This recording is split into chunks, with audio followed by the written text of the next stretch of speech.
That's fine. The watch is still here. I know it's still here. First said, I'm thinking.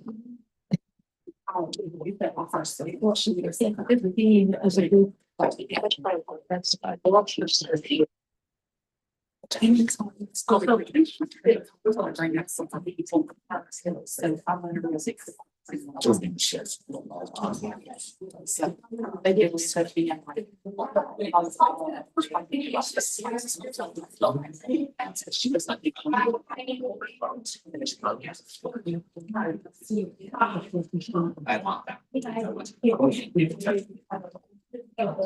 Yes, yes.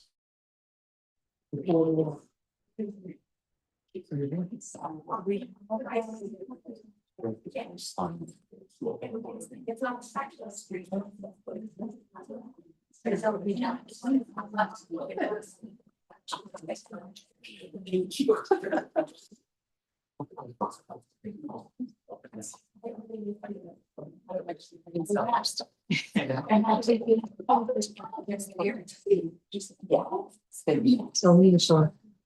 Great, I can greet you appropriately. We are way past the watch. Absolutely. 100%. 2025.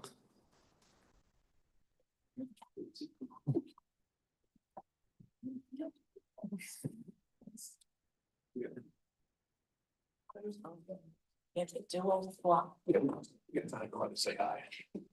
Take the other. So, how are you? Yeah, so that full total.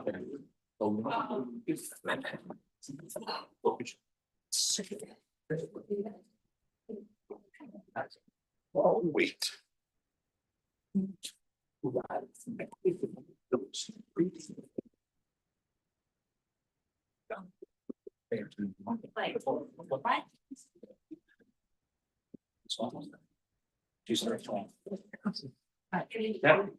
Thank you. Got it.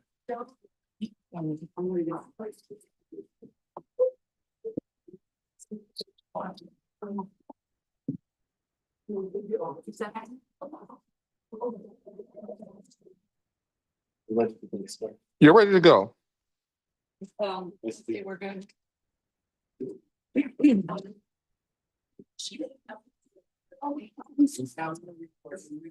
Yeah.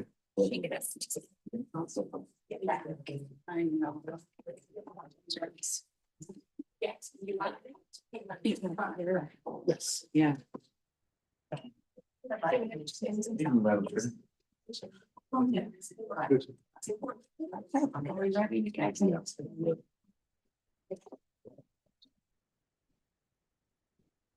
Good evening. Board of Alders notice, New Haven. The City Services and Environmental Policy Committee of the Board of Alders will meet in person on Thursday, July 17, 2025 at 6:00 p.m. in the Board of Alders chamber located at 165 Church Street, second floor, New Haven, Connecticut, to hear and act on the following items. Number one, LM-2025-0324. Order of the New Haven Board of Alders requesting the designation of Girard Avenue between Basin Avenue and the Gray residential parking zone. Number two, LM-2025-0361. Order the Board of Alders of the City of New Haven approving the execution of a multi-year agreement between the City of New Haven and Granicus for its smart gov licensing, permitting, and code enforcement software. Number three, LM-2025-0315, requesting resolution of the New Haven Board of Alders authorizing the mayor to accept funding from the Connecticut Department of Transportation for safety improvements around the New Haven Green. Number four, LM-2025-0306, order of the New Haven Board of Alders authorizing solar power purchase and lease agreements. And to hear the following workshop of the New Haven Board of Alders with representatives from VAO, the Director of Transportation, Traffic and Parking, and the Executive Director of the Office of Climate and Sustainability regarding resident complaints about the rollout of the electric scooters. Per Honorable Anna M. Fest, Chair, attest Honorable Michael Smart, City Town Clerk. These items are on file and available in the Office of Legislative Services, City Hall, 165 Church Street, second floor, New Haven, Connecticut, 06510. For accessibility related accommodations, please call 203-946-7651B or 203-946-8582 TTY TDD. Public comment or testimony may also be submitted via email to publictestimony@newhavencc.gov before 2:00 p.m. on the day of the meeting. This meeting may be viewed on the New Haven Board of Alders YouTube page. I am Anna Festa, Ward 10, Chair of the CSEP Committee. Welcome, everyone. We have a busy agenda this evening. I will allow my colleagues to introduce themselves, starting to my right. Gary Hogan, Ward 28. Caroline Tommy Smith, Ward 9. Hampton Singh, Vice Chair, Ward 5. Amy Marks, Ward 26. Kiana Flores, Ward 1. Thank you, colleagues, for being here this evening. Just some housekeeping. If anyone wishes to testify on any of the items that I just read off, there are sign off sheets to my right on the table to your left.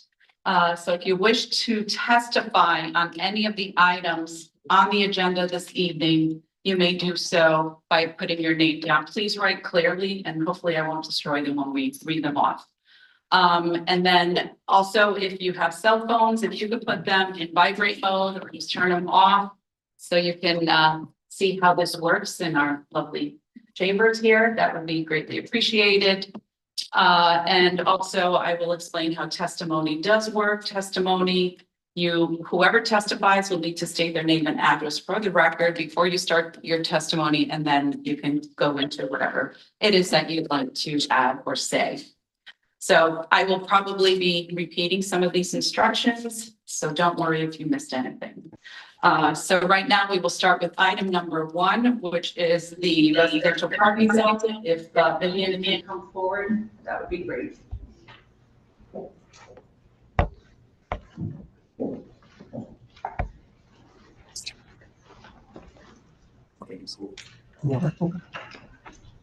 Good evening. Hi, my name is. You can see.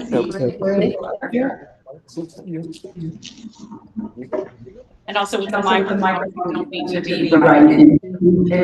If you're out of the extent, hopefully everyone can hear me with this distance. So, but go ahead with your, state your name and address for the record and go ahead with your testimony. My name is Vivian Honeycutt. I live at 44 Gerard Avenue. And so when Tweed first started to grow, in several of the meetings, we were told that the parking permits were going to climb and kind of head out, which they haven't. So as the neighborhood, our street in particular, has become agitated, I took it upon myself to be in touch, the go-to person via Sal. I am concerned, and I don't know if it matters. He seemed to think it didn't, but what it says here on number 1 is all of Gerard. So the very bottom of the street has been perked. And I got the signatures from, who told me which houses were part of that. And then it goes all the way up to the school. So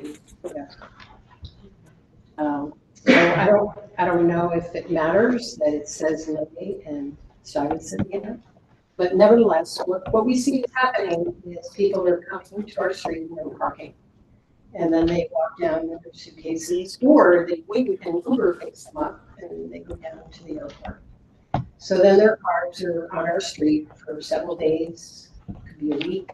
We just had a car across the street from a neighbor that was there over a week. And my concern with her in particular is that she is homebound. And if an ambulance would get to her, they can't get her in and out of an ambulance in her driveway. And this is exactly where the car was parked. So we're done. We really need to have permit parking on our street to make it safe for residents to be able to park. We never had all of this traffic on our street. I don't want to go off here. So we just need permit parking on our street. So just for clarification, you mentioned that it's all of Gerard Avenue. It's not between Stuyvesant and Lay? I'm not even sure exactly. Maybe it starts at Lay, but it should go up to Townsend. So the signatures I got are the houses from, and I'm not sure what this little street is, where at the bottom of the street, like I said before, is already permit parking. So from wherever that is to Townsend, that entire part of the street. Okay. Those are all the houses. He told me how many signatures I needed. We got 3 over what he wanted or said we would need. Okay. So I'll just say this, I feel like every month we have someone coming to testify regarding parking, residential parking zone around the airport. Yeah. So I don't know if our transportation, traffic and parking director is here. Yes. So he's hearing, if he's here, he can hear it coming from me. Maybe we should probably just do something automatically for that area. So you folks don't have to go out and get signatures and have to come down here. This should have been done probably way before the airport even took over. Well, and what's frustrating as well is, as we have addressed, and some people will jump out of their house with their coffee, say, hey, you can't do this, and they're saying, I can. The police officer or somebody down at the airport, there's no parking, so they told us, just go up the street, it's not a problem. So, and Sal knows that. We've called Sergeant, I don't know who, I wasn't prepared to come here today. So we've spoken to many people about the issues. Okay, and we've heard from other residents as well where Appreciate you telling us that. yeah, drivers will actually ring their doorbell and ask them if they would keep an eye on their car. They've While asked it's to parked. use the bathroom. Oh. I mean, and if we say no, they just pee in the bushes. So, it really, don't get me started. No, I won't, because I'm gonna go we've down a rabbit heard, hole. that one is the new one we haven't Oh, yeah, heard. it's true. But we've heard quite a bit from residents of the nuisance it is for you all with this parking situation, so. And the feedback that we get is, when it moves to the other side, this will all be a non-issue. And, that's how many years from now, if and when that really does happen. Well, So- we need to address what's happening now. Yeah, absolutely, absolutely. And, if you're telling me they're Ubering from your address to the airport, what's gonna stop them from doing that even when it moves? So, any questions from colleagues? No. All right. Thank you very much for being Thank here you. tonight for Appreciate testifying. it. Thank you. Thank you. Is there anyone from the public that would like to speak on this item? Please come forward. Is there anyone from the public that would like to speak on this item? Please come forward. And for a third time, anyone interested in speaking on this item, please come forward. Okay, seeing none, we can move on to item number 2, which is the multi-year agreement between the City of New Haven and Granicus. Welcome, Deputy Director. Becky Bombera, you know the drill. Thank you. Rebecca Bombera, Deputy Chief Administrative Officer, 122 West Rock Avenue, New Haven, Connecticut. Happy to come before you today as we are working to replace our licensing and permitting software. We have been with the current vendor for just over 5 years. We were fortunate to implement an online system prior to COVID. That's the good news. The bad news is it hasn't necessarily been user-friendly. Staff has had challenges in terms of use, research, and functionality. So after a competitive RFP process, we had over 20 respondents. We narrowed that down to 4 firms that came and gave presentations to our varying permitting and enforcement divisions. From there, we selected 2 finalists who gave day-long presentations to us and have selected Granicus and their SmartGov solution. You guys might be familiar with Granicus as you use them for the Legistar platform, and they also host our city website. So there is great synergy among those applications, and what we're looking to do before you today is a multi-year agreement because we will be starting this project mid-year. Basically, even a 1-year contract becomes a multi-year agreement. So that will be the implementation phase. Then software reverts to annual licensing renewals under the city's procurement guidelines. So we would just do those single year agreements. We're very excited about the software solution. We do hope to have it up and online for our health renewals, which are in the spring of next year. And because of that, if you are so inclined, the discharge from committee would allow us an extra month buffer. We still think we could accomplish it if it was approved at the September meeting, but that extra month buffer gives you a lot of comforts. So I'm happy to answer any questions you might have. So for one, let's see, the actual contract isn't. Contract isn't attached. It'll be substantially similar terms to those already executed for Registar and the website. And this multi-year licensing, is that what it is? First year licensing will not exceed 265,000. Correct. Final item that we're identifying will likely be an ad alternate on the contract. It's an API to integrate with the state's licensing database to ensure that contractors that are pulling licenses have up-to-date licenses that have not lapsed. And it looks like it's coming out of capital funds. So first year implementation is out of capital funds, which includes the first year licensing, and then it reverts to the IT contract line. So it will replace the existing software in next year's budget. Okay, and wait, for how many years? So it's a Multi 12-month contract, but it will hit 2 fiscal years. Okay, so the multi-year agreement is really, Because it straddles fiscal years. okay. Will all of this also cover training, maintenance? Training, upgrades? support, their upgrades are all included in our service agreements. Okay, okay. Questions from colleagues? Alder Smith. Thank you, Chair Custis. Thank you, Deputy Director Bombero. Permanent licensing is one of my favorite topics. It's so critically important. And, you know, I'm very excited that the city is investing in a new platform, because something I hear over and over again from entrepreneurs is just how complicated the process can be, how generous staff are with their time, but how still complicated it can be. A few questions. One, what other cities utilize Granicus and particularly use it to its full extent that you think use it the best? So we've had conversations with cities throughout the country. Their names are not necessarily at the tip of my tongue. I can get that information for you. In Connecticut, Old Saybrook, and I forget the other one. There's two municipalities that currently use it. I've always been impressed by Boston and Stanford's systems. I think they're great. I don't know if they use Granicus, but I'd be curious if they do. Second is, so it's interesting. I certainly understand the benefits of being sort of integrated with our website and having the same vendor for our website and Registar. I think both of those have their own challenges. I'd be curious, you know, how you sort of weigh the cost benefits of having a sort of seamlessly integrated system, or also kind of overhauling all of it altogether to have a website that's more easily editable and to have a Registar that's sort of easier to be able to navigate. How do you tease through that question? Sure. I mean, every solution has its strengths and weaknesses.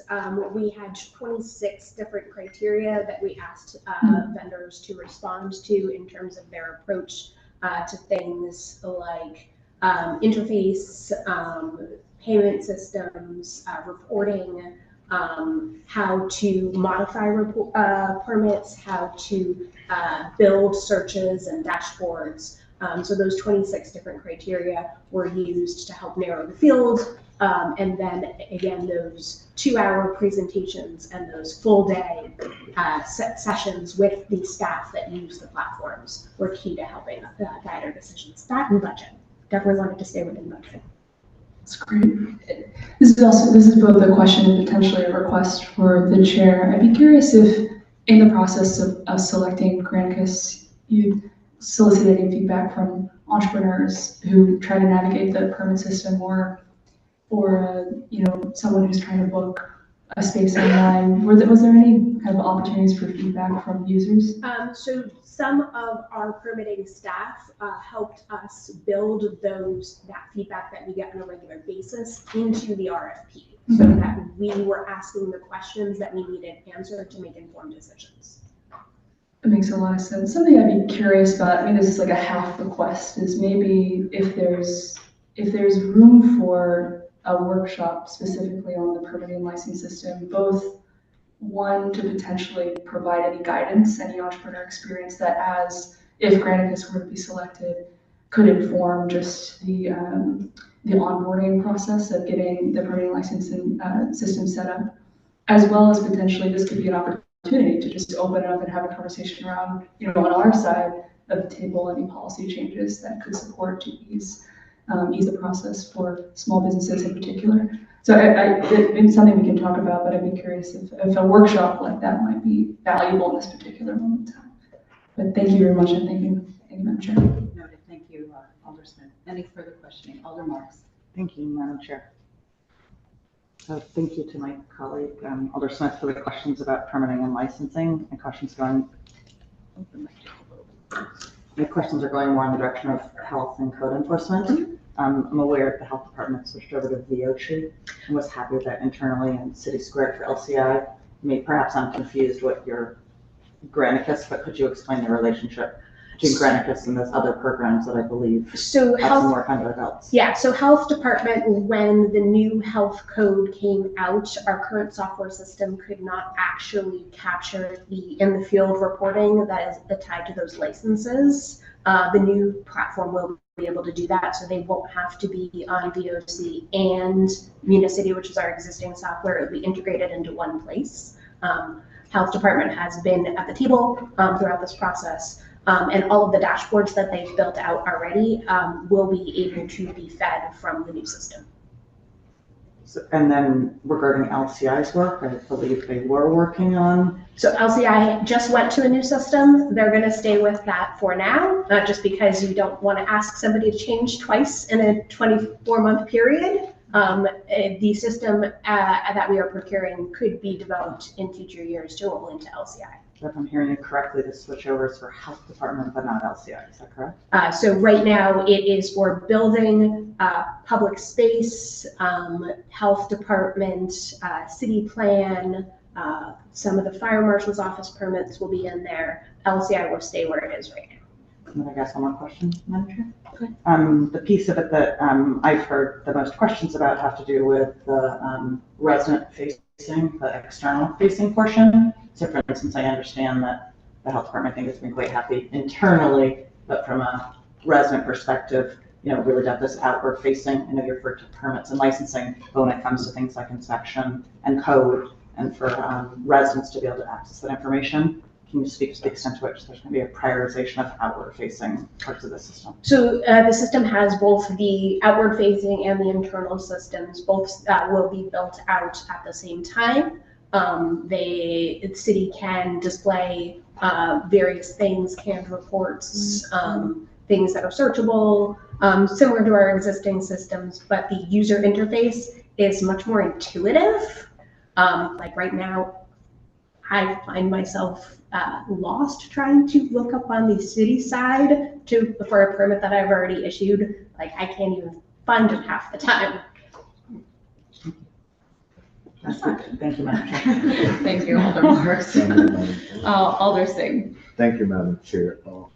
The current city squad system is kind of a little confusing also. I mean, I tried to use it and it's not that user friendly. Aldermanic staff has been very helpful, I understand, in helping people navigate that. With this new system, would that be? This will replace replacing City Square, Squad yes. City Square? And the payment system will still go to a third party or? So yeah, payments are all through third party. You guys actually saw a third party agreement with Paymentus, which is the new city consolidated payment software. That will be our payment vendor as we make this conversion. So through permitting, the fee would implement it through the, you would build your shopping cart on this platform, and then you would pay through Paymentus. Thank you, ma'am. Thank you, Alder Singh. Alder Hope. Oh, good evening. Having spent most of the day on City Square with two constituents, you say it's going to replace City Square. Correct. Is it going to be, could you describe how it will work differently than City Square? Because it is arduous to try to answer the questions and provide sketches and locations and without, did you just? So yeah, some of our requirements will remain the same. You know, we still will require sketches for permits because that's how we, understand what you're trying to do. But it's a far more intuitive system. Think of it more like if you're going to Amazon or some of those general websites that people are much more familiar with. They're also going to have a frequently asked questions section and like a how-to section of the website to navigate people from the get-go. And I think to Alder Smith's point, we do anticipate as part of the user acceptance having some of our frequent flyer applicants test the citizen-facing side of the portal. One more question, Madam Chair. Go ahead, Alder. What do you like most about this? The fact that I could build a report myself and not have to pay a vendor a change order to do so. Thank you, Madam Chair. Alder Smith? Thank you, Madam Chair. Just a few other questions. Again, one of my favorite topics. One is about something I've heard a lot from entrepreneurs is that so often when they reapply for their health permit, it's almost identical to the year before, but they have to fill it all out. Will there be the ability to just be able to automatically renew with obviously some edits? So the new system will pre-populate fields based on your account history. Music to my ears. You'll also have a license number that is consistent from year to year. So if you're 24-150 this year, you'll be 25-150 next year. So it's much more user-friendly than leaps and bounds. Okay. Second question is about, is the adoption of the new technology paired with any operational changes more internally? For example, I find the public space meeting once per week as a user fantastic because all the departments are in the same room, you get to ask questions all at the same time. Will for some of the other permits and licenses, and maybe this is already happening, will having new technology also change anything just about your sort of day-to-day operations? So one of the benefits of going through this process is as we move through the implementation process, we'll be doing deep process mapping with each department. The vendors do identify best practices that they've seen from other cities as part of that. And it'll be more than just the department sitting at the table of IT. We'll have a project manager from my office. I will attend many of the meetings, can't guarantee to be at all of them. But we'll really dive into those processes to see if there's places for improvement in addition to the technology. That's great. And my last question is about data and metrics. Essentially, how will we know it's working? And one curiosity I have is one stat could be how many individuals start the process of going through a permit and then stop. Is an interesting stat. What percentage of individuals don't actually make it to the end of the process? I'd be curious in your reflections, in addition to just anecdotal from staff members, what kind of data will you aggregate over the next few months to assess? On our current system, I don't know how I would do that. On the new system, those reports will be very easy to generate. Thank you, Madam Chair. Thank you, Alder Smith. You mentioned, so I assume this will be a money saver if you don't have to go to an outside source to fix whatever you need to update. Do you have an approximate amount of? So just to give you a sense, the city plan department wanted to implement something to change their internal process and make it easier by modifying a dashboard. We got a quote for a $4,500 change order just to modify the dashboard. We wouldn't have to make such contemplations in the future. We could make those modifications ourselves. We're not doing that $4,500 change order on the current request, but that's just the latest example of something that could have been a add-on in the existing system. Okay, so long-term, this will be a money saver regarding not having to go to an outside source. Yeah, it also has modules that we currently don't have. So our city plan, like the Historic District Commission, it will be able to track those applications that currently isn't on this current system. If we were to add something, it would cost. Our public space permitting system is not on software right now, or not permits, enforcement. So again, that would have been another out-of-pocket cost that's folded into the software. So while it is slightly more expensive, not for implementation, it's actually cheaper on this implementation contract than the one 5 years ago. But the annual cost is slightly more than the existing system. We anticipate the lack of change orders and the value from those new modules to be the win-win on this one. And provided that the Board of Alders approves this, what is the time frame of implementation? So starting with a September go live date on the contract, which would be if you approve the first meeting in September, we anticipate we could go live in early April. If we hit all of our benchmarks on the implementation schedule, anything earlier just gives us that cushion, and maybe March would be realistic. So if we were to discharge this from the committee, it just gives you that one extra month of leeway. Really want to be live no later than April, because those health permits renew on May 1st. Okay, well, that's good for us to discuss. That and building permits really pick up in the spring. Okay. All right. Any further questions from colleagues? Okay, thank you very much. Thank you. Is there anyone from the public that would like to testify on this item? Is there anyone from the public that would like to testify on this item? Please come forward. Is there anyone from the public that would like to testify? Please come forward. Okay, seeing no one, we can move on to item number 3, which is the safety improvements around the green.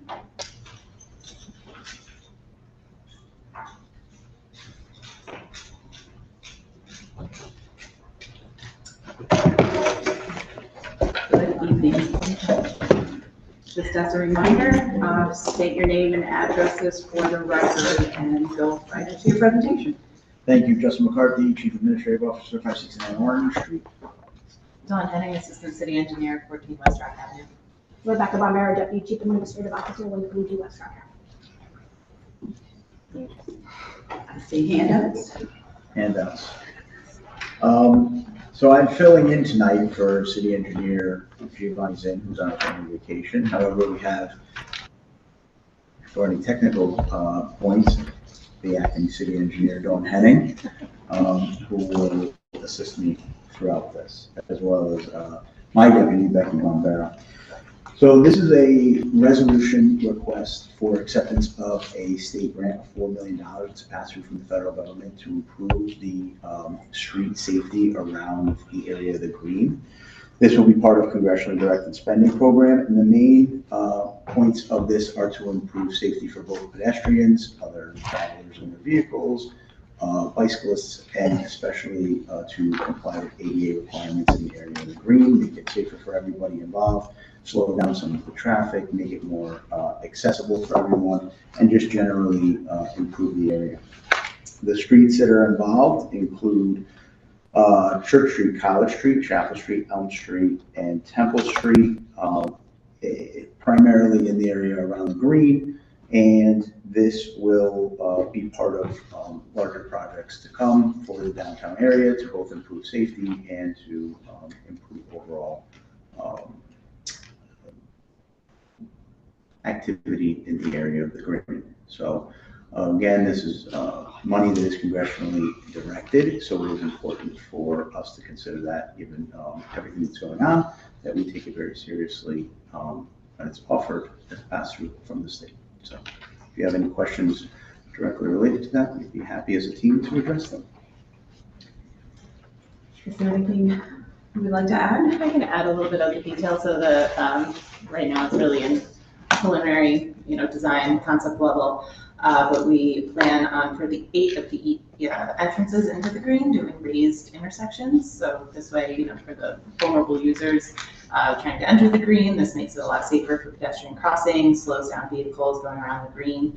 And then in the area of Temple Street, similarly, kind of connecting the two sides of the Lower and Upper Green, making it more pedestrian friendly, with a real focus on the vulnerable user, while still allowing traffic to go through, and raising the whole area in between, so that it's all level, making it easier to cross, and providing parking for the churches, while still allowing vehicle traffic through the Temple Street area.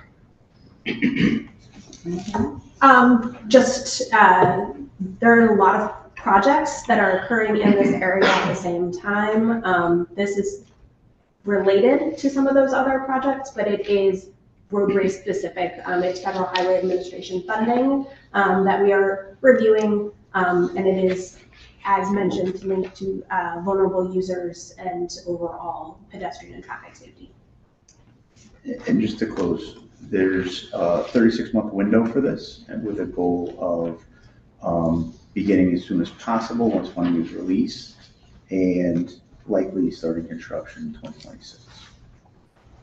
Once, obviously, we make it through all of the other hurdles that come with this type of thing, which is getting the funding, ensuring all the designs, and getting contractors. Okay, so I just want to clarify that this is for street, it's mainly for our streets, for pedestrian safety, for things that residents have been asking for traffic calming, making sure everyone, whether you're riding a bike, walking, is safe in crossing the street. Is this anything to do, because the elephant in the room is that the green is going to be affected by this. Can you touch a little bit on that? Because,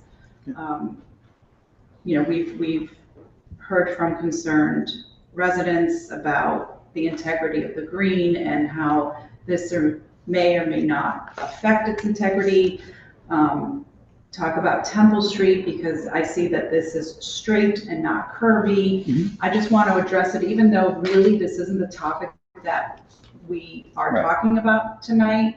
Tonight, we are specifically voting on whether or not to accept $4 million from the federal government, and that this is just a conceptual design, and there will be opportunities for whatever happens to the green. Sure. So many in the city staff have been meeting with our partners, and there are a lot of them downtown. So there's the proprietors, there are the churches, there are partners at Yale, there are the alders, and there are other constituents that play a vital role in the downtown area. And we've engaged with a lot of them and taken a lot of feedback. You mentioned a curvy Temple Street. At one point, there was an initial preliminary design that featured a curvy Temple Street that was quickly removed after some feedback that we received during those discussions.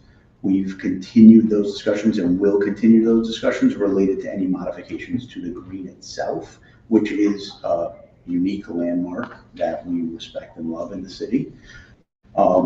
We've continued conceptual designs, which is exactly what you have in front of you.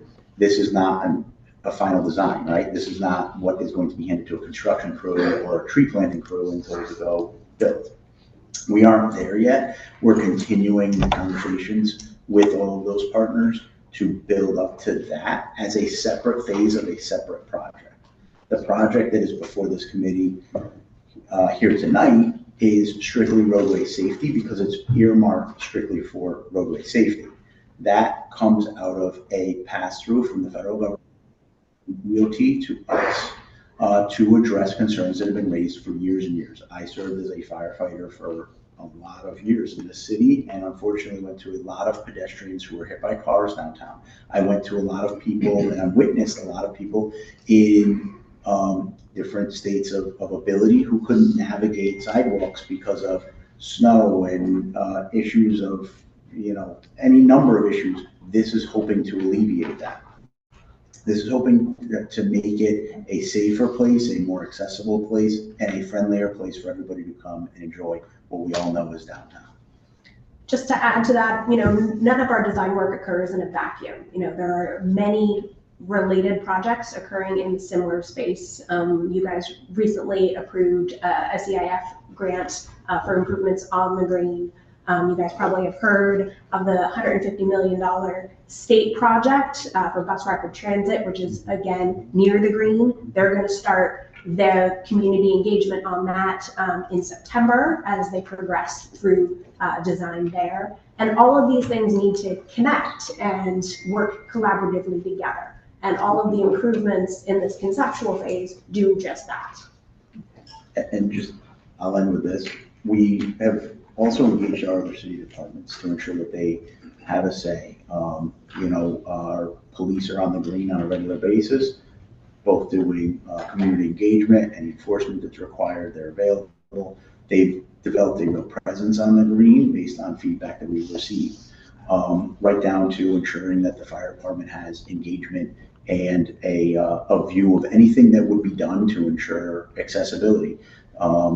Chief Alston, Chief Coughlin are here. If you desire, they can speak to it, but they work closely with Dawn, Giovanni, and the rest of the engineering team to make sure that when we do these projects, fire trucks are considered, our plow trucks are considered, the DPW folks are considered, and it isn't done based solely on what looks good on a graphic design that is, made in an office. Can you touch a little bit on Temple? Because I see in the design itself that, usually there's bus stops there, it's 3 lanes, one is to turn right, one is to turn left, and one is to go straight. Can you just explain this design, this conceptual design? Yeah, so some of the elements and I just want to point out also all of this work is being done in the public right of way, so not on the green, so just as a separation for what this money is for. So some of the elements are elements we use on other corridors. So you'll see like bump outs. So to try to slow people turning onto the street, it's a road diet. So it would be a single lane for vehicles going down Temple Street. There is room for parking on the east side of Temple Street. And then there's planting. So one of the historical pictures of the green has these beautiful elm trees that connect and create this real canopy. And so we wanted to create more planting space to plant trees and to kind of recreate that kind of look on Temple Street too. So we do have some planting areas. But really it's a road diet, single lane for vehicles. We also are looking to raise Temple Street to the level of, so there wouldn't be curbs, so it would be curbless going across from Upper Green to Lower Green. That helps with pedestrian flow through from one side of the green to the other. Again, trying to prioritize, vulnerable users and,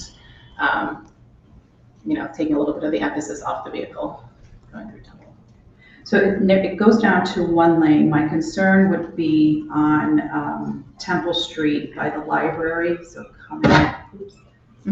coming towards that intersection. I mean, I take that quite frequently, and I feel like it's a hot mess now. What will it look like when this goes down to Temple Street from Elm Street? Yes. So that is going to be a big part of the bus rapid transit project. So those 2 projects will have to, we'll coordinate and make sure, again, this is concept level. So those details on kind of how the lane configurations will go and how those 2 projects will work together is something we will work on. But yes, I take the bus, to that stop and get off, and and then I've also ridden my bike through Elm Street, and it's a little dicey. So we're working on making that a little, more separation between bus pedestrians. And between the BRT and this project, the idea is to make bus users like a first-class citizen in this realm. Right now, it's kind of, they're all over the green. There's going to be, I don't want to get into the BRT, but they're going to move bus stops, so it's easier to transfer between buses, between lanes, faster, less waiting. And so overall improvements will be, I think, better for kind of all users as they do. Okay, great. I think that helps in the overall idea of what. And then there's also, sorry, to build on, sorry, my brain keeps going. Yeah, so when in construction, we know where we want to get to, but the timing of everything. And so that will be something we still have to coordinate. Is there some interim condition between, this project happening and BRT happening, and we'll work that out with the state and stakeholders as well. Okay, so just one more thing before I open up to my colleagues. Are we guaranteed this money? We know what's happening in Washington. Are we on a timeline? I mean, obviously, the sooner we get this funding, the better, but can you touch on that a little bit? So, yeah, I think it's pretty clear that everything is in jeopardy at all times lately. That's why this is such an important ask right now, to try to ensure that this money is safely in New Haven and not taken for another project elsewhere. So it is budgeted, it is allocated. We are not yet under contract. We're here tonight for your permission to execute those contracts to further secure the funds.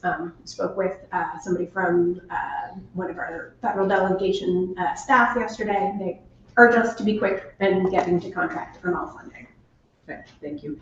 Questions from colleagues? Alder Marks. Thank you, Madam Chair. Thank you for the presentation. I hear that we're here just at a conceptual phase and looking for an ask to accept the grant. I guess if you could just speak to sort of what are the processes and what kind of input and participation would there be beyond this meeting once the city has the money? I'm sure we can get into details. I have concerns and things that I see that, strike me as issues. Like heard Chair Fester talk about the quantity of traffic coming down Elm Street, moving on to Temple. I go on Temple a lot and a little confused how that would be a one lane. So just really to talk through these issues. What are the next phases? What are the opportunities for community input, and what are the opportunities for our review and other reviews? I want to understand whether we approve the grant and something could be a done deal without any further steps. Yeah, so there's a lot going on with all of that. So community engagement for the BRT will start in September.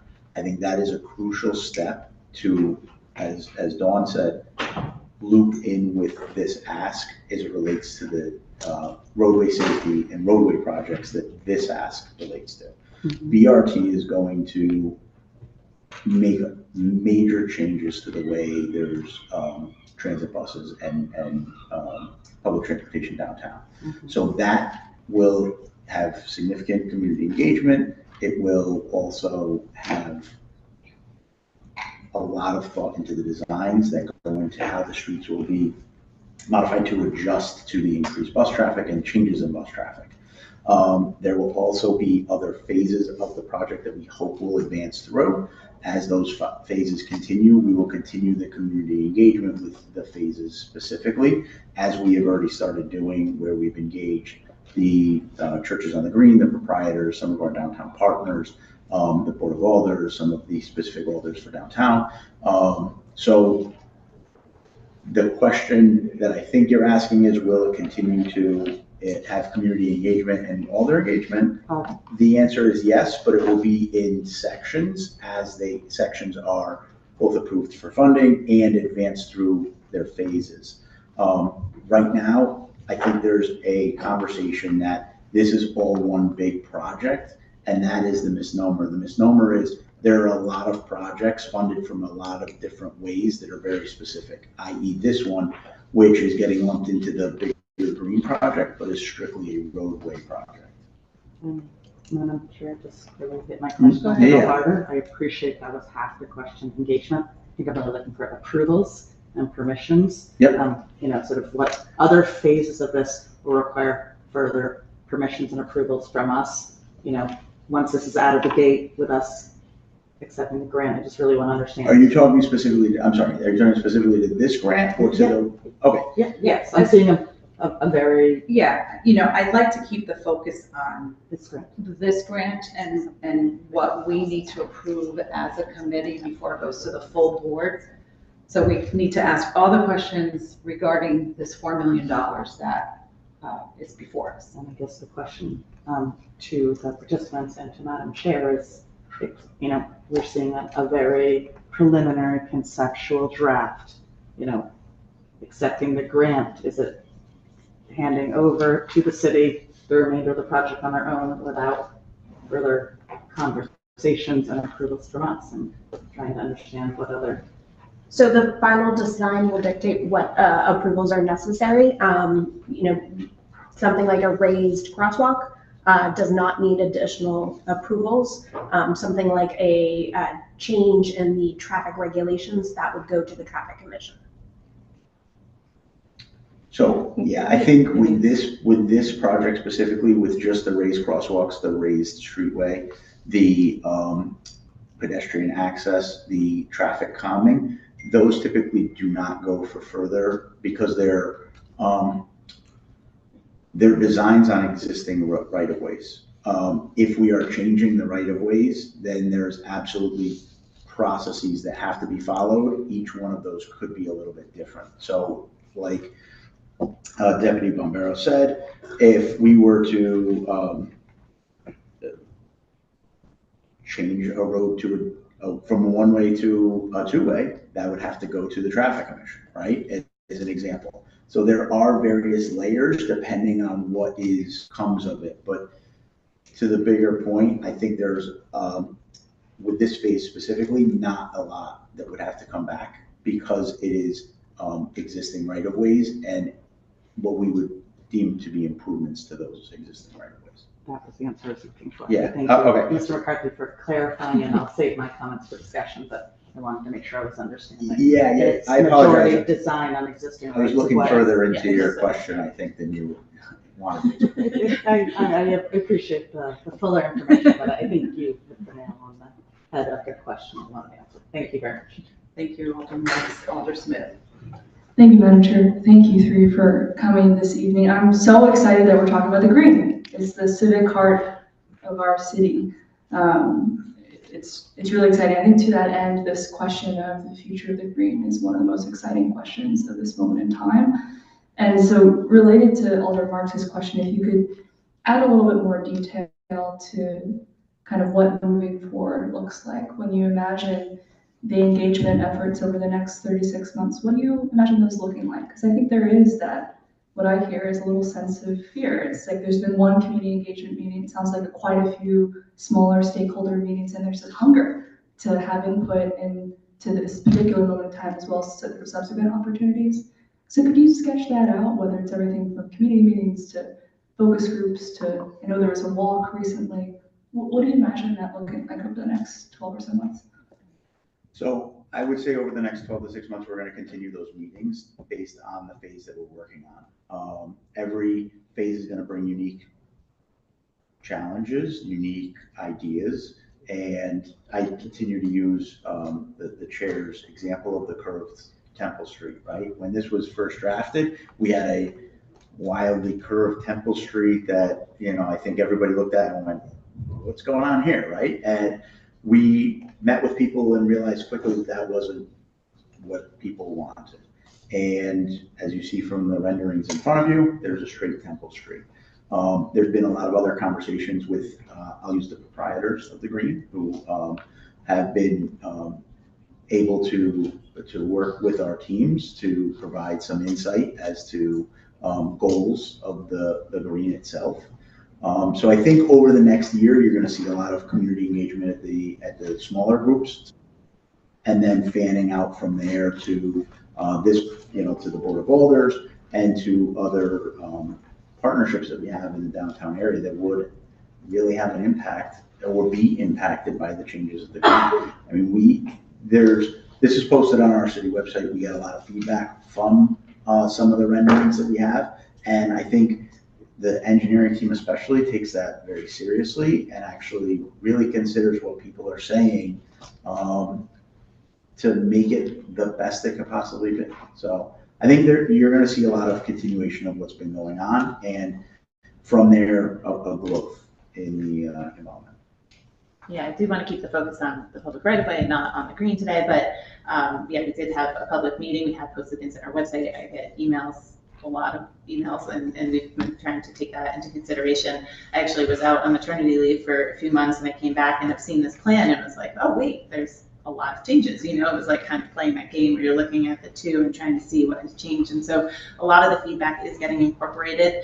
I hope people feel that way, and we will continue to do that. We know how important this area is. We know that Temple Street is not separate from the green, it is integral to the feeling of the green, even if it is just on public right of way. So there's not, we're not gonna take this money and go close ourselves into our offices and not, and show up with contractors. Like, there's definitely going to be feedback. We want feedback. We want to hear from people, and we'll try to incorporate as much as we can from all the different stakeholders. So.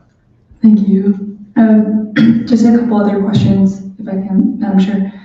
Just a further question about buses. So, I know it's tough because it sounds like bus rapid transit, that process of really understanding the planning for that, really starts in September. But something I hear a lot is just a fear if bus stops shift off Temple, that erodes at the quality of bus service. To the degree that you can you speak to how any plans you have or any thoughts you have around how bus rapid transit will maintain, even with bus stops shifting on Temple Street, will maintain, if not improve, bus service in the central part of the city? Man, maybe a whole other meeting. It's going to be very exciting. So I'm a bus user. For one, I'm very excited about this project. So bus rapid transit is an overlay system. It's to have a way to get from point A to point B with less stops in between. But it's also going to improve the local bus system. So where there are going to be some areas where they're going to propose bus only lanes, right? And then the local buses can use those lanes as well. And so that'll make local bus travel faster. The last I saw that the plans had, bus rapid transit coming Elm and Church Street are going to be more bus corridors, and the stops will be moved along those streets. It'll create shorter distances for people that have to transfer between the local buses, bus rapid transit. The timing of the buses is going to be more coordinated, so you're not, waiting too long for, they're using the pulse system, so you're not waiting too long for the next bus that you need. The bus stops themselves are going to be improved, more amenities, more seating, more shade, more places for people for waiting, although I hope you're not waiting too long anymore. So you're not going from, there'll still be a few bus stops on Chapel, but you're not walking from Temple to Elm. Your distances are much shorter. And so I think and then also some of the buses will have the ability to change the lights so that they can get through the lights faster and not have to wait as long. So I think it's going to improve the bus system kind of overall. Hopefully more users will take the bus, and that will continue to help improve the bus system. It is tough because the state runs the bus system, so we don't get to control everything, but we've been trying really hard to be at the table and keep our input, and that make them know that they're working in New Haven and that we want a say, and to so I'm really excited for the public input and to see kind of where they've landed and get everyone's on board with this, because it's going to be really exciting, I think. And that time frame is for September. Yeah, the second half of the year. Yeah, so September we'll start the public conversations about the bus rapid transit. They're still evolving. I know there was meetings right up until today with DOT on some of the evolution of what bus rapid transit is going to be, but a lot of that's based on feedback of convenience, and we want to encourage people to use public transit. So a lot of the feedback is the lack of convenience, so it's making it more convenient. It's listening to the people who are using it and who would be using it had it been improved, and so that's the goal here. Thank you. Is it regarding the $4 million? Yeah, I believe so. Okay, because I feel like we're going a little bit everywhere, and I really want to keep the focus on what is before us, particularly because we've gotten the answers to the Buzz BRT and but the topic before us is on the safety improvements around the green. Absolutely, and I think thank you, Madam Chair. I think the reason, just to explain the backdrop, is that because Temple Street is changing, I think a concern I hear from residents is that the shift in bus stop will erode at the quality of bus service. And so I think I just wanted to hear you all care about buses deeply, and so just hear the case for why that shift would not impair. So that's for my backdrop. And then my last question, which I believe is related to the change of this area, is you're increasing this area of public space, and something that I've heard from town green, and others is, pairing the increase in public space with a plan for activation of that space, kind of the Jane Jacobs approach to, okay, you have this now new sort of extended sidewalk, and how do we ensure it does increase safety by having more people walking or more activated? Would be curious just to hear you all reflect on that, if anything that's come up for you on your end on a plan for activation of that larger increased area of public space. I think that's part of what this is designed to do, right? Is to take into account the safety of the people utilizing the space and trying to ensure that the green not only remains a positive space for everybody to come, but it also becomes more of an attraction for those outside of the green area directly to come to the green. And so by using this as the example, what's in front of us, to build up a safety area, to make it more user-friendly, it will help to activate it because people will feel that it's a safer space, it's a more accessible space. Somebody who may require an ADA accommodation may feel more comfortable coming if it's more ADA compliant in the area. And so that's a way to activate people to the area, get more friendly and positive activities going. And I think that's what we all are striving for at the Green and all of our public spaces. Also, I know I'm an engineer, and so I might be very into it, but infrastructure isn't just like, it's not just in and of itself a good thing. It's for connecting people, it's for connecting these different sides of the green, and it also creates, 3 lanes of traffic. It doesn't give you a lot of public space to do a lot of, activities, right? But this will create more space for, activities, whether it's just benches and sitting with your friends and having coffee, or for people that pull permits and have some food trucks line up and do some more, activities, and it makes it safer to have those things happen on Temple Street. And so I think that while I don't know exactly what the activation will be, I know the proprietors, I know others are, working on having more events and things, but if anything, this will enable, kind of more events to happen and safer and give you more space for that kind of activity, which is different than the spaces that are on the green because they're more grass, and this will give a little bit more play space for different types of activities. Thank you, Madam Chair. Thank you, Alder Smith. Alder Flores. Thank you for your presentation. It was super informative and quite exciting, especially because half of the green is in my ward in Ward 1. So it's a very phenomenal thing to just have this money available, especially given the administration we're under. I represent a constituency of mostly students, and so I hear all day about how people almost get hit by cars on their bikes, so they don't bike in New Haven anymore, or how they don't like walking across the green, especially at night. And I think that's quite disheartening because I definitely believe that this is obviously the center of our city, or the 3x3 square that it was built in.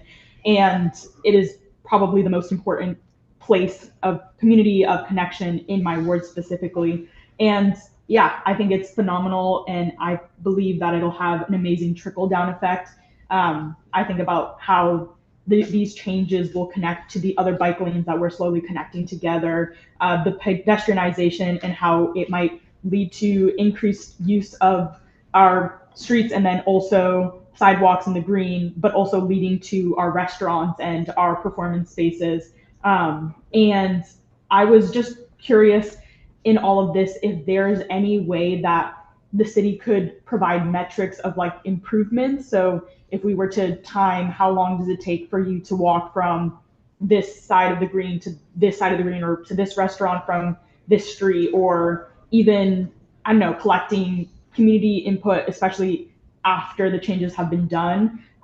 Just curious if there's any like data metrics that will be, I don't know, I think it's a pretty good opportunity to get some of that data to really show that this stuff works. Yeah, I was just curious about that. I wonder if there's any students at Yale that would be interested in doing a research study. Because yeah. That would take, I could see some qualitative research happening where you kind of discuss with people.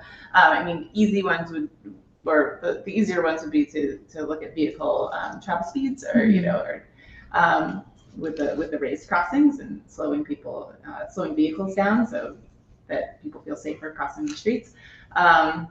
But I mean, I'm open to discussing that. I think that's a really interesting question, and trying to figure out, you know, how maybe more people, you know, how many more people. I don't know if it's, we're not changing the pathway distances too much, but you know, just how many more people are maybe using the space, or like they can walk through in the safer. I know historically, economic development and transportation, traffic and parking have done point in time counts on bike users and pedestrians. We also have traffic counts that are used frequently in analysis, like what's going on with bus rapid transit right now before we get to the community input phase as they test everything and make sure it's going to work. And we also have our crash data, which is an important metric for us, and helps, you know, through the transportation, traffic, and parking and everything, kind of guide where some of these calming improvements are going. Cool. Thank you, Chair Festa. Thank you, Alder Flores. Alder Hogan. Based on your directive, my questions have been answered. Thank you, Alder Hogan. And, you know, just one more thing, still regarding Temple Street, it looks like, you know, there'll be parking, which parking does not exist now, which is a benefit for the, I would think it's a benefit for the churches, particularly on Sundays. Yeah, there's a potential for parking right now. There's a long-standing tradition to allow for parking on Sundays prior to 1 o'clock. And any changes in that would have to be go through the traffic authority. Oh, okay, so the parking is limited to Sundays only before 1 p.m. Right now, we're still in conceptual phases, so we're not proposing any changes in regulations. Okay, but the churches won't lose their parking that they have currently? No, the geometry would not change in the current conditions, and none of the regulations would change. Okay, so. And the concepts would still include complete access to the churches. Okay. Okay. And there are churchgoers who park in front of the churches that will still see the spaces. Yeah. Okay, so that won't go away, even if the conceptual design becomes reality. Yeah, this isn't touching the spaces in front of the churches. Just for it doesn't limit the ability to access the front. Okay, just for clarification, so I understand this design. This conceptual. Conceptual. That's right. Okay, any further questions from colleagues? No, we're good. Okay. All right, thank you very much. And I believe, do we have this assigned? Misty, is this for this item? Do we have a sign-up sheet? They're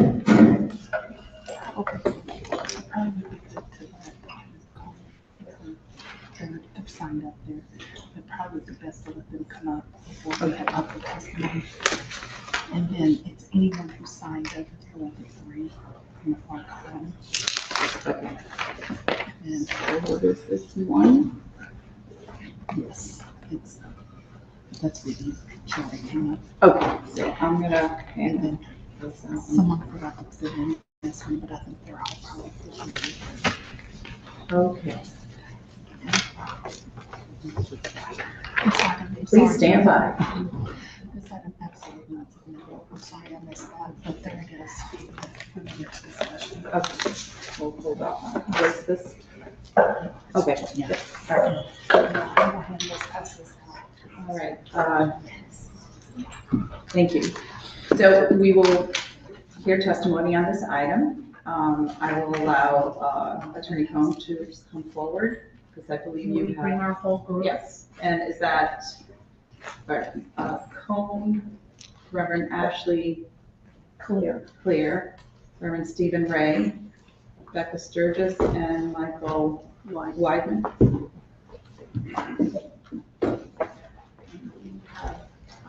Handouts for you. And just so we're clear, we have a 3-minute limit to testimony. So I added our 5. We have 15 minutes as a group. 3 minutes per person. Okay, well, we're not all going to Okay. testify, so, Um, and some of us won't take our full 3 minutes. Okay. My co-chair, or my vice chair will set the timer when you begin. I will remind you all, just state your name and address for the record, and then go right into your testimony. So whoever would like to start. I will start. Do I need to move the? Yeah, Molly can share it. You can maybe put it in the middle and the arms swing.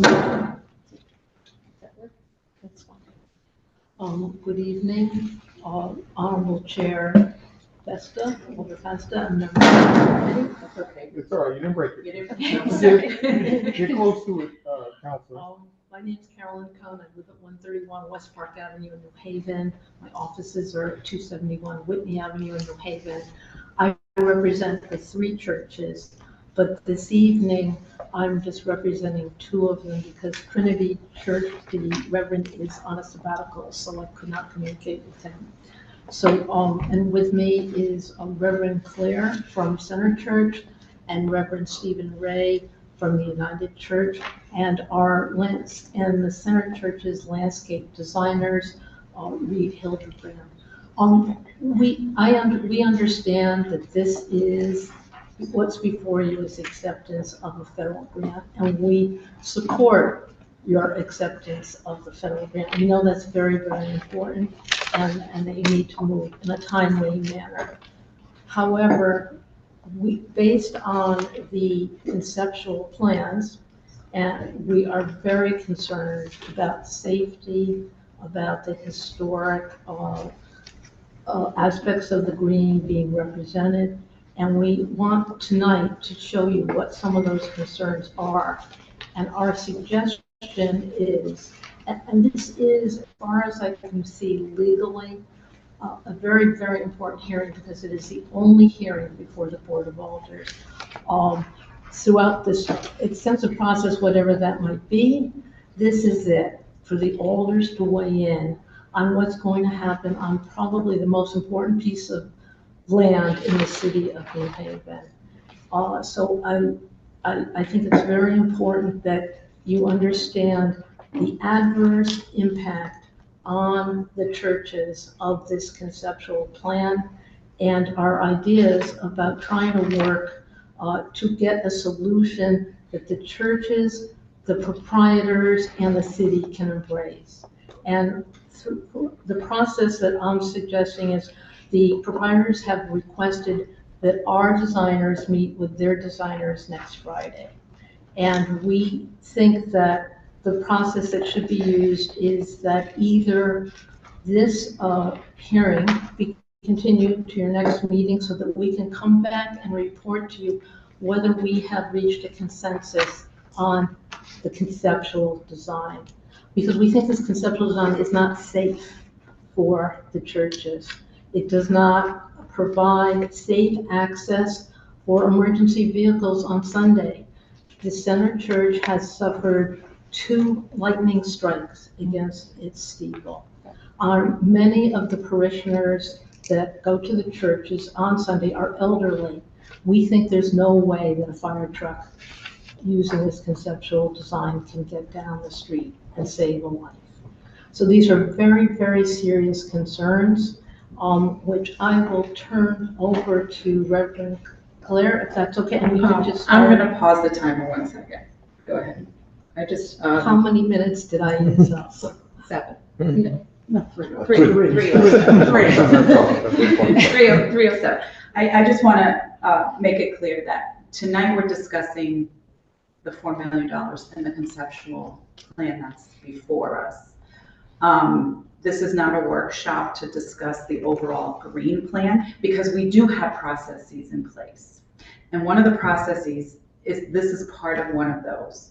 And then moving down, as we heard from the CAO, the deputy CAO, as well as the deputy engineer, there's going to be other opportunities to discuss the overall plan in phases, the BRT, etc. I will also, because of your concerns with first responders, I will invite Chief Alston to come, after you all speak. I will invite him to come and speak on your safety concerns. But I want to make it clear, this is not a workshop to discuss any of the green implementations. It is strictly on the $4 million federal funding that we are being offered while we can. And I understand you are in support of that, which we appreciate. But I just want to make it clear because we're opening up a can of worms that we're not going to go to tonight. So I think it's so important. This $4 million doesn't just go anywhere. This $4 million, according to the letter, according to the testimony, is going for very specific improvements. Correct. That are before us in the conceptual design. Correct. And if those very important, if the way this money is being spent is not, it is up to this committee to also decide whether or not this money is being spent wisely and in accordance with the best interests of the city of New Haven and including the churches. And I have looked at the law and I find this to be the only hearing before the Board of Alders. And that is because we have other processes in place with other, there's city plan and there's so many other steps that are going to take place. I respectfully disagree. I respectfully disagree. This is the only process before, and I can see Alder Mark shaking her head in agreement. As a legal. Madam Chair, I was not. Okay. I want to be very. You know what? I didn't get any agreement with. And I understand your concerns. I Thank you. understand the. So maybe we should just move into. Yes, let's, no, I have you on pause. But we are going to take you on pause. Okay. And we'll continue because I will allow this conversation to take place. But again, just a reminder that we are discussing the conceptual plan that is before us that will, according to the CAO, Director McCarthy, will have more input from the public. But go ahead, I'll allow you to continue. Thank you. And I just want to be clear about what our ask is tonight. So our ask is an alternative ask. One is let us work with the designers and come on the conceptual and come back to you. Or if you approve this tonight, have as a condition of your approval that the churches, the proprietors, and the city reach an agreement on the conceptual plan. So that's the ask. And I'm wondering if we should just turn it over to you, Holden, or did you want to say that? I'm going to turn over my very carefully prepared remarks and just make a brief remark. I'm Ashley Clear, Senior Minister at Center Church on the Green, and my address is 27 Maplewood Road in New Haven. Church's address is 250 Temple Street, same as the New Haven Green.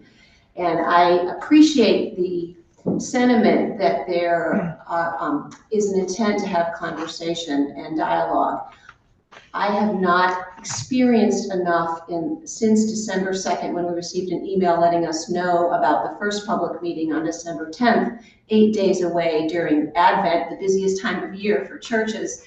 That was the only opportunity we had, or the initial opportunity, and we felt kind of blindsided. And we've had 3 meetings in the mayor's office since, but I think there is a need for greater engagement and dialogue and more of a listening spirit and gathering multiple stakeholders. So I appreciate what you're saying. I would like more reassurance and details related to the process ahead, because the safety of our church relies on what happens on Temple Street, and I do not see it as isolated from the overall plan from the Green. I know the money is, but I fear that something initially will happen that will have a domino effect and we can't retreat from. Thank you. So if we could turn this over now to Becca Sturgis and run on. So Paul, do we tell you when we want the next slide, or how do we do this? Yeah, that's fine. We're gonna go quickly. I'm Becca Sturgis. I live at 45 Bayberry Road, Hamden, Connecticut. I'm speaking on behalf of people in front of you and the congregation.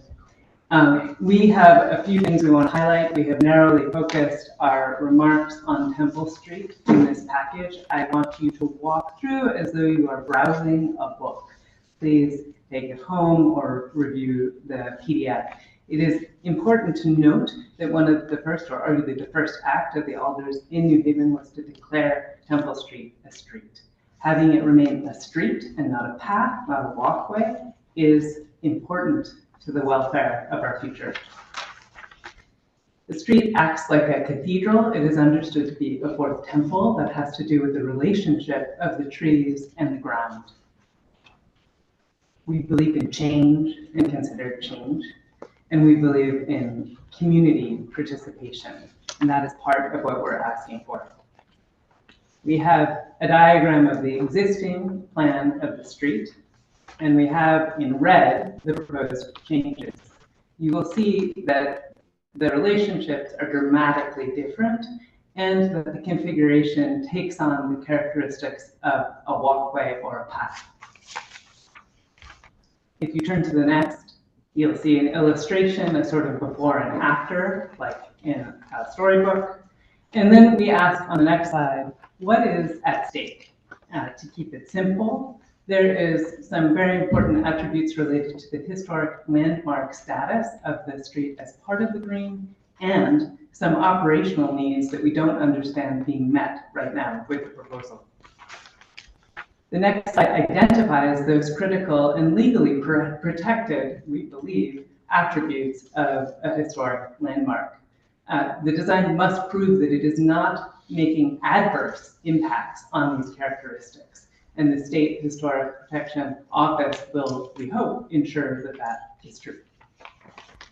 The next slide identifies some of the attributes we believe to be threatened or adversely impacted in the current proposal. Openness in views. Transparency is critical for the safety of the green. You need to see what people are doing. You can then see a historic condition and how that's been true for a long time. And we try to demonstrate to the best of our capacity in the current proposal how some of those changes will change sightlines and make it so you might not be able to see what's happening. And particularly in the very center of the very large green, you want to be able to see what's happening for safety to be there. We have proposed some recommendations for the design team to take into consideration, we understand the speed that is necessary for these funds and for our future. So it is also really important for streets and for the relationships of the design here for things to be at 90-degree angles and straight and linear. And that has always, in a very practical way, been the direct and simple way that the green and the street have been organized. So as we continue to move through, the relationship of the trees to the center line of the road, I'm moving too fast for you, I apologize. I'll slow down. I'm nervous about my minutes. It's okay. Okay, you're up with me now. Good job. So I think one of the things that we want to stress is that this relationship of where the trees meet, where they hit the ground, and the center line of the street, it's really important that they remain the same. In the current proposal, they are quite different. So then this is an illustration that shows that difference. I will continue. We thought it might be helpful for you, because we are moving quickly through history and the proposed change, to have a before and after all lined up one after the next, and to demonstrate that one of the strange things and wonderful things about the green is actually how slowly it has changed since it was first created. And that as we think about change, it is important to understand that it's partly because it's all been very successful, not that there aren't things that need to be addressed. So we recommend that this be done in a very deliberate way, these changes. So the next page represents the changes or recommendations that we're making as it relates to how we continue to maintain the historic relationships that are critical for the green. One of those is that the material stay a little bit different between the street and the walkways. And I think we completely support vulnerable users and safety and access. And so having the changes that they referenced, many of those are very important, but at the same time, we recommend that these changes also be introduced to the design to ensure safety. So what is at stake in the current proposal when we think about the operational needs of the churches? These are very specific. And we have a list here: protection of the green as a National Historic Landmark, 24/7 vehicular access, parking and drop-off, and ADA, Sunday street parking, which has been met, regular pedestrian and vehicular traffic for visibility and security, signalization, which right now is being removed at the two ends of the street, security features like bollards to prevent ramming of the churches or terrorism. Those are not represented in the plan right now. Sufficient clearances for large logistical vehicles for church events, and emergency egress and access requirements. On the next page, we show a question about how asking how emergency services will access the churches in the proposed plan. We don't understand it, and we're concerned. If you look at the next page, you will see why we think that is an issue. Typical recommendations for International Fire Code ask that you have almost a 30-foot turning radius for the vehicles to turn onto a street. In the proposed plan, we are identifying radiuses that are closer to 10 or 11 feet. So that seems like a problem to us right now in terms of relationships. We also don't understand how the emergency vehicles will make their way through the street when there's parking on Sundays. And that is the day where there's potentially most need of emergency activity.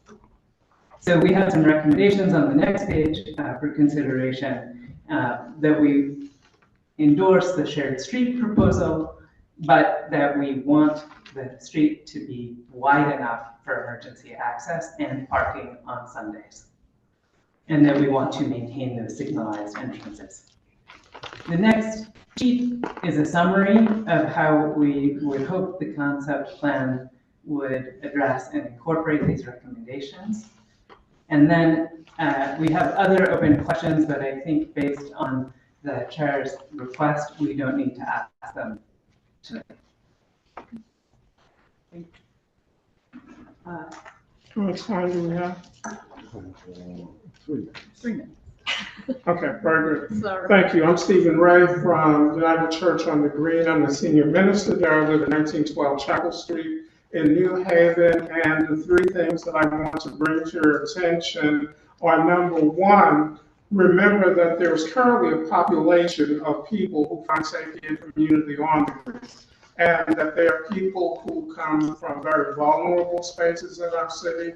And so they are part of sort of the landscape of the Green at the moment. Now, I bring those to your attention because I think one of our issues is the issue of recognizing not making them a nuisance population, not creating a condition in which they become a redundant and surplus population. Now, as that deals specifically with our conversation this evening, one of the things it's important to remember is that people who come from transient populations and transient life situations actually are safer in transient spaces.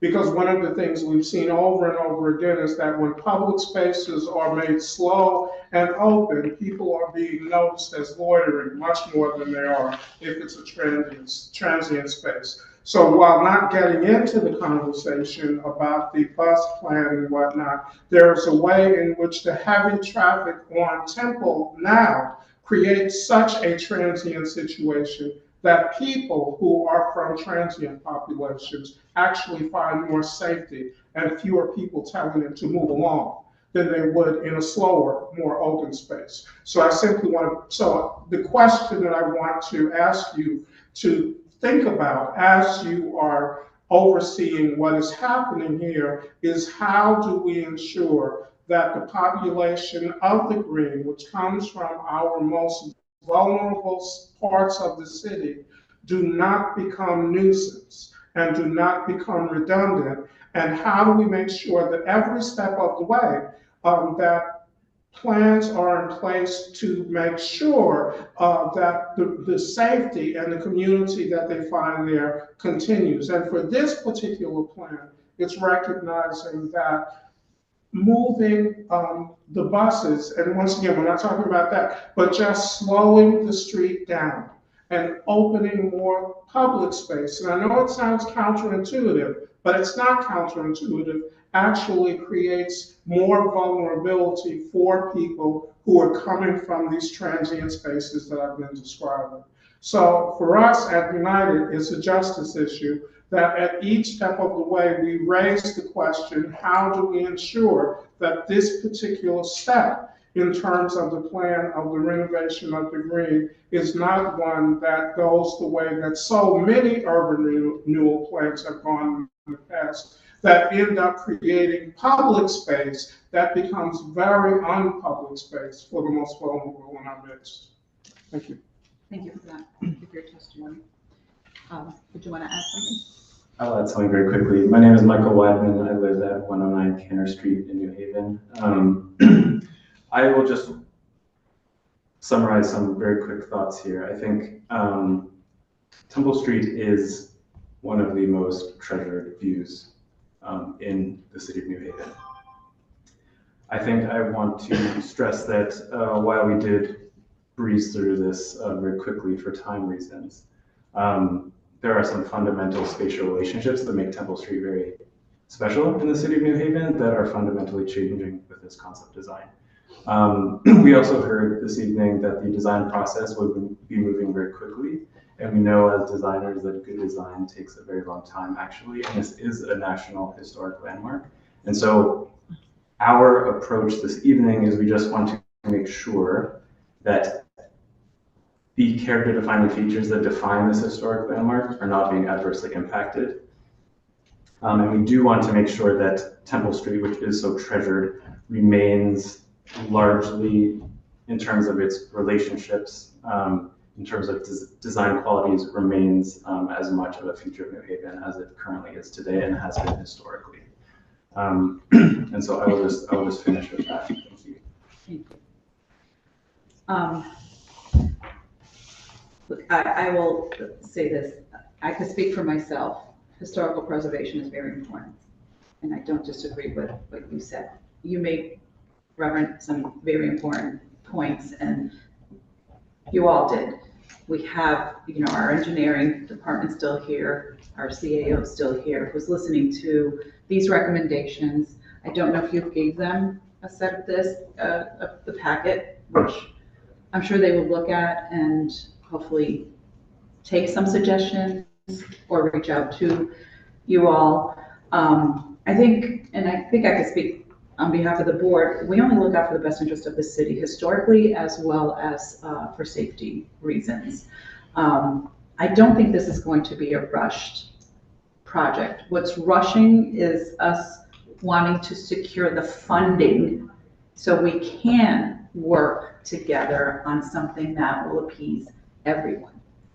So I don't want, I will ask our CAO for clarification on that, but tonight the rush is to get this money before we lose it. It is not to rush this project.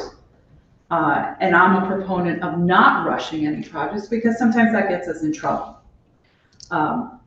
If this is truly the only meeting that's coming before the Board of Alders, you can request a workshop through the communications process. Anyone can ask for a workshop and we can revisit the scenario. And I'll leave it with that. But you all can request a meeting if you'd like. So we've had a really frustrating process. We were not even given this. Okay. It was just put online, I believe, last night or this morning. But we were as a given conceptual. Yeah. Let's remember, this is conceptual. It's not permanent. We're all going to have a say in what we would like to see. So then I'd ask that the condition of approval of this grant be that a consensus is reached with the churches, the proprietors, and the city. And that will satisfy the need to secure the funding, and that will satisfy our need to have an input, a meaningful input in the design process. And the committee will consider those I requests. thank you very, very much for listening to us. Thank you. Thank you all for being here tonight. Did you? Yeah. Okay, Alder Marks. If I may, and I do want to direct this to Attorney Cohen if I can, as an attorney on this. The question I was raising, and it's my concern here, is that yes, we want to secure funding, but yes, we also want to make sure we don't let a horse out of the barn, that we don't want, we, the alders, no longer have any control and say over. This seems pretty extremely important. I respect what Madam Chair is saying regarding funding. I'm asking you, just for your legal perspective, what I've heard from Mr. McCarthy is that a lot of this is existing right of way. So the stuff that is existing right of way, which I think are the bumps, I think are the elevated corners, some of the entrance issues. My understanding, according to Mr. McCarthy, is that this is the one and only hearing the alders will have on that topic. Question, do you agree with that understanding? That's my second question. Can you hold them both? The second question I have is about this. It's about Temple Street. Most of your presentation is about Temple Street, 3 lanes to 1 way. My understanding is that's going to come before the Traffic Commission, so that there will be further review, but not by the Board of Alders. So correct, and do you concur with my understanding that this is the last hearing that we as alders will have when we accept the money and let the horse out of the gate? Could you handle that question as well? Yes. Is that okay? So, yeah, just kind of do it in reverse. Sure. So the Traffic Commission is our police commission, and I have gone before them for traffic issues. There's no public hearing process there. It's just city staff goes, makes a recommendation, police commission decides whether or not they want to do what it is.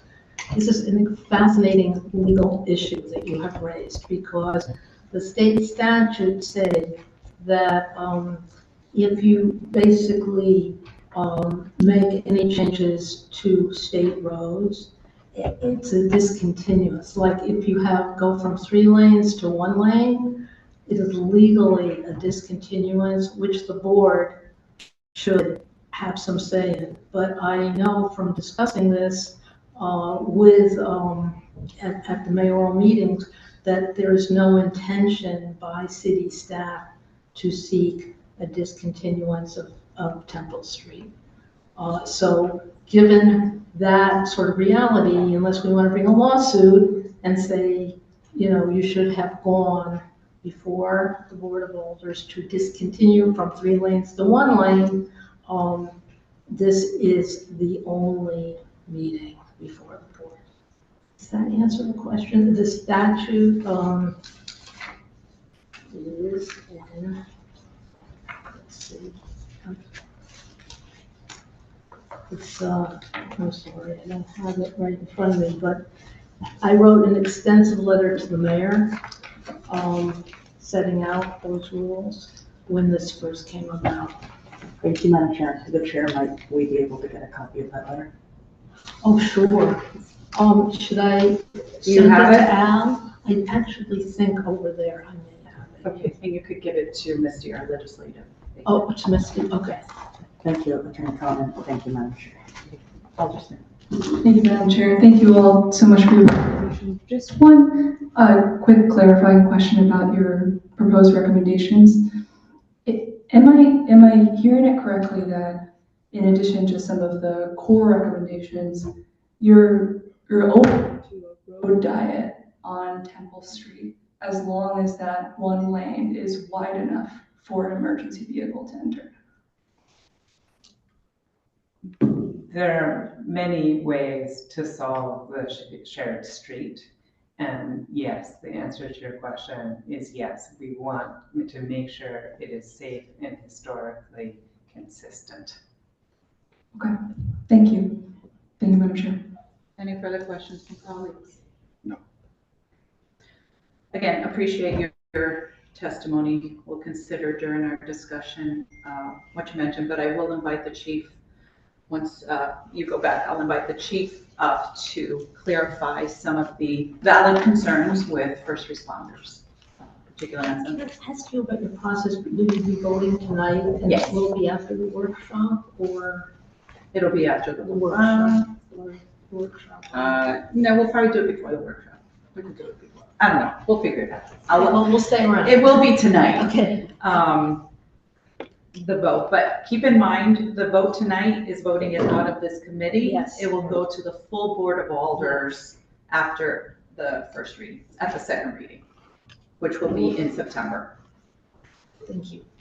Thank you. Thank you very much for Thank you. listening to Thank you us. all. Thank you for your patience and for being here. Bless me, Jackie. Chief Austin. I hope you heard some of the concerns regarding the first responders and the radius of your trucks being able to access, et cetera. And I will ask you both to state your name and address for the record and then help us out. Sure, no worries. John Alston, Fire Chief, City of New Haven, 952 Grand Avenue, New Haven, Connecticut, 06511. Daniel Coughlin, Assistant Chief, New Haven Fire Department, 75 Warren Street, New Haven. After listening to both presentations, if you will, and discussing International Fire Code, actually I sat in the back and asked the deputy engineer to send me a copy of their proposal as well, so that we can give a better answer to the Board of Alders. Having over 40 years in this business, sadly, I have responded to multiple fires in houses of worship. One of the things that we know that they are challenging at best, not just the wood and lacquer and furnishings and the historical accoutrements that are part of that, but also, believe it or not, the steeples and the bell towers act as chimneys. And because of the high ceilings, there's a delay in detection of fires. So we're very much aware of that. We do a lot of pre-planning. The green has its unique features. We only have limited access from the front of the churches because of the trees and roads. But I can tell you, part of the practice, and I brought Chief Coughlin, who's the operations chief, we have historically narrow streets in New Haven that are not going to change, I hope, which are particularly challenging, like the New Hallville Street that is really, really much more narrow than even this presentation. We have particular apparatus that are assigned to those districts to make sure that they can articulate into those. So we do have a process of meeting with engineering, the CAO's office, the police commission. We even get notified sometimes if we don't know about a meeting, the police commission will call us and say, hey, have you heard about this project? And we have that process of discussing it with them. To my understanding, this is to secure the funds tonight. We are actively a part of the planning process when it comes to any street modifications or even the traffic calming. I'll give you an example. What was the last one? We had State Street, State and Audubon, where we had to bring engineering out and said, hey, look, after it was done, we saw the concept, but there's some changes that you're gonna have to make because the truck that's assigned to downtown, which is right at our station, can't make the turn, and they were able to make those modifications. So even after those types of things, from conception to completion, sometimes there are modifications and changes. So we want you to know we will be actively a part of this process to ensure, because I can tell you some of the worst fires that you can go to are in houses of worship. Sure. If you look at the concept here, as you go through, International Fire Code is quoted several times, which is fine, but we're miles ahead of that. Okay. The engineering department literally has the specifications for every single fire apparatus in the city of New Haven, including its turning radius, and are factored into all of these projects. So they're great about that. As far as getting a fire truck down here, I mean, we get fire trucks through far worse places than this. It's a non-issue. As far as operating there, the churches are wide open. Our area of operation is significant there. The concern, from what I'm understanding from the people who were just up here, is the size of the road, which is an understandable concern. However, we just have plenty of room. If you look at the size of our apparatus, and we'll call it a wingspan for lack of a better term, when our ladder trucks have the outbreakers out to support it. When the ladder's up, again, engineering has that. Okay, so there's plenty of room. We have plenty of room to operate here. These are very clear buildings, and we have some trees, but if you look at the front of these buildings, access to these, it's almost unlimited. And if I can add to that, in that specific drawing, the truck that actually enters that block is coming from Dixwell. It's an articulated apparatus. It's only 8 feet wide. That's when articulated apparatus is when you see two drivers. A tiller truck. Yeah, a tiller truck. So you have someone in the front and someone in the back to ensure that you can make that swing. So as I said, this is not final, but we will also be actively involved in the process. So you mentioned that the truck will be coming from Dixwell, so it'll come up Elm Street? Correct. And then turn onto Temple? That's correct. And that is the radius, so they could take Elm pretty wide? Not only wide, but you have a driver in the back that swings the truck around. Okay, and you're saying that the conceptual design, the truck will be able to make that turn? What we've seen so far, yes. But again, I echo my original statement is from conception to completion, we want to make sure that the truck can fit. As it stands now, Alder, it looks. It can make that turn with ease. Okay, but you will be part of the conversations with our engineering department? Oh, absolutely. As well as, because that's a valid point, and we want to make sure that the design can accommodate safety for the first. And they do include us in all these conversations. Thank you for your, always your service to our city. Thank you. I guess I'm just layman's question. Sure. I drive often on Temple Street. I'm often stuck in traffic on Temple Street as a three-way road. And curious, when you move it to a one-way road, I just don't understand. You've got 15 cars bumper to bumper in front of the church. I don't understand how it could be safe to change a three-way road into a one-way road, given the church is on it. I know we have one-way roads, so you do your best, but I just don't understand when you have a line of cars, how. Because the other cars are parked, the center lane is the only one that's moving. So when you go down the three-way lane, you have folks that are going to the right, straight, and left. Those other cars are static or stagnant. In other words, I don't have to worry about 9 cars moving. I don't have to worry about the 3 cars that are in front of me. Does that make sense? Yes, but may I just ask again? Sure. We're sort of, when we come out of Temple Street, we're also going onto a busy street, Chapel. Correct. So you clog up the intersection at Chapel. I could conceive of, just from a lay person's perspective, Sure. literally a line of bumper to bumper cars, with the chaos of a fire in a grand church and parishioners coming out. Sure. I just have this nightmare vision of bumper to bumper cars, the entire of Temple Street, and you're stuck trying to pull onto it. A line of cars is a line of cars to us. I mean, we're gonna move them no matter what, okay? The lights, the sirens, we're gonna bear down on You them. also have truck 1 and engine 4 coming up from Grant Street, coming up Chapel from the other side to also clear that as well. Yeah, there's a redundancy. So you remember, you can't think of it as just 1 or 2 fire trucks coming. For a reported fire, you're looking at 7 at a minimum, right? So we're all converging on this. So, And I'm not being facetious. No. You don't have siren and lights either. Yeah. There's a difference when we come down. If one truck can't get it, one of the other ones is You don't gonna mind get my it. saying you're not scared of the line of cars in traffic? No, we do that every day, Thank you. multiple times a day. Thank you for answering the question. Thank you, Madam. Even 3 o'clock in the morning. They're out there. Thank you for Thank you for what you do. And we're not taking this lightly as well. We listen to every one of the comments. No, We're yeah. making notes in the back as well. Well, I wouldn't think anything less. That's why we called you up, to make sure that you are part of the process, and to reassure, our residents that, you're gonna make sure that safety is a top priority. Alder Hogan. Real quick question, Chief. Do speed humps or raised sidewalks or raised roads impact the effectiveness of trucks arriving to their emergencies? Sometimes when they're installed improperly, yeah. But again, we work with the engineering department, literally the one you were talking about in Audubon. We and the engineering department came out and said, we told them this doesn't work for us.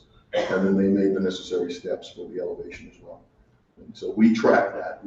We We've actually had those conversations through the CAO's office, through engineering and traffic as well. Do you currently have a list of locations that need to be done now? Not I'm scared currently, when but you said yes. the ones that we have concerns about have already been addressed. Okay. And it's been, I'm not part of the pun, but it's been calm so far.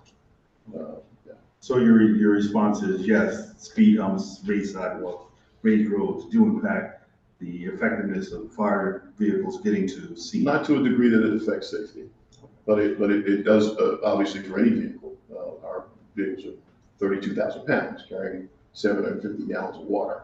So when you take a speed bump, it's different than us taking a speed bump. So I guess the question that was raised earlier is that if you have a 32,000 pound truck full of water, it has to go over maybe 6 or 7, or maybe let's say 3 speed humps to get to a facility downtown, which now has a closed environment in terms of 3 lanes into 1, that you can, in essence, theoretically say that will impact your performance in getting to that scene. But in theory, if there are 6 humps there, it would affect anyone. But that's part of the conversation we have with engineering to ensure that they don't put 6 there, and then we make our adjustments as well. So we may not assign engine 4 to be the first engine, we might assign engine 6 to try and be the first engine, because they have a straighter path down Elm into Temple, or any place else. So, you know what, I love technology, just like you love permitting. Every one of our vehicles, I wrote down every one of your questions, every vehicle, in fact, that we were sitting back there, Danny and I, on our phones and tablets, looking at taking pictures from the back. Every one of our vehicles have automatic vehicle locators. I know where every truck is, how long they've been there, when they're responding. It is timed. We know everywhere in the city. And what happens is a coordination between dispatch, our software, and our drivers who know where they're going because they're familiar with their district. If they can't get to a block because traffic is blocking, they get on the radio and they said, I'm stuck in traffic on Elm. Good. Then engine 4 knows that they're going to be first. We have contingency plans throughout the entire city. I know because he wrote them. Is that good or bad? That's good. You didn't say that. Thank you, Madam Chair. Thank you, Alder Wilson. Any other questions, Alder Sigmund? Thank you, Madam Chair. Thank you for your service. Chief, could you speak in terms when you get a call to a location of a fire? What is the partnership with the police department in terms of assisting with traffic, etc.? Could you speak to that, please? Sure. Even on our false alarms, they are, anytime we call it, it's called a box alarm. Chief Kaufman alluded to that, where we're going to be sending more than 3 pieces of apparatus. The PD are dispatched. We also call for them if we need them specifically, because maybe they're responding just to the address, but we need them to block another street because we're now looking for hydrants and looking for apparatus placement. On working fires, they upgrade that to a supervisor. So 9 times out of 10, sadly, if you've seen a fire in the city of New Haven, near our command vehicle, you will see 3 or 4 police officers are there. We just have to stop them for blocking hydrants, but yeah, they're there. But to Alder Marks' point, particularly in the downtown area, our response times are, this is not a knock to the police department, they just have a different system than us, but our response times are far faster than that. Downtown, however, you always have police officers on that green. They, at that point, start to assist in clearing that traffic as well. Thank you. That answers my question. Thank you, Madam Chair. Thank you, Alder Sigmund. You know, and just, I'm not sure this is even a question for you, but Attorney Cohen mentioned the state statute regarding state roads and the narrowing. But I'm gonna assume this doesn't relate to you, but we look at state statutes as well for safety and radiuses, et cetera. So you follow state statute when it pertains to you. Correct, but anytime there's a change in any streets or plans or even addresses, it goes through engineering, it goes through traffic and parking, and then we either receive an email or an update, or there's a meeting, or then it goes to operations, which is Chief Kaufman, and we see what that impact is going to be on our responses, whether we have to make modifications in our responses, or we go back and push back literally and say, that's not going to work for us. Great, thank you. And in answer to your call, those are all the active calls in the last hour since we've been here. And we literally can dive into any one of those calls and see where they are in the video. So before they get to a block that's blocked, they have that. Great, thanks for sharing that information. Any further questions? No. Okay, thank you very much. We appreciate your time. Thank you.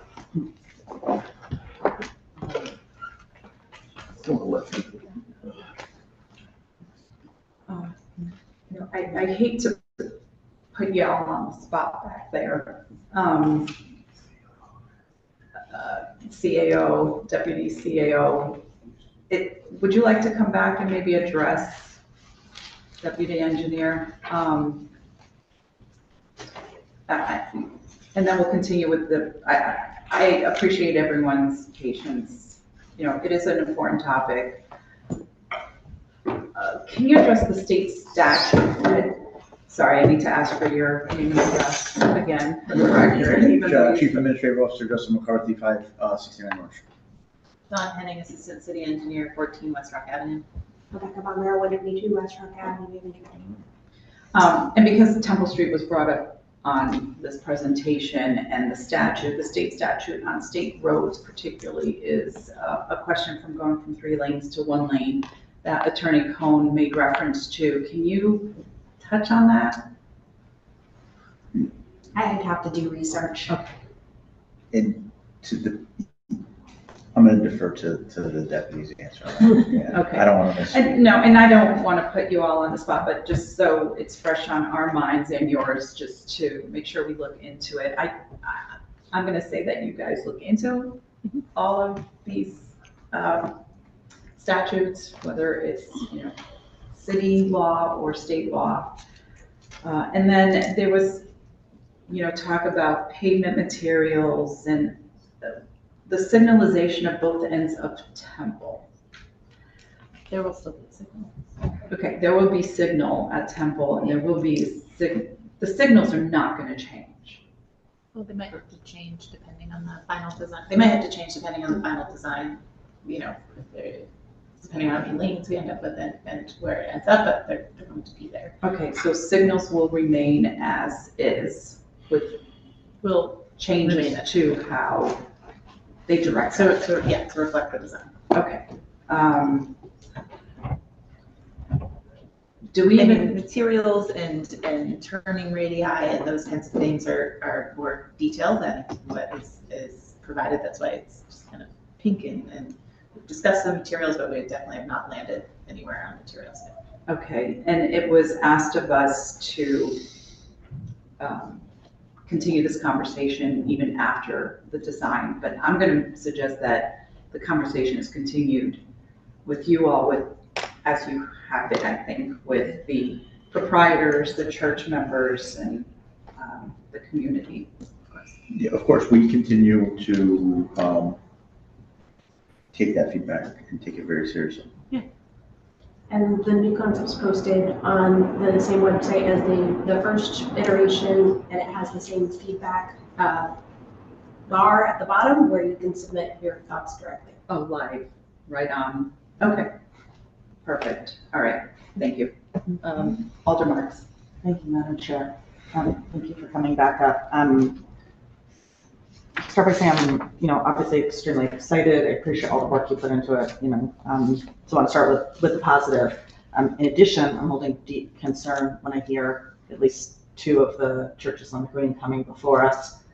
There are cherished treasures, there are unique and valuable stakeholders, just incredibly concerned that, they hadn't seen this, that they're uncomfortable, that they have safety concerns and, real concerns for,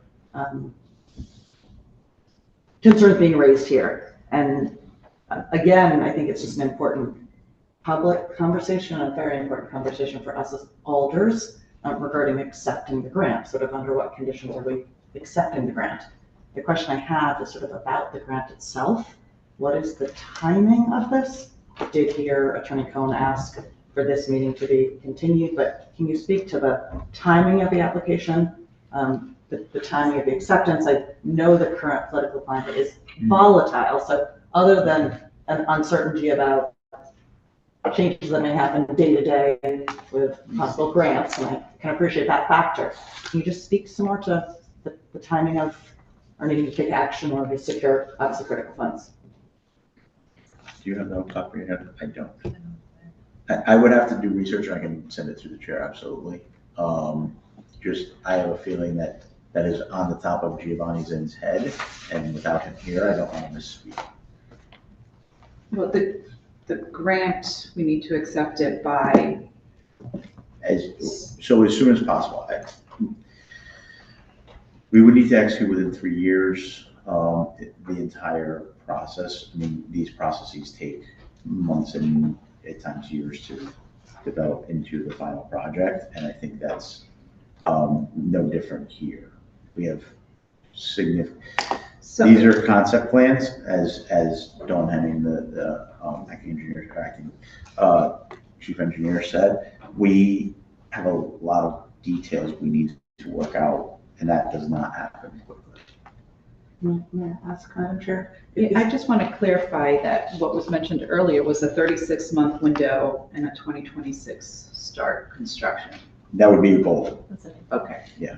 May I ask, Madam Chair? Yes. Grant application deadline? I mean, I So think that's this not to put you on the this spot. is At least Lynn knows congressionally it. directed funding, so I don't want to use the word earmark, but that is the one that people most generally are familiar with. So this is earmarked funding. It's congressionally directed through Federal Highway Administration. It goes to the state, and we enter into a 3-party agreement.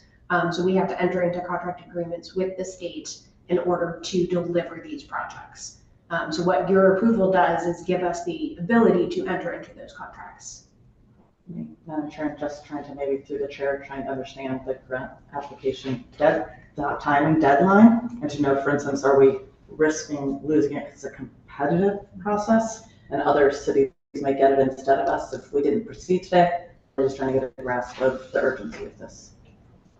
Thank you. Madam Chair, I don't know how to phrase the question. I think you know how we generally will apply for and Yes, and accept. there's a deadline. I can't speak to that for this specific type of funding, since it's not, we're calling it a grant, but it's not a competitive grant, it's congressionally directed funding, so it's slightly different than a traditional grant. I honestly just don't have that answer, and I will work very expeditiously to get it. Well, I mean, the first line on the letter says the state of Connecticut Department of Transportation has offered a $4 million grant to the city of New Haven for the New Haven Green Area Roadway Safety Improvements Project on behalf of the United States Department of Transportation as part of the congressionally directed spending program. So I'm going to say that the state of Connecticut has received a certain amount of funding, and that $4 million is coming from the federal government through the state of Connecticut and awarded to us. But not through like a traditional. But not through a, correct. So I have a little bit more clarity here. We have to obligate the funds within 3 years from the beginning of the federal fiscal year. That being said, we would need to continue design in order to meet that threshold of the 3 years from federal fiscal. And we have to be under contract to use any of those funds towards design. One more time, Madam Chair.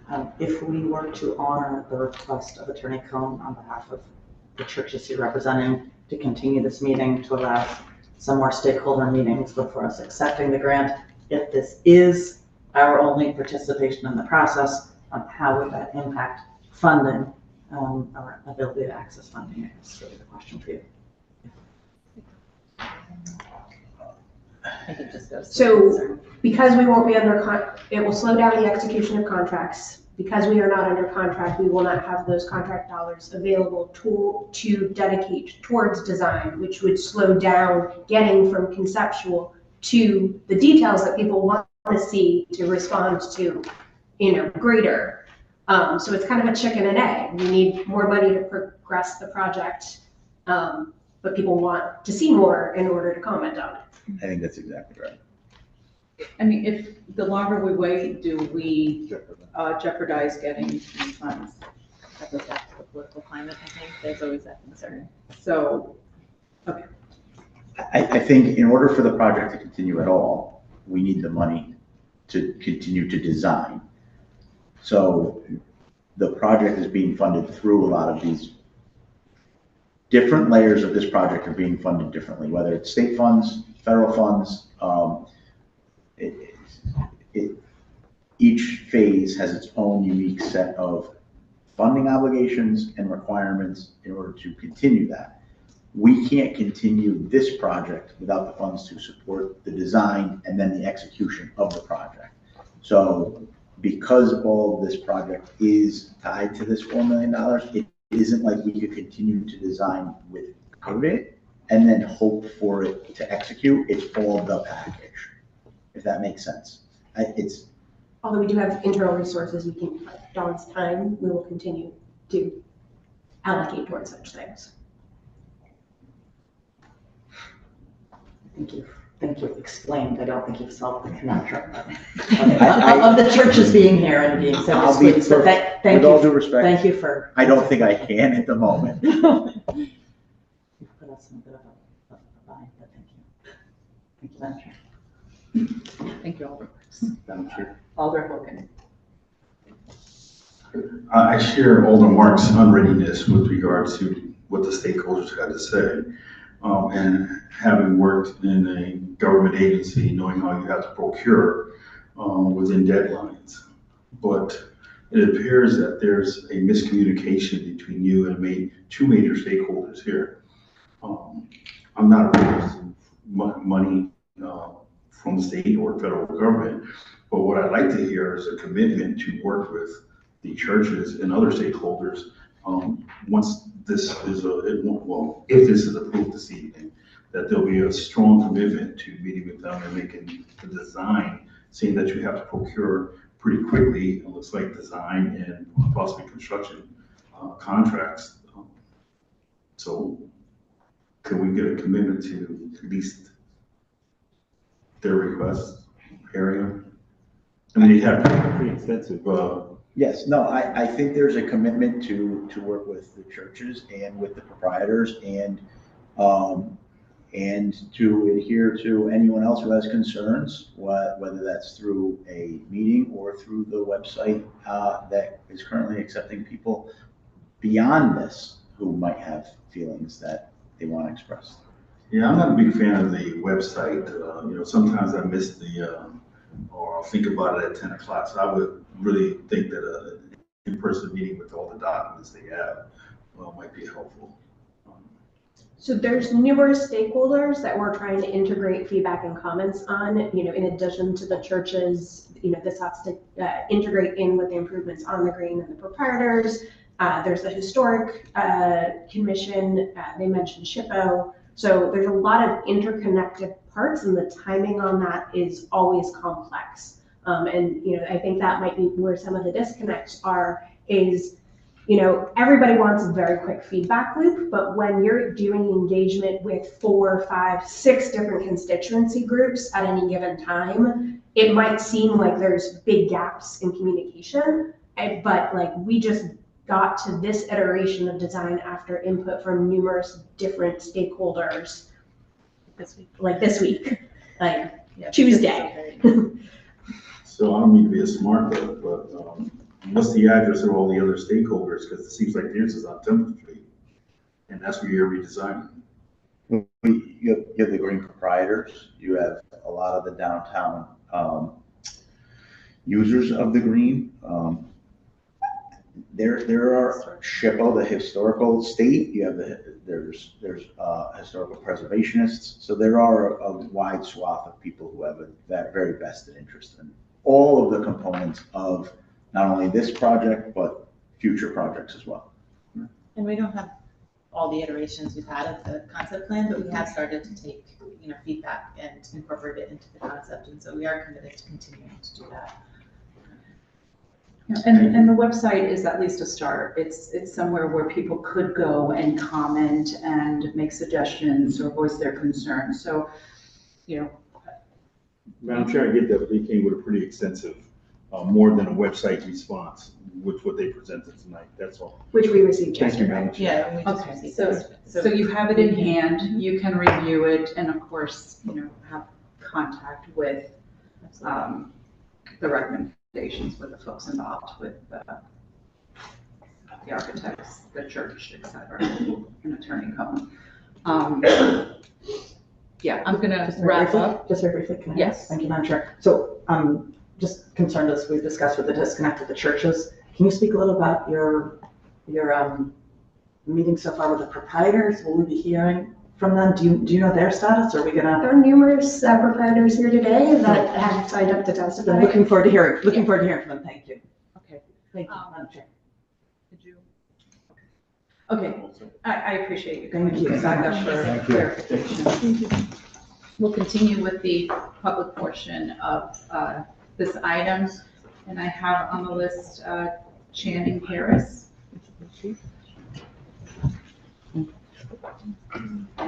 And just a reminder for anyone who is going to testify, please state your name and address for the record, and you can go right into your testimony once you do so.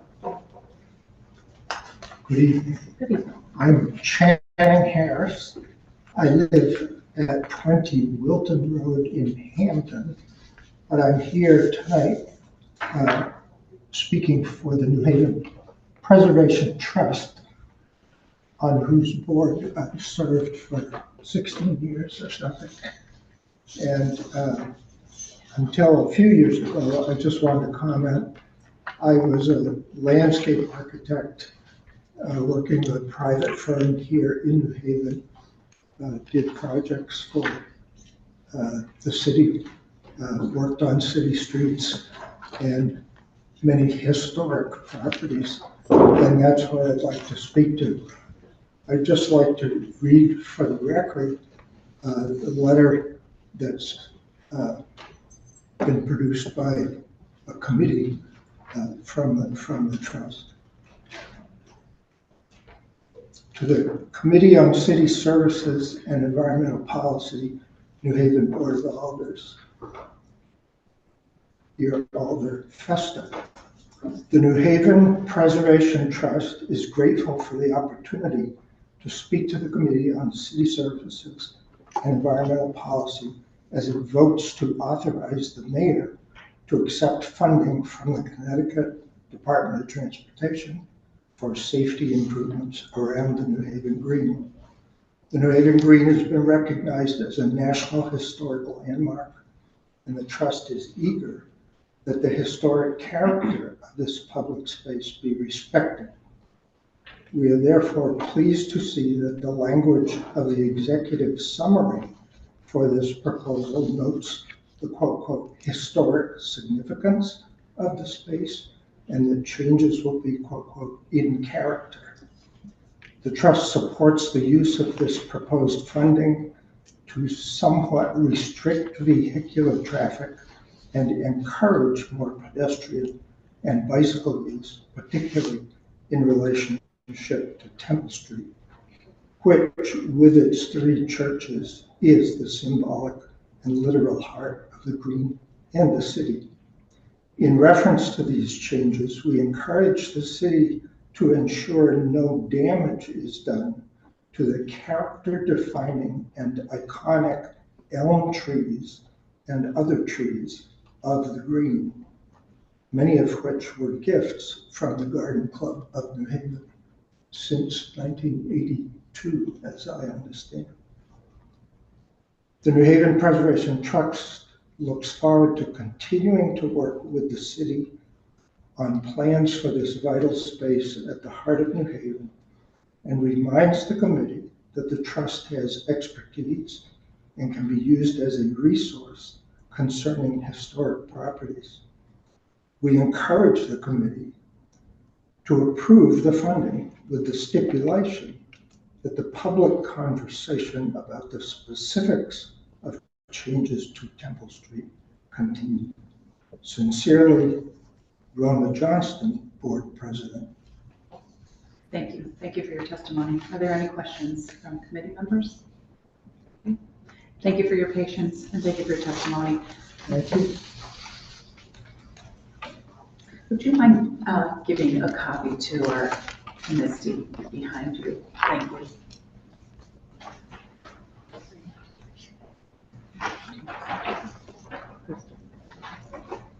Christopher Weigering.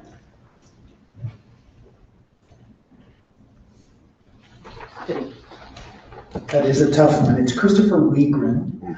I live at 360 Bellevue Road in New Haven. I'm also the Deputy Director of the Preservation Connecticut statewide historic preservation organization, nonprofit organization. I've worked there for 36 years. Like Alder Smith, I'm excited to see the work on being proposed for the green, not just this project, but the others as well. It's, as we've said, a National Historic Landmark, a place of great importance, not just to New Haven, but to the representing the heritage of the United States as a whole.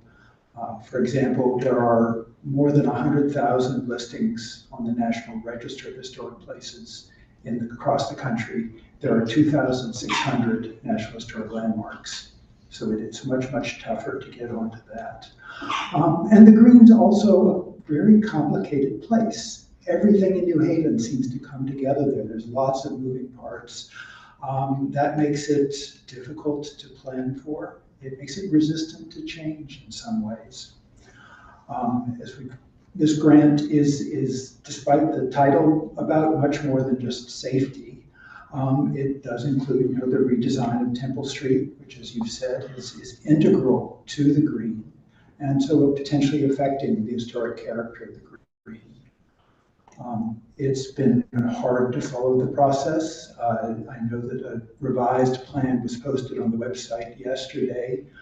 I've seen 2 other versions that never appeared on the website. So, and even those drawings don't come with much in the way of explanation. So it's hard to tell exactly what they're aiming at in some cases. This grant is federal money. The National Historic Preservation Act requires that for projects that are funded or permitted by federal, state, go through a review and consultation process. This is Section 106 of the National Historic Preservation Act. In this case, it would be managed by the Connecticut Department of Transportation. And that's, identifies stakeholders, certainly the city, the churches, the proprietors committee, preservation organizations, anybody who expresses an interest in the historic character, to review plans, to identify their effect on the historic character of the Green.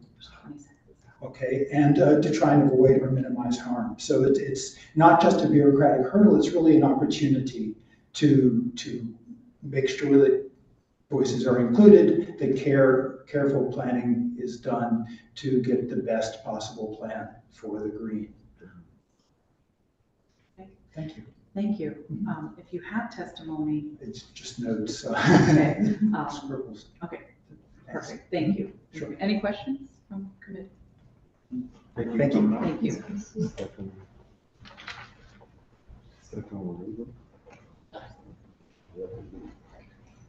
Stephen? Stephen Ray Lugo? Did I read that right? Well, you will correct me as soon as you sit down. I don't hear. Maybe that's a good thing, I don't know. Have a seat, name and address for the record, please. My name is David Augusta, I live at 431. Oh, sorry, that's not you on the list. Oh, I'm sorry. I'm sorry. It's a Stephen. Stephen, is there a Stephen? Chapel Street? Oh, okay. Now it's you. I was early. Good job. My name is David Augusta. I live at 431 Orange Street. I urge you to take this money. There is currently no ADA compliant access route to the New Haven Green.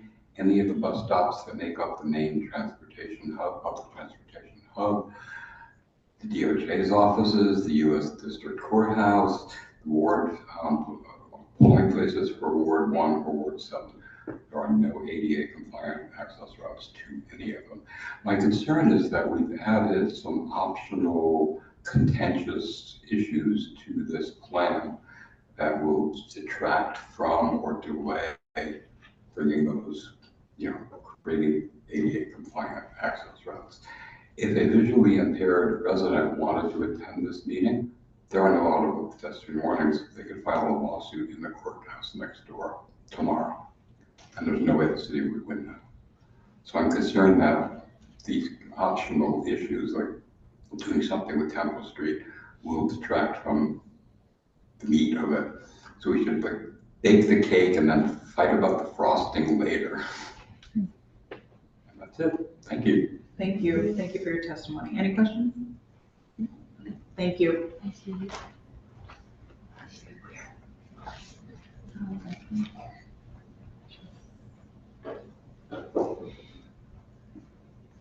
Right, okay, it's Reverend.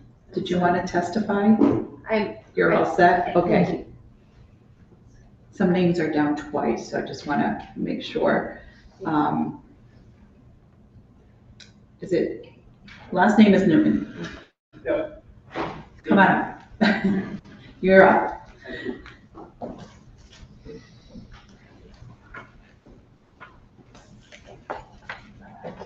David Newton, 428 Humphrey Street, for the last 26 years, downtown New Haven for the last 45. I'm also a proprietor of the New Haven Green, and quite simply, we encourage you to accept this grant. The safety that's involved with the street corner access, ADA, you've heard it all, drainage, it just seems to make so much sense. As to Temple Street, that's a city street. And so we've been in the conversations with the city and the churches, and the plan has evolved, largely listening to the comments and the concerns of the churches. And we have every reason to believe that that conversation will continue once the money is accepted. So we encourage you to accept the grant. Thank you. Thank you. Questions? You know what, just a quick Yes, question. of Do you course. feel you have been involved in the process? Yes. As a proprietor? Yes, we do. Yes, we have. Yes, we've been in all the meetings with the churches, with the city. Yes, we feel very involved. We have to obviously make a stake and agree and consider it a sacred trust. So yes, we've been very engaged and involved all through the process. Thank you. Thank Thank you very you. much. Thanks for your testimony. Yep. Billy Bromwich?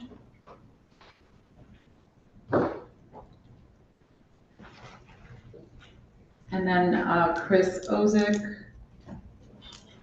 And then Amstris Barwell. And I will repeat the names, so if you're not paying attention, that's okay. Good evening. Good evening. My name is Billy Brumage. I live at 49 West Rock Avenue. So I wanted to first of all thank a lot of the speakers, but I wanted to particularly thank Reverend Ray for his comments. I thought they were incredibly beautiful, and I want to also thank him for being an ally when I represent the unhoused activist community team, UACT, when we had an encampment on the Green last fall as a way to provide some sanctuary and safety and community for folks that were living on the Green in New Haven. Reverend Ray was a stalwart ally of ours, and we really appreciate that. And I just want to echo what Reverend Ray said as well, that people are on the Green now. There's a large constituent of people that come there for safety, for security, for safety in numbers, for just access to social interaction. And I think that a concern that we have is certainly that the plan as it's laid out, and I promise I will get to the 4 million part, is that it is sort of the tip of the spear potentially for gentrification in the city. Of the Green. Downtown is being, as we've all seen, is being rapidly gentrified. There's a group of, it's not available to everybody, especially in terms of housing these days. And so we are really thinking about this as a once in a generation sort of bite at the apple, maybe once in 2 generations for these kinds of big changes to the Green. And we're thinking about, in a heat wave, we all experienced how terrible it was out there today. There's not a place to get water on the Green currently. So we want to encourage these kinds of thinking about all the people in New Haven, particularly people that are most vulnerable there. Access to water, access to public restrooms. There's no public restrooms on the Green right now. There's some downstairs. A lot of people aren't coming in because they're not comfortable to sign in at City Hall with security. As welcoming as some people might feel it is, others don't feel that way. I know I'm getting near time, so I just wanted to also say that I really think that public comment and public input has become one of the big themes tonight. And I really want to encourage the board to consider not allowing the administration to decide the pace of public input. That's what I'm hearing tonight, is that it's that the administration wants to decide when input will be given. Okay, thank you, Alderson. This is, the green is our commons. The green is our one of our only shared spaces that we have in the city where we can all be. My concern is that if we don't then all have the opportunity for input, and that's also UAC's concern, is that we do not have the opportunity for input in that way. We're only able to give comment rather than helping to shape the plan. It really defies what the green is about and what it's been historically. And so I'd like to encourage you to make it conditional, the accepting of this $4 million conditional on the Board of Alders pulling together an advisory committee that will then advise this project throughout. I don't think it should be left in the current way that the city wants to just invite people in. I know of no unhoused person on the green that has been part of any conversation related to any phase of this plan. I thank you for your time. Thank you. Any questions, colleagues? Good, thank you very much. Thank you.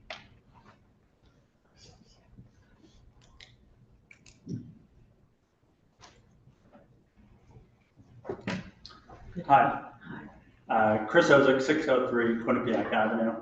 I'm here tonight. The green is the heart and soul of our city and deserves a comprehensive planning process.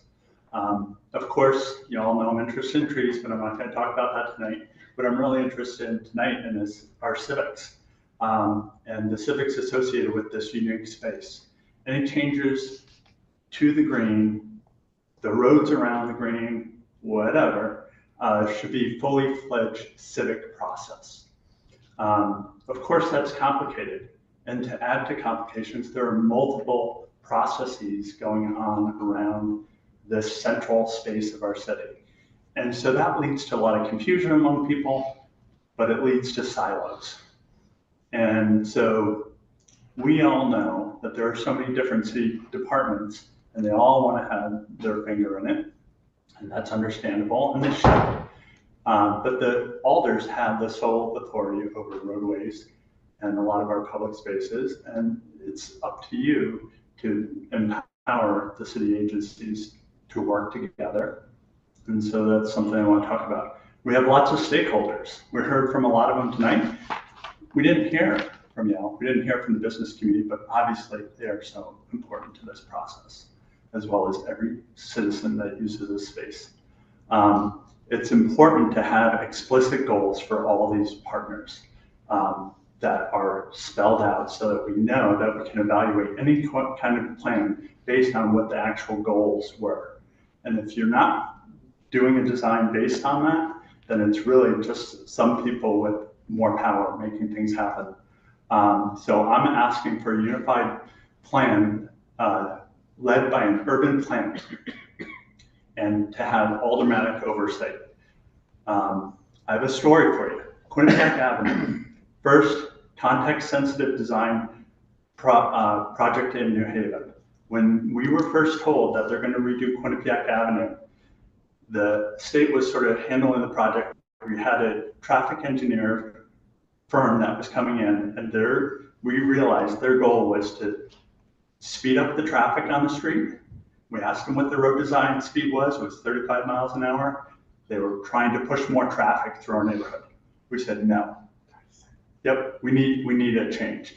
And so we had the mayor in a room with 100 people, and we asked for that change, and he fired the people that were doing the design, hired an urban planning agency, and we got bump outs, alternate side parking, traffic circles. It was the first one in New Haven designed, not the first one to be built because of the Fair Street Bridge closing, which then allowed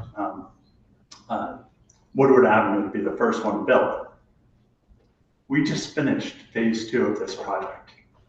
That's been almost 25 years, but it's fantastic.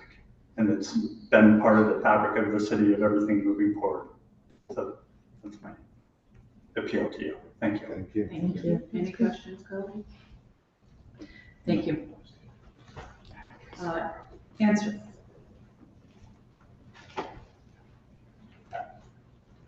And then Zalima Harris.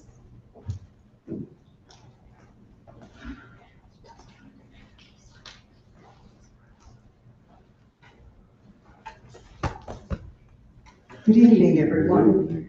I'm Anstris Farlow. My address is 59 Elm Street, and I represent the New Haven Urban Design League. We've been engaged in this process really for, I guess it's about, well, non-process for about 2.5 years. When the pathways were put down about 2.5 years ago on the lower green, and done in such a inappropriate way, poorly constructed, we got involved and started asking questions about that, where the money came from, how it happened, and if they were ever going to be repaired. It contributes to a lot of problems and it's unsafe. And in the process of that was state funds, about 2.6 million, that was first approved under Tony Harp's time in office, but not spent until 2022. So we met with engineering, we met with the mayor and some of his staff and outlined ways of looking at this and ways that the state Chapeau's office could help by which they offered to help do penetrating radar for the green, to have an archaeological report written, and to revise the national landmark nomination to make it forward up to current standards.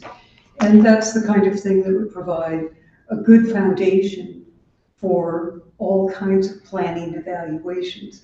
It'd be the first steps for moving to a comprehensive plan. And I'll just say I agree with what Chris Osick said about the need for that, and to give people a chance to truly be part of the creation of the plan, not simply witnesses. This area, I'm particularly concerned not only with preservation, but the issues about climate change. We have a lot of flooding and drought, and the flooding is often very severe and crosses the street. Floods even CVS, floods the UI vaults on a regular basis. And we need to start from the ground up. We should start with like a geotechnical evaluation of how we solve these problems that will only get worse with climate change. So let me summarize. I turned in some written comments, and I want you to look closely at a drawing about what would happen potentially when you move the bus stops off the green. And this goes to the question that we have about how does this work? If all of these become two-way streets and you have to move all of these bus stops and that the amount of curb space they take up right to Church Street, and you have to build new bus stops in front of the courthouse, and I think probably even new bus stops on the side of 900 Chapel. We don't even see the plan yet for the two-way street conversion and how the turning radius will work for the buses. Also, if you note that to move these bus stops from Temple down to Church will require removing all of the parking along that side of the green. And you probably need to move the fence, the historic fence, in. And there's also not really a plan for how you, yeah.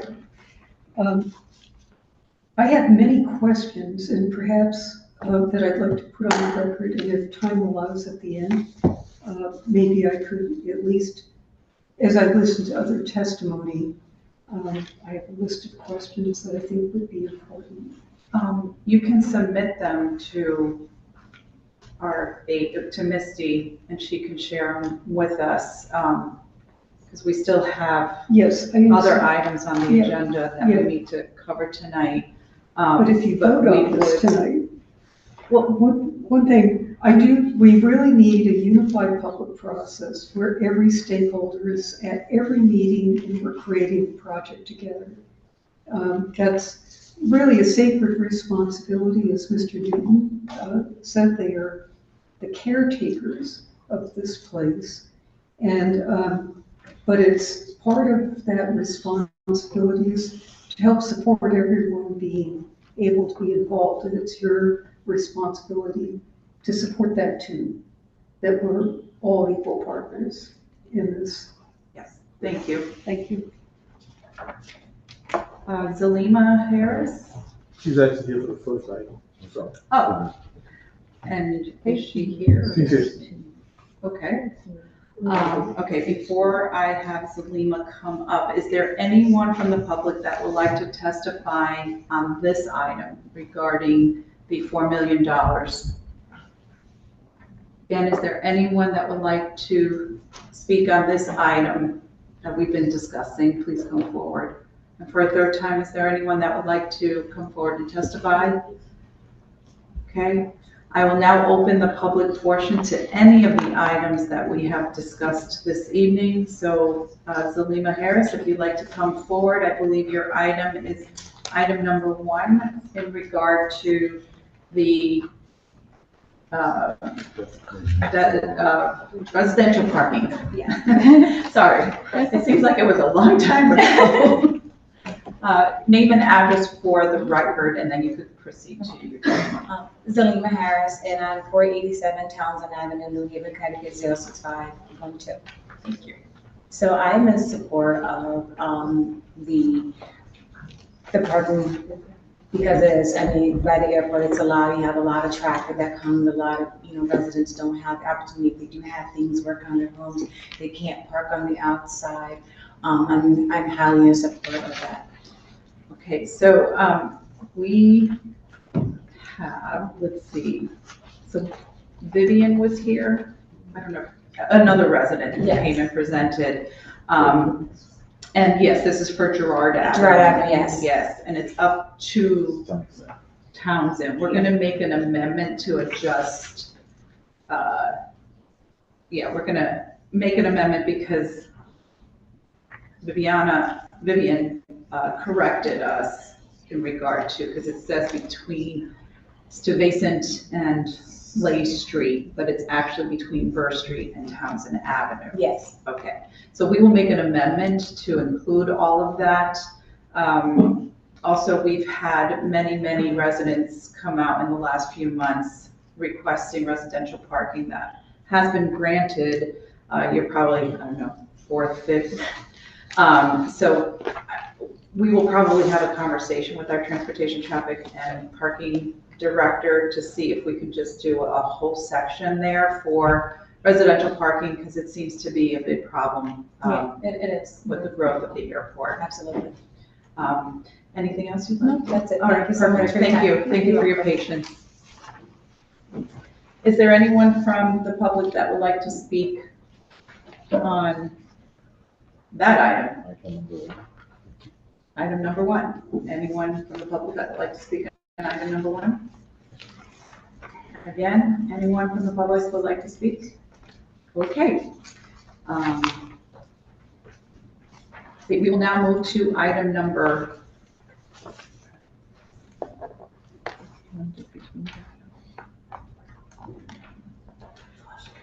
Okay.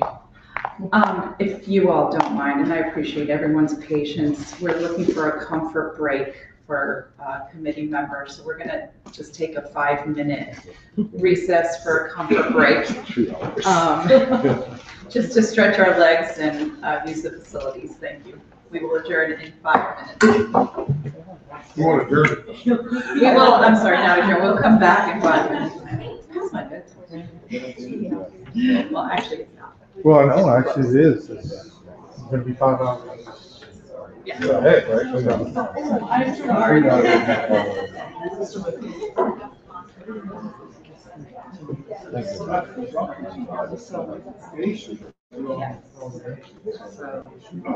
Thank you. I will reach out.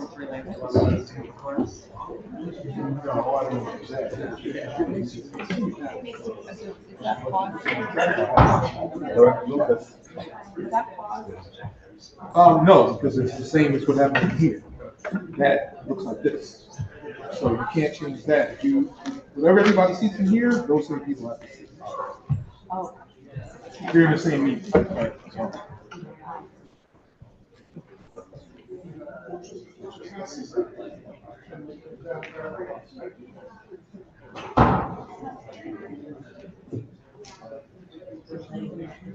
How you doing?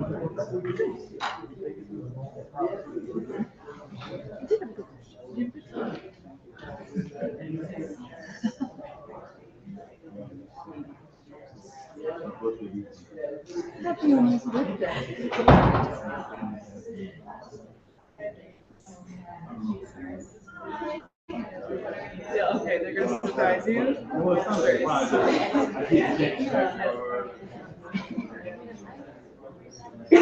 Yeah, so,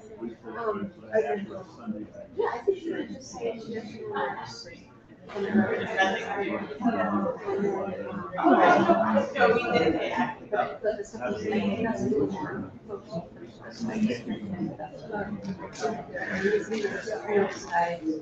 It's hot out there. I'm trying not to be an insult.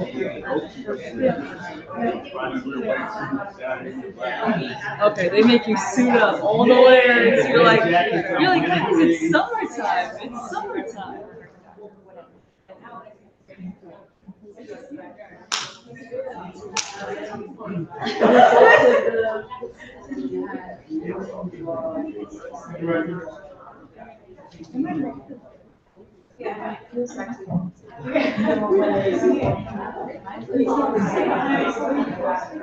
How are you?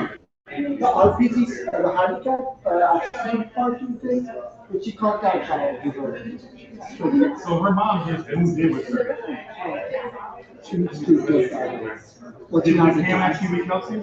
No, not yet. Okay. So when she does, I think either Eric or she. All right. I think all she needs a placard. She needs to get straight placard. Takes a couple of months. So I caught up with all the boys at the parcel on the corner there. Yeah, and she said it's a public park. She's cool with it. So I gotta figure out.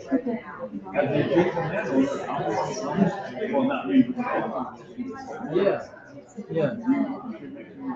Yeah, keeping it up. So I've got to figure out the housing authority on Sap, the city on Sap. So the house already owns the corner here. The city owns the piece. The next one in. Okay. So yeah, I got to figure out. Your hard part is Serena, who's trying to do what yeah. What's the hell up every line? Well, I like that.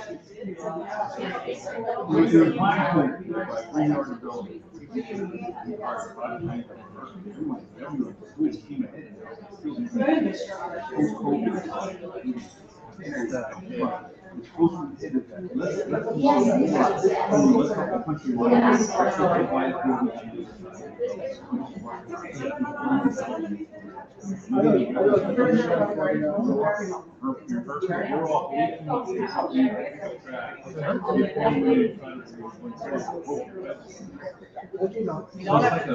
Really good community. Yeah. And I like that, when you just some space of. Yep. Yeah, that's right.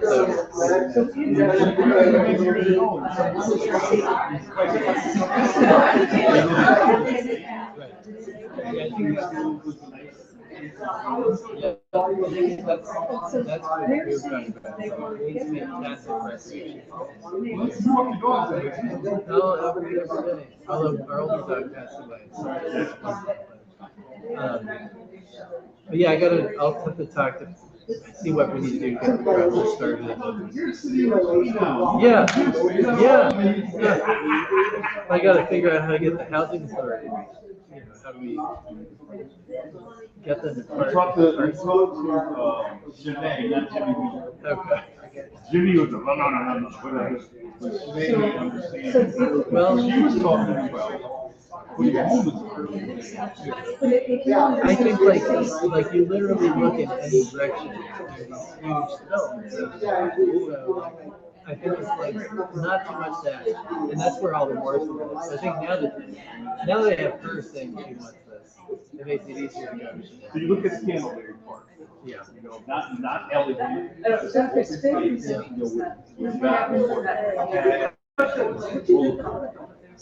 It's highly. Oh, yeah. Scandalberry is amazing. It is really. That attracts me. Not it. Yeah, do a bigger pond for tomorrow morning press conference. Yeah. That's what's cool.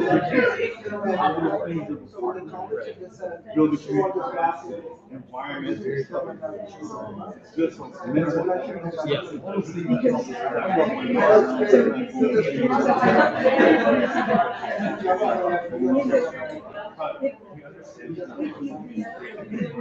But it's like you see birds. That's where blackface from. Yeah, there's a lot of it on that side.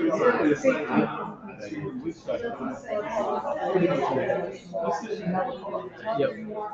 I was actually disappointed with the playground. Yeah. Yeah. Not a big place.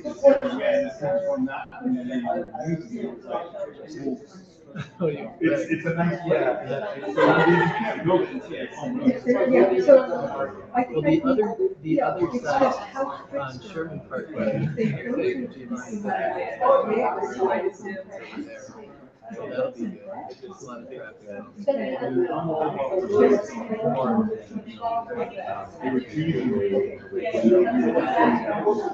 Yeah. I just want to see if you do it in Park Square because I need to see you. Yeah. You're like, yeah.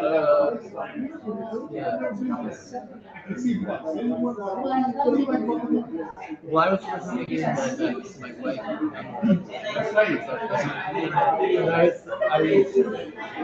you asked something, she did say B. She didn't know. She was like, I had no idea. And I wasn't doing the final one. Right. I want to know who. That's what she said there was somebody who was arrested. There's somebody who's going to be LCI.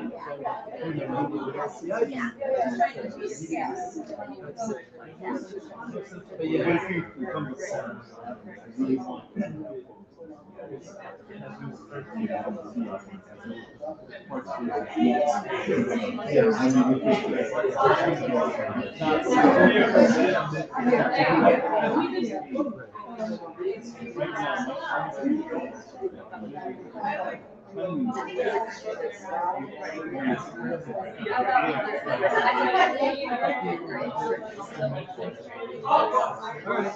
Stay tuned.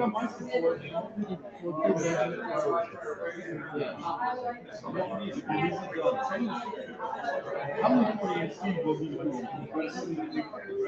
yeah, maybe you'll better see them. Yeah, there's a bunch of rush. All right, sounds good.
My buddies are all there. Although some of the girls and some of them kids there, some of the VA, some of the, I went last year. It was nice to see some of the, we went to see dark. But when you're inside the facility, it's game over here. Wow. You go outside. Go rent your rental car. And it's like, let me turn it on and swing out here, going, lose all confidence.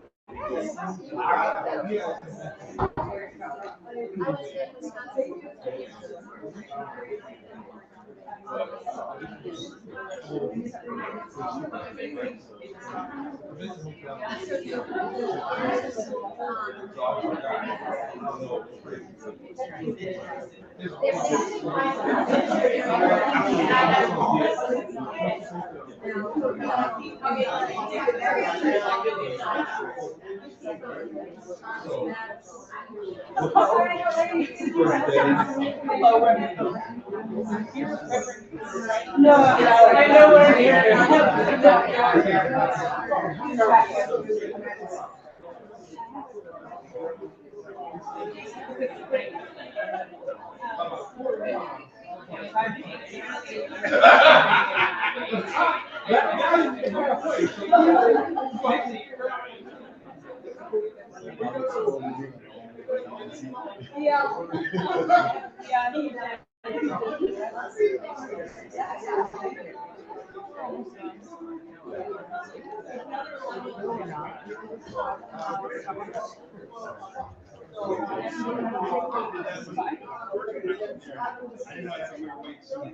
Did you see the article?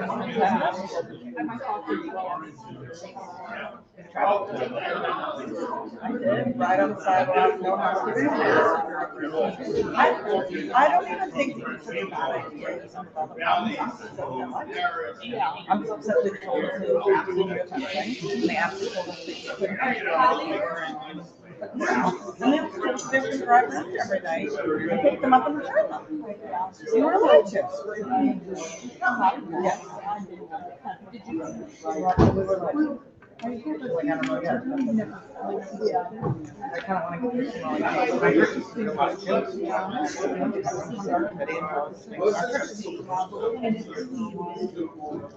But I think we're almost done with they were talking about they I'm not trying to.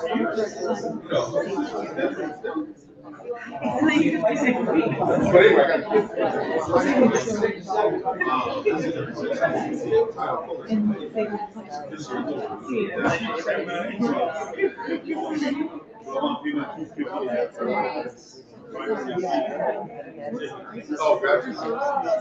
They should listen. It's gonna be a dinner.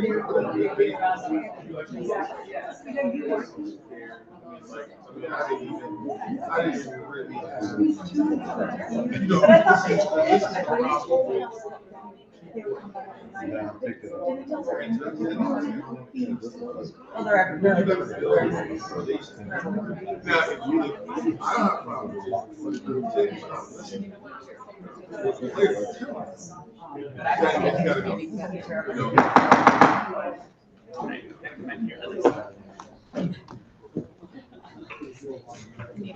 Take it home. It's like, Thank you, everyone, for your patience. I know it's been a long night, and we still have a couple of items to go through. At this time, we will move on to item number 4, which is our Director Winter to talk about the solar power purchase and lease agreement. Good evening. Oh,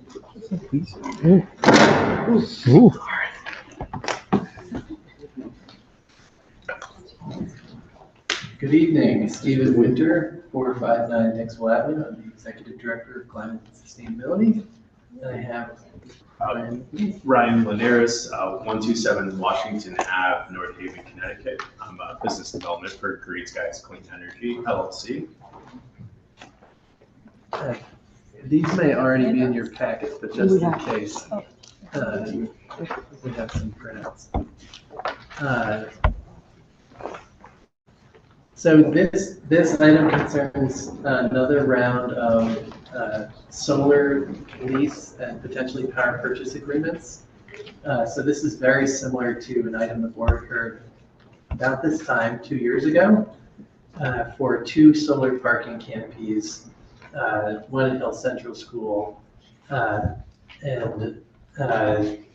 one at Hill Central, one at LW Beecher, and then a lease agreement for the city landfill. And just to update you on those projects, we are at work on the 2 parking canopies now. And we will be beginning work on the landfill solar project in August. So we'll be hopefully moving more quickly with these projects. There were a couple things time-wise that extended that out, particularly dealing with a landfill and making sure that that's going through the deep permitting process. So the projects you see depicted before you here are all solar parking canopies, and the lease structure would be very similar to the terms that the city agreed to with the landfill. And as a refresher, in that financial model, the city is essentially a landlord and receives a lease payment to host solar. So we're not purchasing power from the facilities, but we have a tenant that's paying us. Those rates are based on project economics that the city determines working with Green Skies. And so the first one in the pack here is Bowen Field Carport, which has an estimated rental rate of about $50,000. You can see the shade structures that we'll provide here. One thing I'll note is that we really did work with the Parks Department and with Annie Mikesel in particular to reduce tree loss.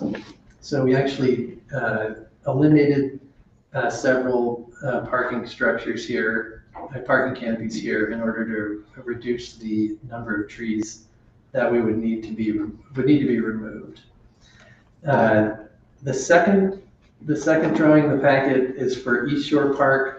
This will be a large square array, and originally we were going to remove a row of trees north and south, but now we're only removing the trees that are directly under the array. So the array originally was slightly larger. You'll see there's a school bus depicted here. So we have confirmed that the canopies are high enough. They will not impact school buses or delivery vehicles. I think the minimum clearance is over 13 feet. And then the third project is actually adjacent to the project that's currently underway now. So on the right side, you see there's this cogeneration facility between Clemente and Hill Central Schools. So on the right, the parking lot that's cut off is where we're currently building, and on the left is where the new parking canopies would go in. So in total, these projects will bring in about $120,000 in revenue. There's potential that if we can figure out a way to squeeze a couple more kilowatts out of the East Shore Park project, potentially using higher wattage panels, that we could slightly increase the lease rate there. The last drawing here is still under development, but we have brought this and the 2 other park proposals to the Parks Commission. The reason I say it's still under development is that we're looking at how we can combine a parking canopy with solar on the roof of the building, but the building is, the engineering department is still wrapping up construction on the building. So we're still finalizing the plans here, but we are seeking approval to move forward with the project, even though we haven't finalized the financial terms due to the ongoing construction on the site. Anything you'd like to add, Ryan? Yeah, I think you explained it very well, Steve. We're really honing in on carport structures this time around. There's the state of Connecticut has made a strong effort to push for property that's already disturbed, not to take up farmland and forest land, and instead try to go after sites that have dual benefits, like shading cars that you could park under. So that's why you see here a lot of major push for carport structures. And I think on the last page of this package, you could just see some schematics of what Green Guys has done in the past. In real time, you could go to Beecher and Hill Central and see what's being installed over the summer before kids go back to school. But it does create a good dual use for income to the city, shade parking, and obviously clean energy. The last thing I'd say, I know it's late, is the backdrop to all of this is the changes at the federal level. Solar and wind were hit the hardest in the reconciliation bill that the president recently signed into law. And so there is a challenge there that if we can't get these projects moving, I think the deadline to start construction would be July 4th of next year. In part with that last project where we're still working on the economics of it, that's the reason why we're bringing it before you now, is we want to try to keep these projects moving and hope that we can begin construction in order to claim tax credits that will no longer be available for projects that don't begin construction before that date.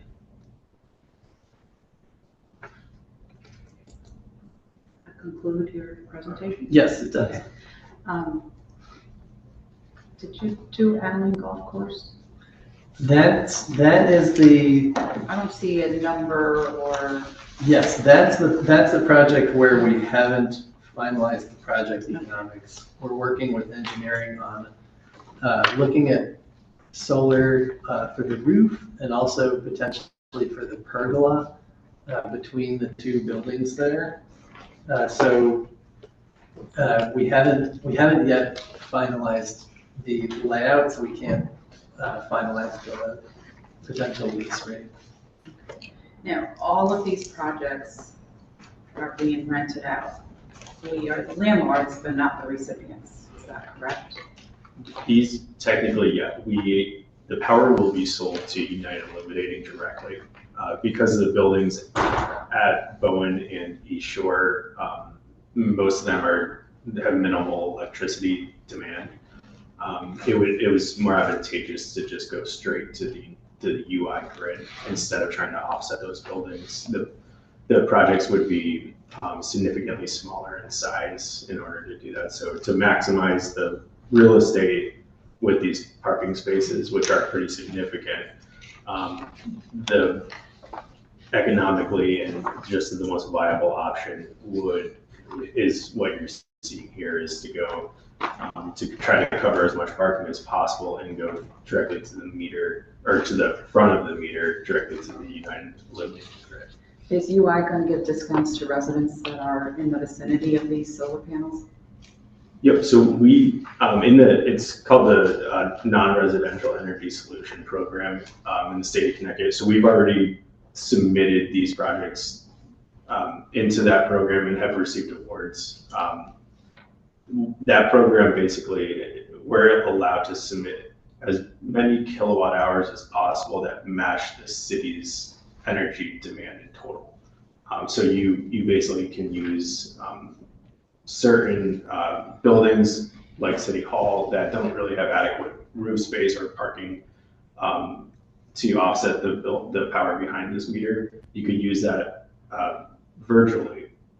So you stage a project on the opposite side of the city, and in the NRES program, as long as certain buildings in the city can match the kilowatt hours that's being produced in these parking lots.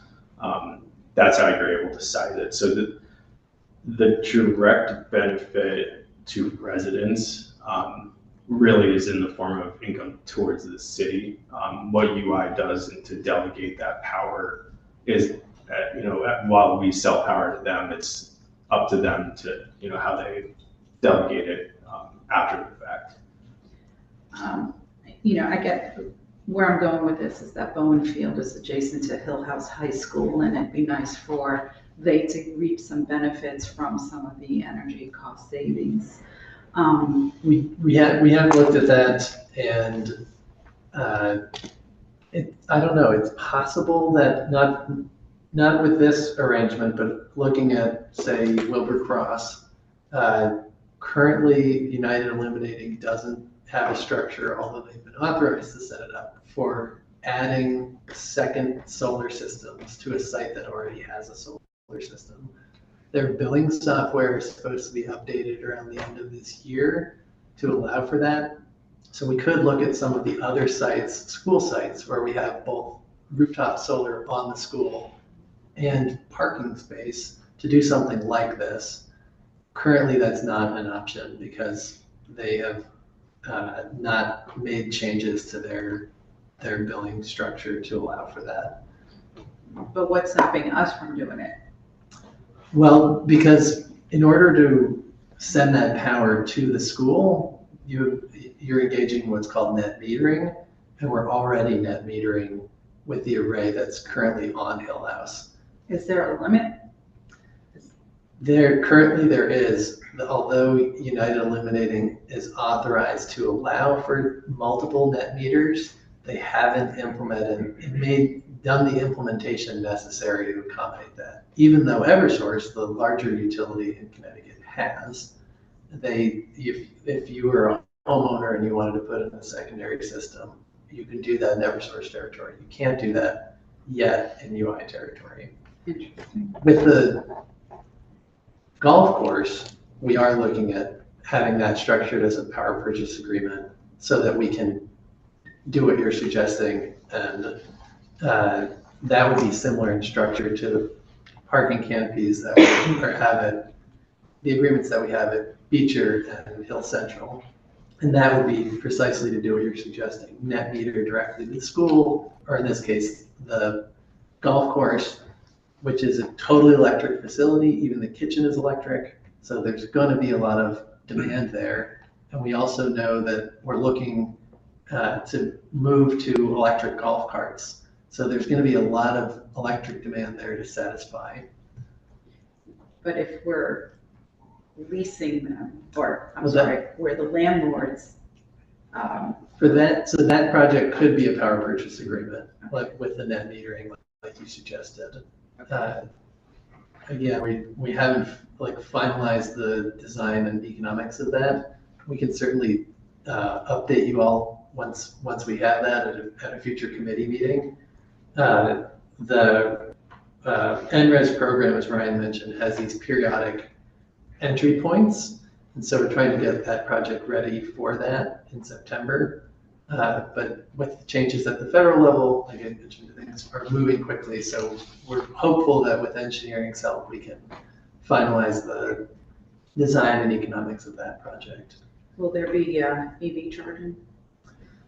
That is a great question, and I do want to pursue that, but in looking at doing it through Green Skies really is the solar company, and it changes the lease rates considerably. So we are looking at doing that outside of this, just with someone who's dedicated to EV charging. We have looked at that with Ryan. It changes the economics considerably because it's not the bread and butter. Questions from colleagues? Oh, absolutely. Alder Hogan. I'm glad, thank you, Madam Chair. I'm glad you brought up Hill House as falls in my ward, but it's not so much Hill House that piques my interest is the Fields House, which has lights on day and night. So as you ride by, you think there are events there all the time. But my question really is more specific to your projection, estimated annual production. I just want to make sure I understand your numbers. The MWHs and the KWs is the kilowatts, and what is the Megawatt hours. megawatt hours? Okay, so I'm on 100% solar in my home, and it seems like I'm only 200 megawatt hours less than you on annual production with 29 panels. I'm doing about an average of 660.2 on an annual basis. Am I reading my bill wrong, or are we just, you're gonna have this field that, you know, you get 200 more megawatt hours than I do? No, I think my guess is you're using kilowatt hours. Okay. This would be 852,900 kilowatt hours. But we reduce it because that number is so big, so we just move it over to the megawatt. So it's just sliding the decimal point. But this would, you said it's a 20 kilowatt system at your house? So you're a supplier now. You fall into the realm of electrical supplier? We would be contracted to sell we are contracted to sell the power to United Illuminating. And you said you've done this for a couple of years. What is your rate to sell to UI? It's a fixed rate for 20 years, and it's based off the NRS tariff. So it's a tariff agreement. So all carport structures get to apply at a fixed rate. So I believe our fixed rate from last year when this was awarded was around 20 cents per kilowatt hour. And what does UI sell it for? I don't know. They have a markup too, right? Oh, yeah. Everyone has to make money. Right? Everyone has to make money. Are you allowed to sell to anyone other than UI? And if so, do you get? Yeah, it's because they own the grid. We have to. They're the only player in the market, so we have to sell power to them. I think I got to understand, better understanding. Yeah. What your role is. Thank you. Yep. Thank you, Alder Hogan. Any other questions from colleagues? The contract. Oh, Alder Smith. Thank you, Madam Chair. You might have been about to ask the question I was about to ask. Just thank you both for your presentation. Could you just summarize the cumulative fiscal impact annually for the city in terms of revenue? It looks like, I mean, I'm not sure if we have the golf course, but a little less than $200,000 in revenue every year for the city. Am I reading that correctly? No, so we've got roughly 50, roughly 45, Right. it's 95, and then another 25. So roughly 120,000 annually in lease payments. And then we have, like you mentioned, we haven't finalized the rates for the golf course. Right, I was sort of guessing what it might be just relative to the rest. So, okay, all right, thank you. Thank you, Madam Chair. Thank you, Alder Smith. The whereas, says 100,000. It says generate over 100,000. Does that have to be a specific amount, or, we're saying 120K in revenue, but yet here it says over 100,000. Do we have an exact number, or we won't know? So we can do, what we do is try to tag it to the system size, because if there is something during this zoning or the engineering process that we discover where the project needs to shrink significantly in size, then the price would just fluctuate based on the size of the project. But what we could do instead to ensure you're hedged against that is just lock it in at the fixed price. We're pretty confident in these system sizes, given we've been looking at this for a while now. So we're fairly confident in being able to do that. Yeah, because, I mean, here it says annual rental rate, 50,846, 45,261, 25,277. If we add all that up, that's the revenue, but that's the rent that you're paying. But here, the lease agreement is just stating generate over $100,000 annual.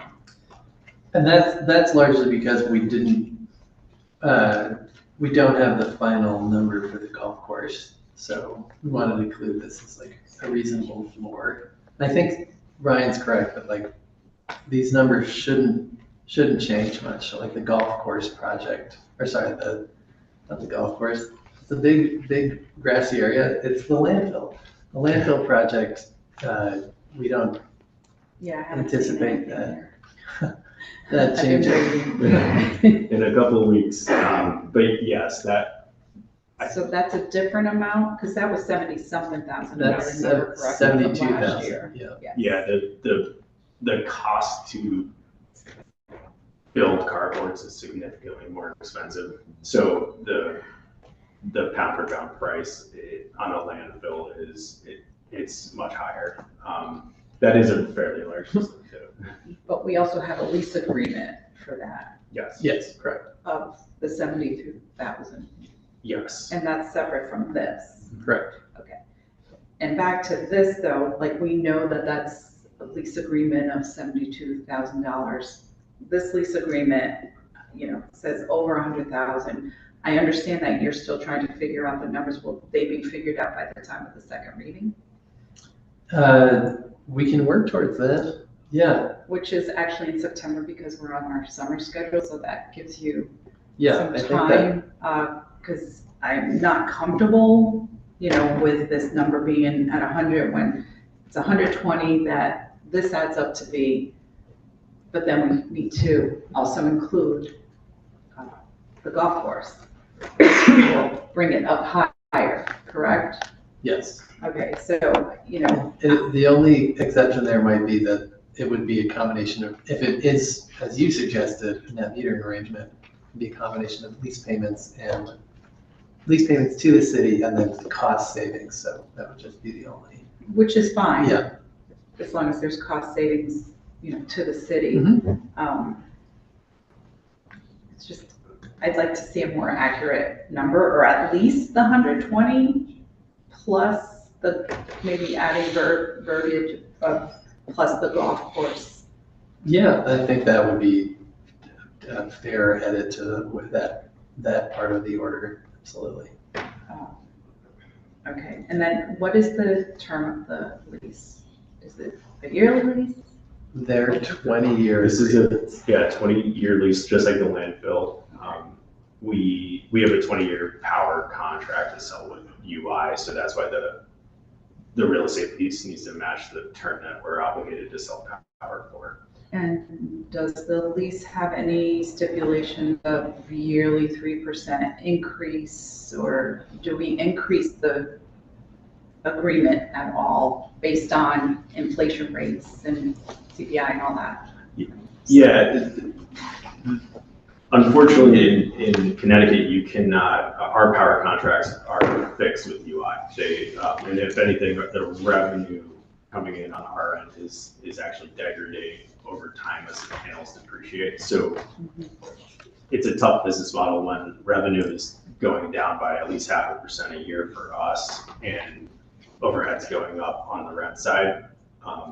So that's why we try to do a fixed rate on the lease, because we know that our power contract is also if anything going down for us.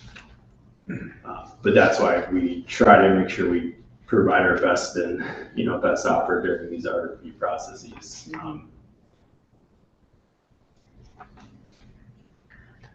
Okay. Alderman. Thank you, Madam Chair. I just want to make sure I'm fully understanding. It's built at the Green Skies built and pays for the building? Yes, correct. And also the removal at the end and any damages or change them. Thank you. The other thing I'd like to ask about and take note of is in the pricing assumptions, that Green Skies will be paying a fine to the city for every tree that must be removed. Yes. That the fine is being calculated at $250 per inch of the radius of the tree and trunk chest high. I want to ask Alderman Winter about this wonderful addition to speak for the trees, and want to confirm that's in addition to the $120,000 that are being leased. Yes, that's correct. And Green Skies did an initial estimate of the cost involved, and then Amy has visited each site and sharpened those estimates so we know they're accurate. And then we've already explained what the diameter breast height figures are to Green Skies, and they've agreed to them and factor that into the financials. What amount might this be? Approximation? East Shore was fairly significant. I'm looking, let's see.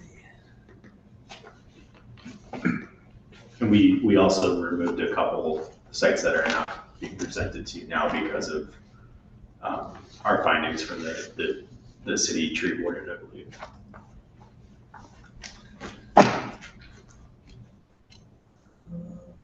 If you don't mind, if you, through the chair, if you could share that information with us, that would be wonderful. And just the Yes, question is if this. you- yeah. Just, we don't need that, but I'd like to know. It's, may I ask, Director Winter, is this the first time the city is doing this in such a project? I don't know. I don't think we had any tree removals on the landfill or the other two school sites. There are 4 trees at the landfill. Oh, there are. There That's are right, for the interconnection power point. cables. Yep. I was actually asking Member Benny, was this the first time the city is using this metric for trees with sort of development projects? Is this an innovation that we should be noting, Director Winter? I believe for site plan review, if there's a development that's going to be removing trees, that this rule is being applied for projects under site plan review. Thank you. Yes. Thank you, Madam Chair. And I believe the answer is yes, that it is. Yeah. So we're taking So there's that. no question. Yeah, the answer is yes. Thank you. Thank you. Yes, we are deputy director. Thank you. Thank you. Are you good? I'm All good. right, thank you, Alderman Marks. Thank you, Madam Chair. Other questions from colleagues? Can you just explain this? This is part of, looks like it's a field. Oh, Exhibit A. So this is part of the Bowen field lease. What this is to show is the entire property, which is the landlord or the city property, is all in blue. And our lease agreement is confined directly just over that parking area. Okay. Nothing else in that. No, so that, Okay. yeah, that's just straight from the city's GIS Okay. maps. All right, and just for colleagues' sake, it's page. Yes, actually, this one says page 69. Okay. So it's a 20-year lease agreement with pretty much a steady, same income. No increases with inflation.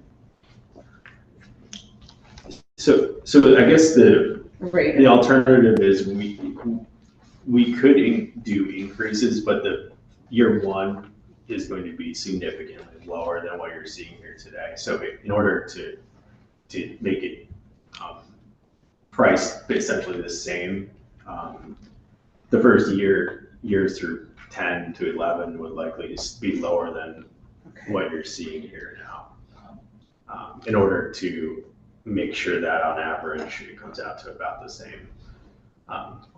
Amount every year.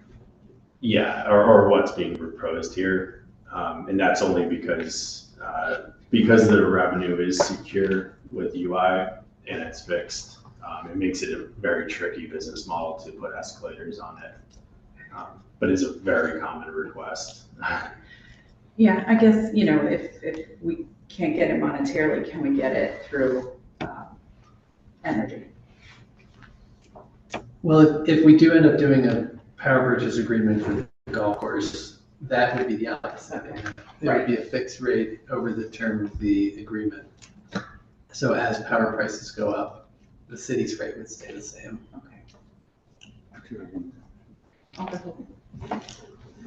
So if I understand you correctly, in your 20-year agreement, if you have technology changes which increases your capacity and provides better efficiency for you collecting power, we don't see the benefit of that. So we are stuck to a certain size threshold for each project. So even if there was different tech out there that would enable us to make it more efficient, in order, we would still be at a ceiling in terms of a contract with United Illuminating. We can't produce more than the kilowatt hours that we initially had proposed to them.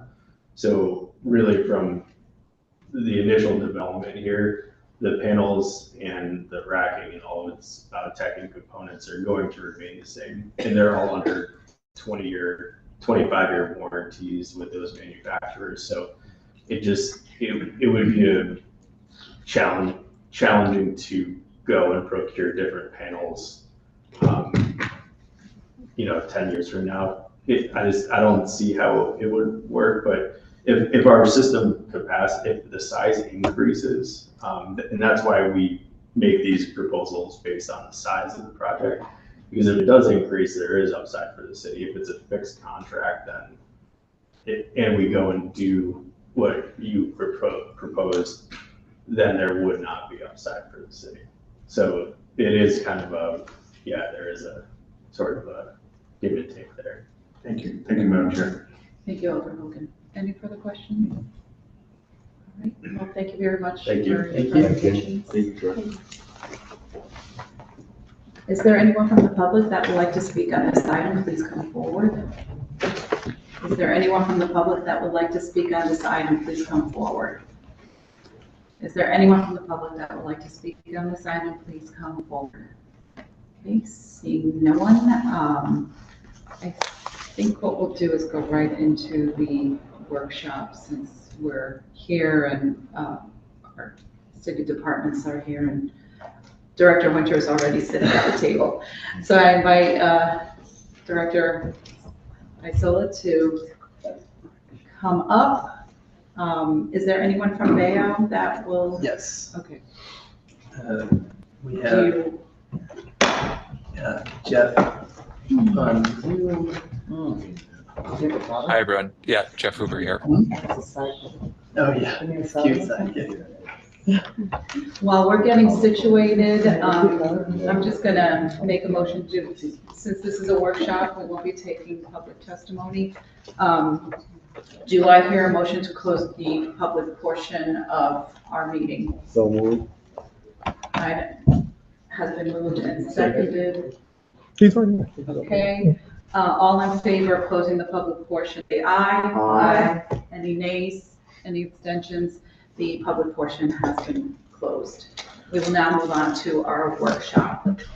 And our workshop is in regard to the scooters and Bayo's promises that have not been met according to many of the complaints that we on the board have received as well as residents. And there's an article that actually came out today.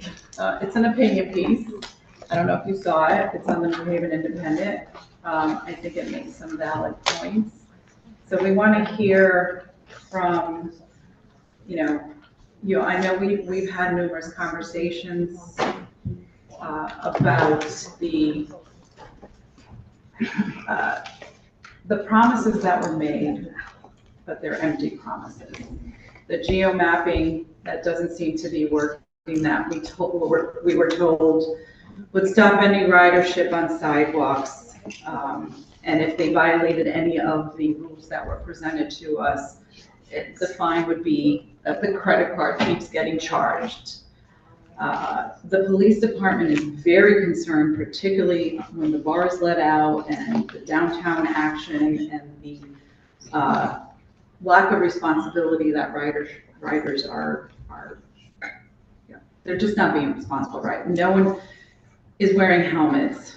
It's supposed to be single ridership, and we see a lot of dual ridership.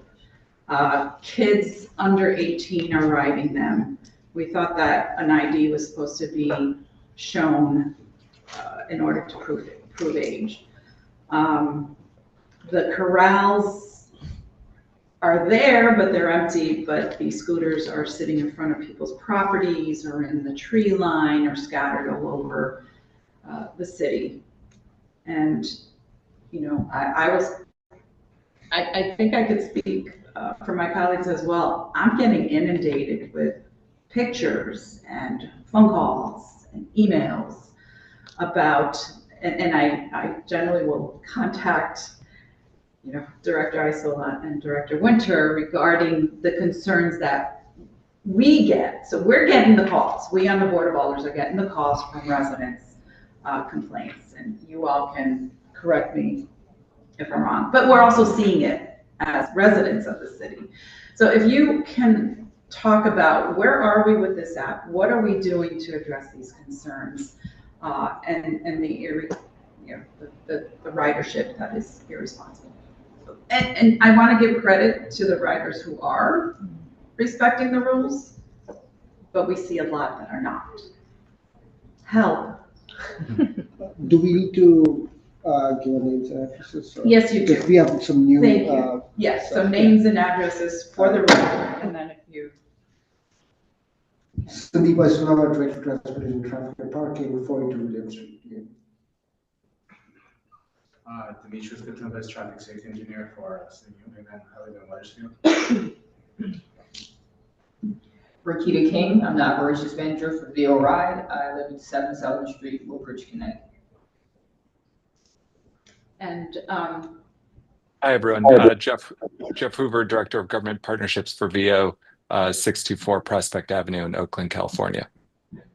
Thank you. So you've heard the concerns. I don't know if you had the opportunity to read the article in the New Haven Independent. It's an opinion piece, but it's one that actually voices a lot of the concerns that we're hearing from our residents. And when we met back in May, May, there was supposed to be geomapping and all these sophisticated apps that were supposed to eliminate a lot of the concerns that we're voicing tonight. Can you please tell us where we stand with this and how they're being addressed and how even these scooters are being retrieved?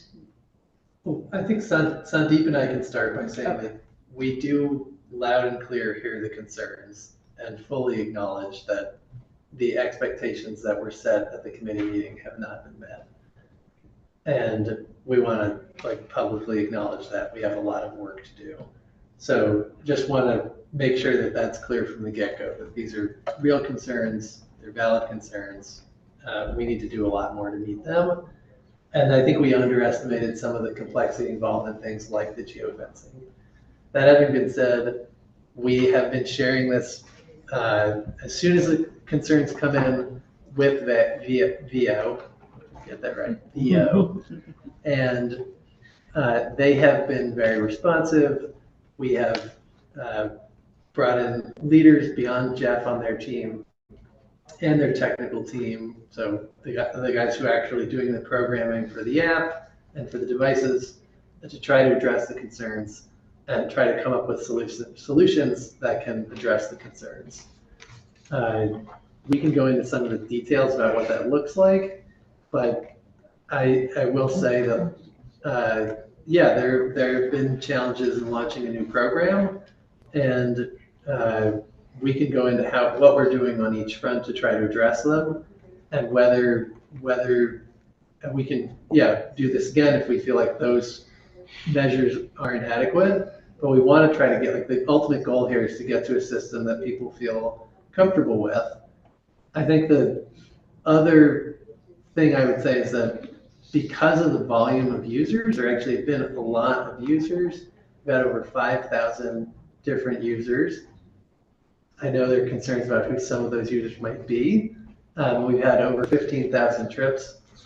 a system like this is never going to be perfect, but I know we're very far from perfect. Maybe we start with youth ridership, and we can go through that, and then we can talk about sidewalk riding, parking, and then the downtown public safety issues. We can go through in that order, and we can explain what steps the city and VO are taking to address that issue, and then have a dialogue on that issue before moving on to the next one. Okay. Just to add on to what Director Winter was saying, I think there's a sense of ownership here from our side that we have to take in terms of like understanding the complexity of this program. Partly because of the scale and the level of, I'll just quote unquote call it success, the level of users we have. With that level of scale, we'll face sort of comparable level of problems. So to your point earlier, Madam Chair, the challenge was, there are very much a lot of people who are actually using it for the purposes, intentionally using it.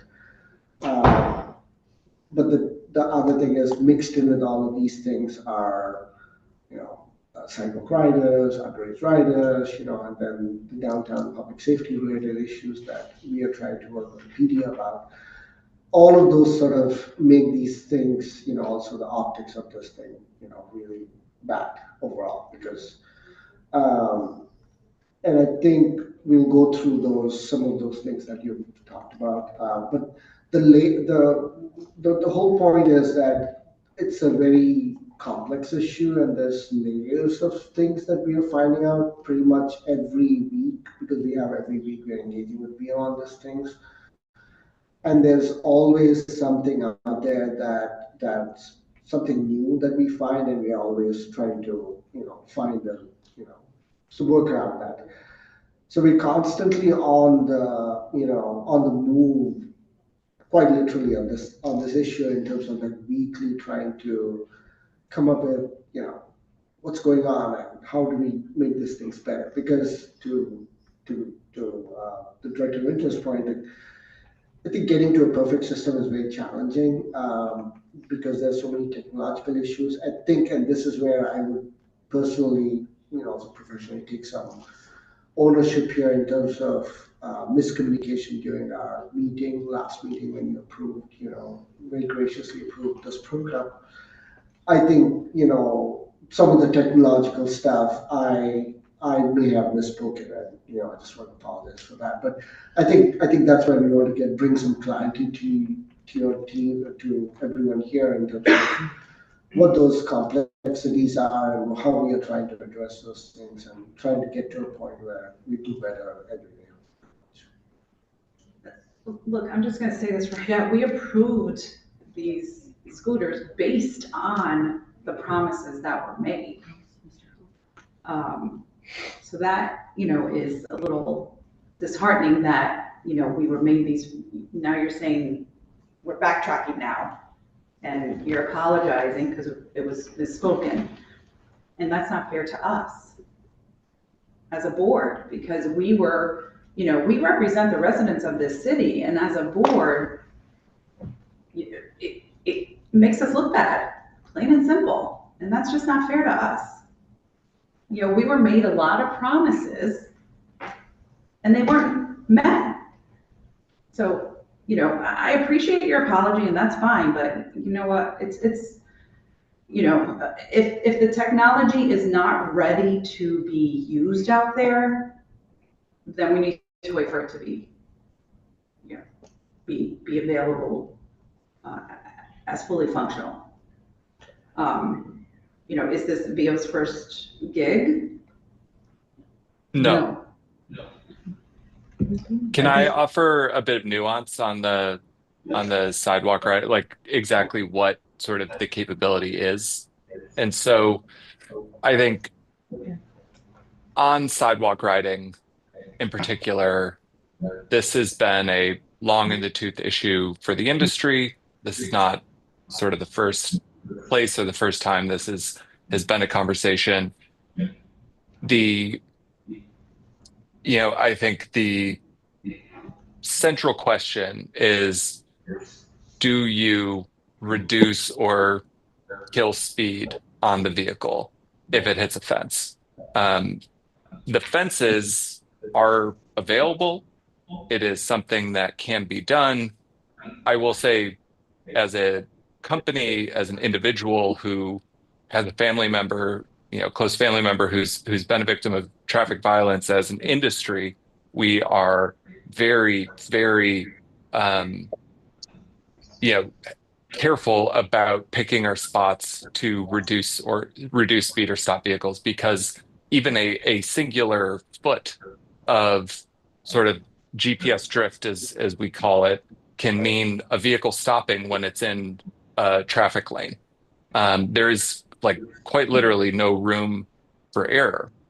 And so we are very careful about where we do this. And so what does that actually mean in terms of practical application and implementation?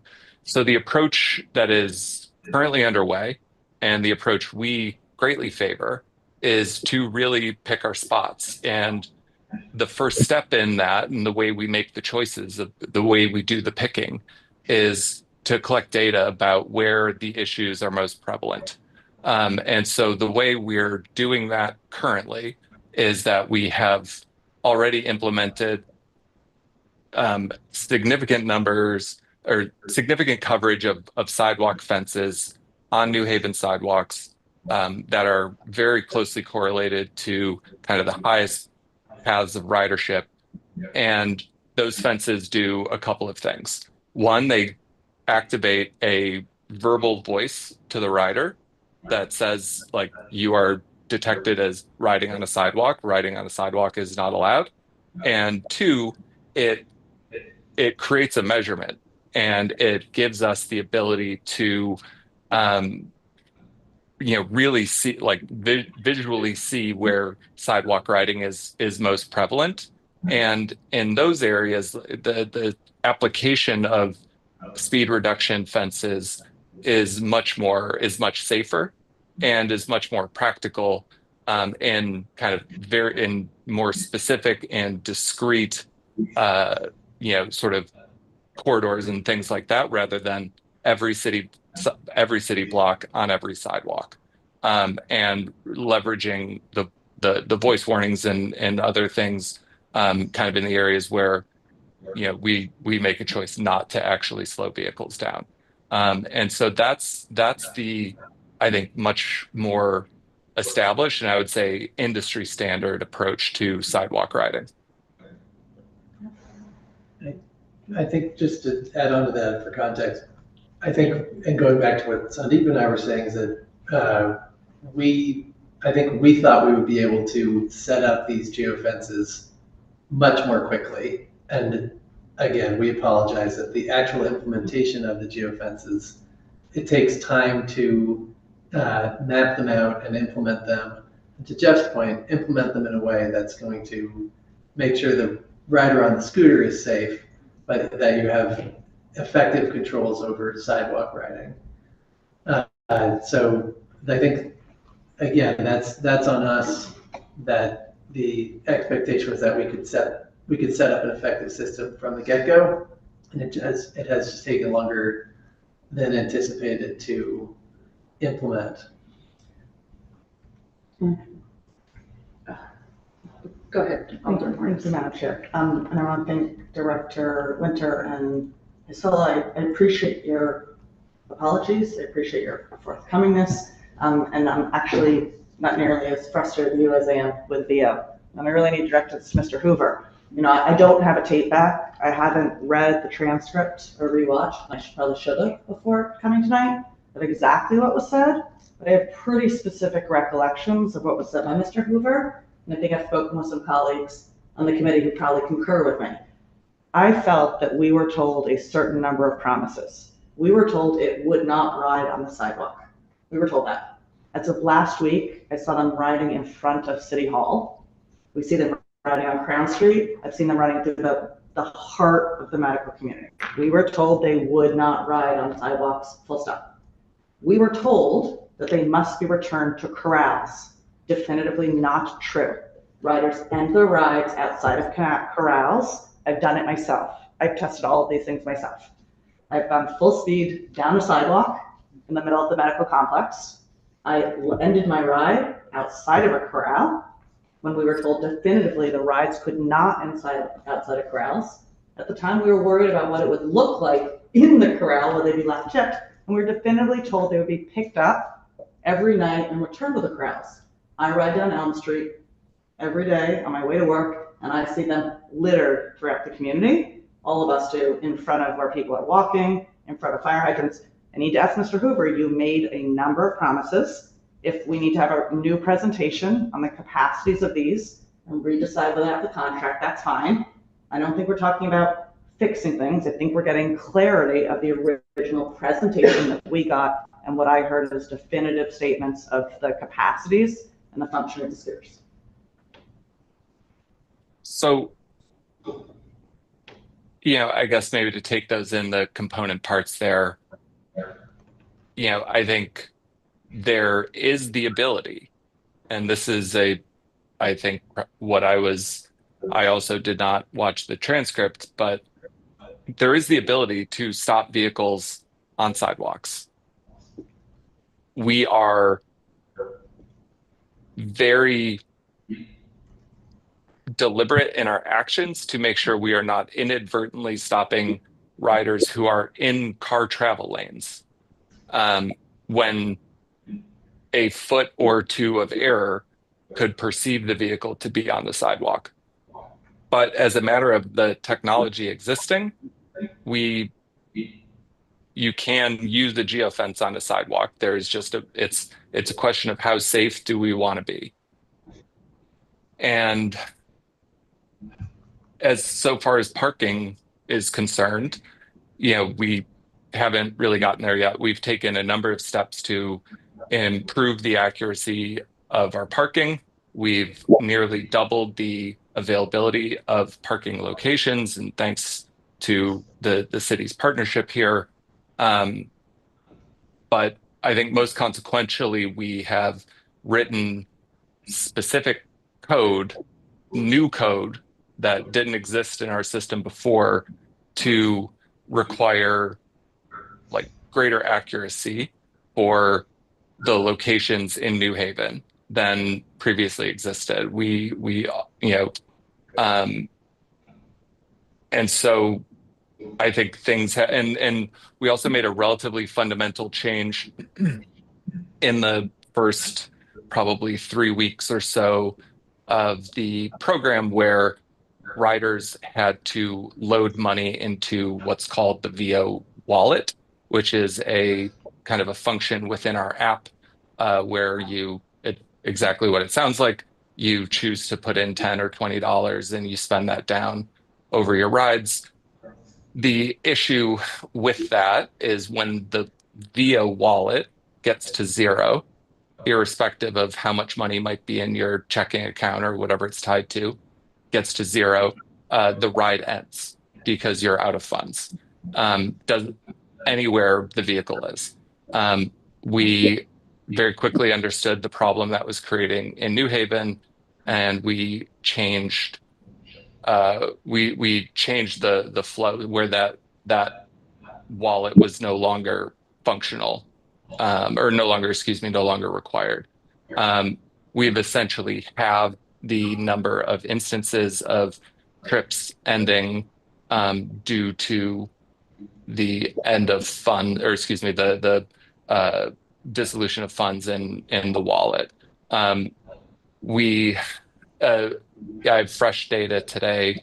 Only about 11% of trips are ending farther away from any parking locations sort of center than 15 meters. And so, that is down by nearly 3 times from what it was when we first started, before we introduced this new code.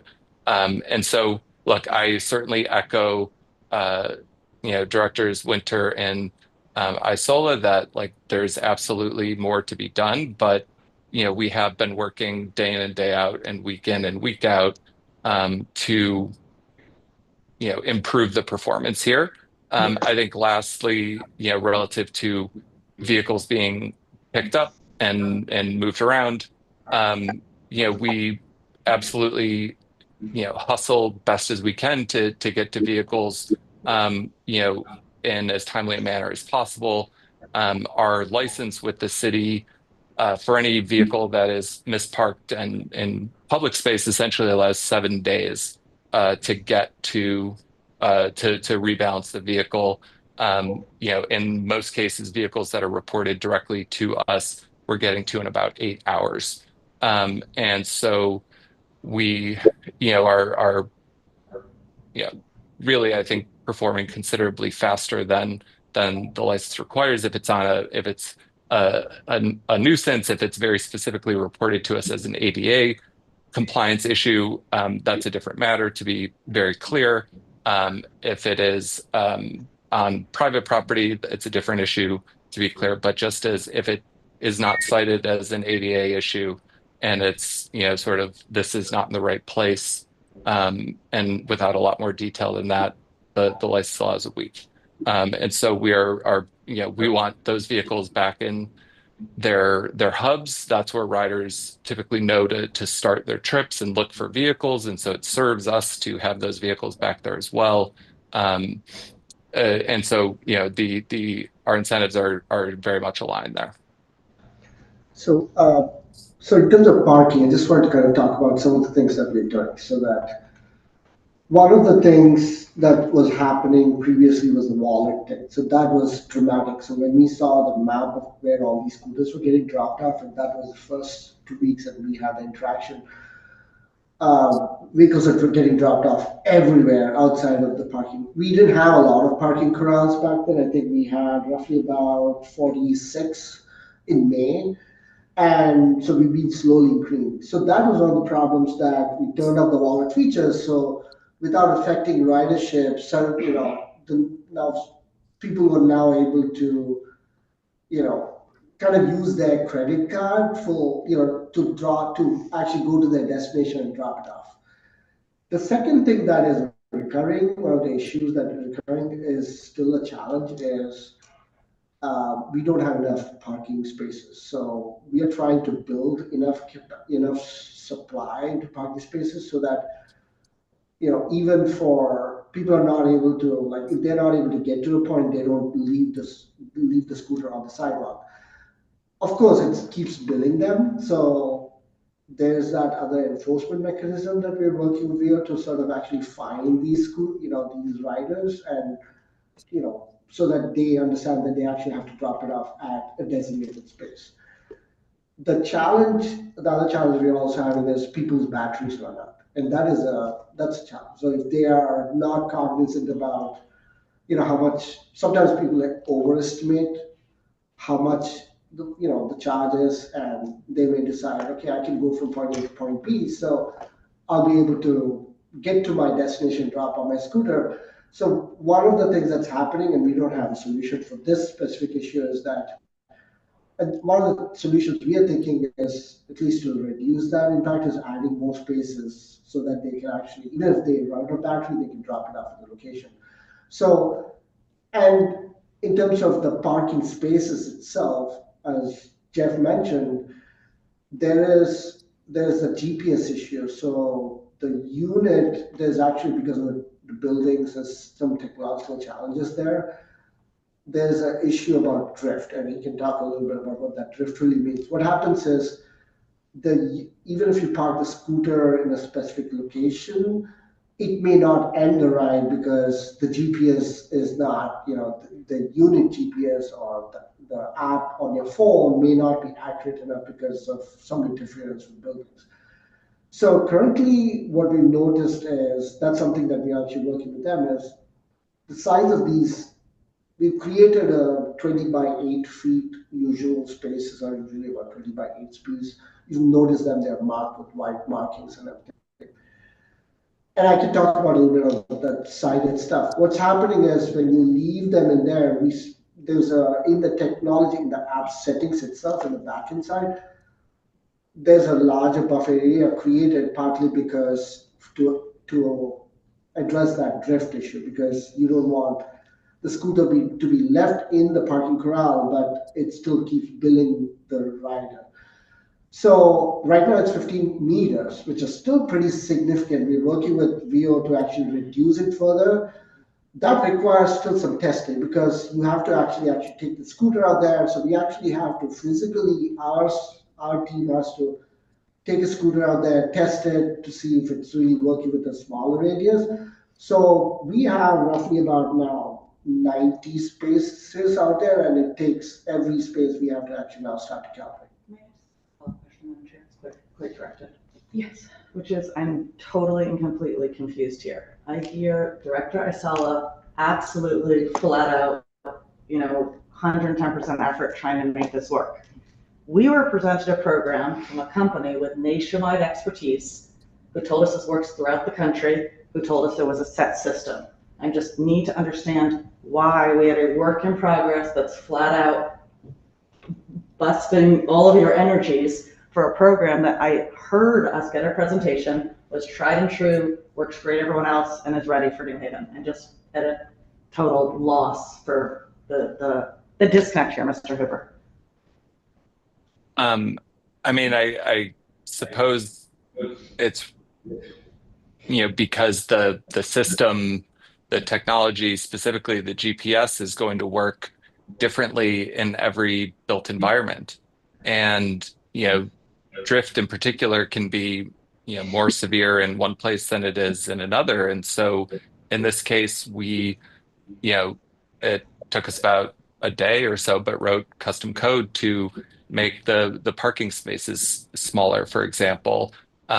We can do, as we're collecting data, the data around sidewalk riding, for example, is obviously going to be very different in New Haven as it is anywhere else, because the riders in New Haven behave differently than anywhere else. And, everywhere else, the riders behave differently than they do in New Haven. And so we have to get contextually specific data and understand the conditions on the ground before, we make good decisions. Otherwise, we're just kind of shooting in the dark a little bit. Thank you, Madam Chair. I guess the concern is we're using those city resources. I mean, you're saying that your team, Director Isola, has to go has to go out and record this. So no, there is some time for us because we are helping administer the program. What I'm trying to say is that we are working closely with VO's team, their ops team, which is Rakita is actually here. For example, Dimitri is working out to kind of figure out where the parking locations are, existing ones within our existing service area. Because the other issue on day one when we started was the list that we had. This is a little bit kind of embarrassing, but the list that we provided VO was not the list that they actually uploaded into the app. So people are dropping off at the wrong locations too. But that was actually presented to us. You had already said we're still trying to figure out the corrals, and the original plan is what was implemented in New Haven, but you were working to change that and update it. So yeah, so we are constantly updating these parking corrals. So because to Alder Mark's point, we've had a lot of complaints about these parking spaces, for example, very close to a sidewalk ramp or something. Because of that 15 meter, 10 meter, whatever that radius, people end up, again. That's a big radius. Right? 15 meters is exactly. Nothing to joke about. That's a big radius. We are working, we definitely are on the same page, Alder, so we are working with them to kind of, the challenge there was, we're trying to relocate these spaces so that they're far away from, anything like a bus stop, hydrant, sidewalk ramp, and all those things. So it's a constant work in progress. I think since we are still like month 2 of this thing, And there's a lot of work for us, honestly, here. And You and your department? well, I mean, I don't spend all my 80 hours on this thing, but my point is that I still have support from Dimitri, for example. He doesn't work again full time, but there's a lot of responsibility that VO is taking on. So they are doing all the markings. So there's a process we laid out so that they do a lot of the work upfront and we go out and verify. So that's our job. Our job is to verify that, hey, it's working. But what are we getting in return? Other than the environmental, people, what are we getting in return for your time? That we need you to, in your department, to be working on other stuff that is important as well. Absolutely. I mean, I would answer in the sense that this is something is important for the city, and this is part of, this is something that is part of my day-to-day job. How much time I allocate on it, it depends on any particular week, but I can assure you it's not a lot of time. Maybe I work a lot of hours, but it's still, for an ordinary person, it may be a lot of time, but for me, it's because every week, for example, all of my time pretty much is on weekly meetings. So every hour, every week, once a week, an hour, I spend time on, hey, checking what the status is, what can we get done, what's our goal for next week, how are we moving forward in terms of like making those improvements.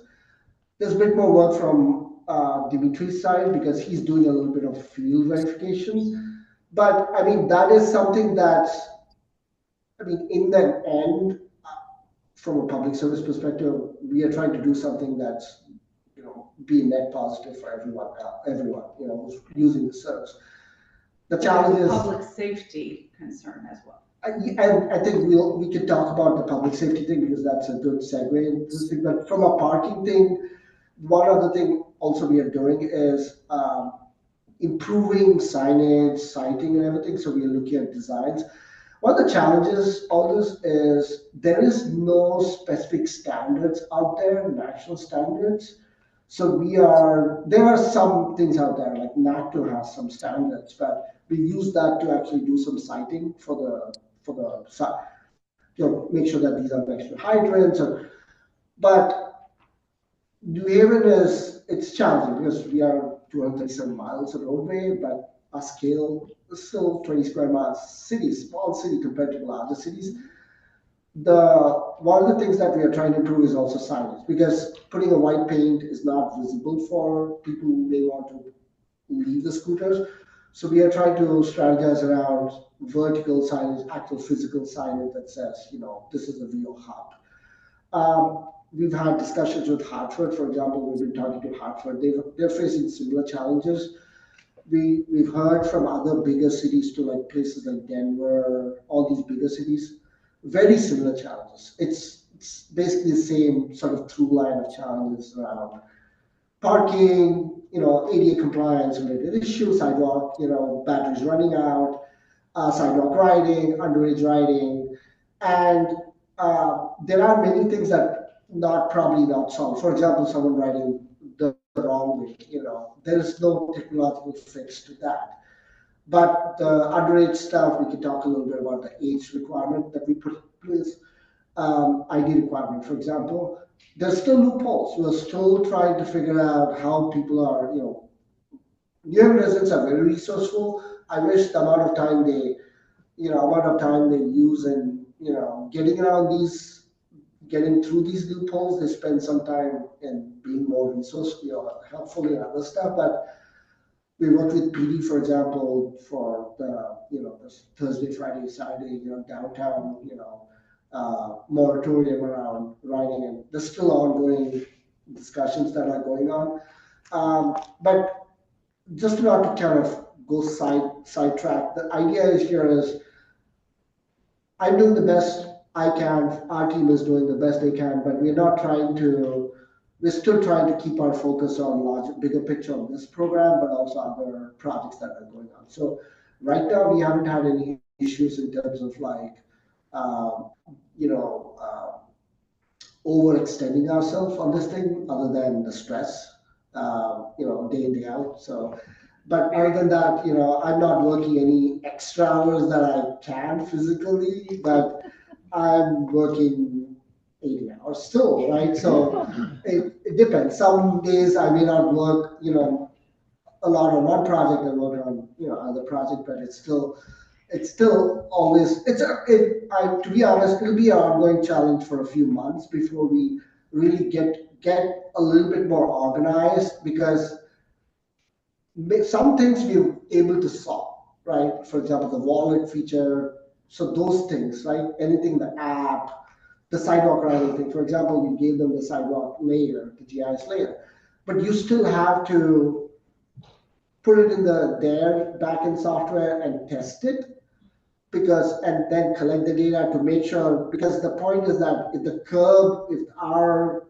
sidewalk layer shows the curb in the travel lane, and you suddenly, create that as a no-go zone or a slow zone, like 2-3 zone, that's what Jeff is trying to explain. The challenge is because of the GPS inaccuracies in GPS on any given day, you may, if you're riding in the middle of the road and the sidewalk layer is into the roadway, it may basically stop when you get closer to the curb.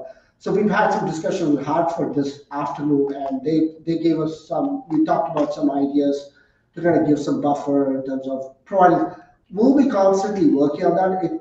We're trying to starting in downtown and trying to spread out. But until we get a lot of things, we are probably I would say 25% away, but we still have, until we get to halfway or even further, we are not going to do any additional, for example, scaling at this point. We're just trying to get things right as much as possible within our existing geographic area, and then adding more corrals, more options for people to leave scooters. Even the battery runs out, you just walk maybe another 20 feet away and just leave it. The other challenge I want to say is there are a lot of people who make stupid decisions, and that's challenging to we cannot control that. That's where some of the enforcement really comes into play, and this is where we are trying to do some additional marketing effort, communications effort, with develop communication plans to kind of go through different social media channels, work with our partners to kind of spread the word around how to report these scooters, so that we basically penalize these people who actually. I've reported many times to VO about underage riders, and they've been very proactive. They've been very not proactive. I would say they've been very responsible in actually banning these people. The challenge is we've also heard is there's a level of personal responsibility that happens. We've heard through the PD, also through Justin's team, that parents are actually allowing their children to actually. So this. Obviously, we can't go and tell them, hey, But the thing is, we will ban these. If there's anyone out there, and even if we don't have the scooter number, we are actually trying to get actual information as possible to ban these people. The moment, that's why we want people to be proactive in reporting it. And we are taking this very seriously, at least the underage riding. Downtown environment is getting tricky too, so we are working with PD and Chief Jacobson and the CEO's team to actually, we have a meeting tomorrow actually at 1:30 to kind of discuss what our plans are for this weekend. So I think we're working it. To be honest, it'll take time, because the level of the popularity this program has had has created the same level of sort of challenges for us. And it takes, and we're doing our best to actually make sure that we hold VO accountable, the people who are actually riding those things accountable, and ourselves too, because we are professionally. This is we're part of one single team, right, along with you, and we're on the same journey literally, and we want to make sure that we hold ourselves to the highest standards and try to make sure we, like I said, we spend as much time as possible, but also focus on other things. But we want to make sure that we make things better every day rather than trying to sit on it for a while. I know that you want to add, there's a couple of alders that also want to I address can some be, concerns. I can be brief, but to speak to the benefits, of course, there are environmental benefits, but there are also real human benefits. I know we've spent a lot of time already talking about people who are misusing or abusing the system. But we started less than 2 months ago, and there are over 600 residents who have monthly memberships. So they're paying a fee each month to be able to regularly use the devices. So I think that's an indicator that there is real consistent use. It's not just abuse of the system. I'm a bike rider, that's no secret. Virtually every morning I see someone commuting on a scooter, whether it's someone with a white collar shirt or a security guard. Those are just examples from the last couple of weeks.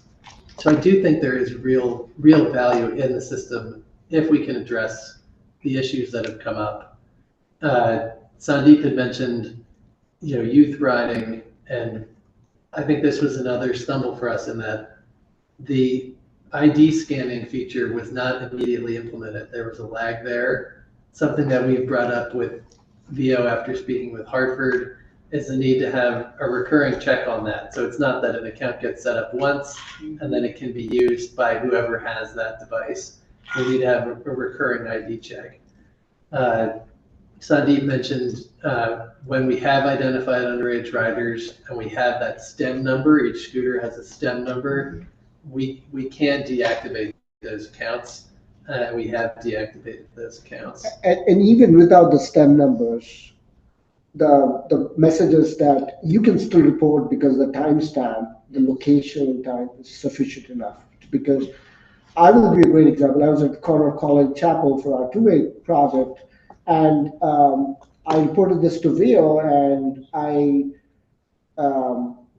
should have done it anonymously, but anyway, I did it, and the challenge was a parent with 2 kids riding on the sidewalk, and she confronted me saying, "You're not letting me have fun." And I was apoplectic. I told her, if you do not drop off the scooters right across the corner, because the corral is right across the street, I will report you to me. So I took all the pictures. Luckily, I was close enough, and so I didn't want to get into a confrontation, but really try to avoid that thing. But I took the scooter numbers. I did take pictures of them, but when I reported to them, I was very anonymous. I just reported the STEM numbers, and they were immediately banned. Second example, right in front of in Pitkin Plaza, 2 underage. I asked them, "Are you 18?" And they said yes. I mean, hesitantly they said yes. I didn't have the STEM numbers. I immediately reported the location and the timestamp.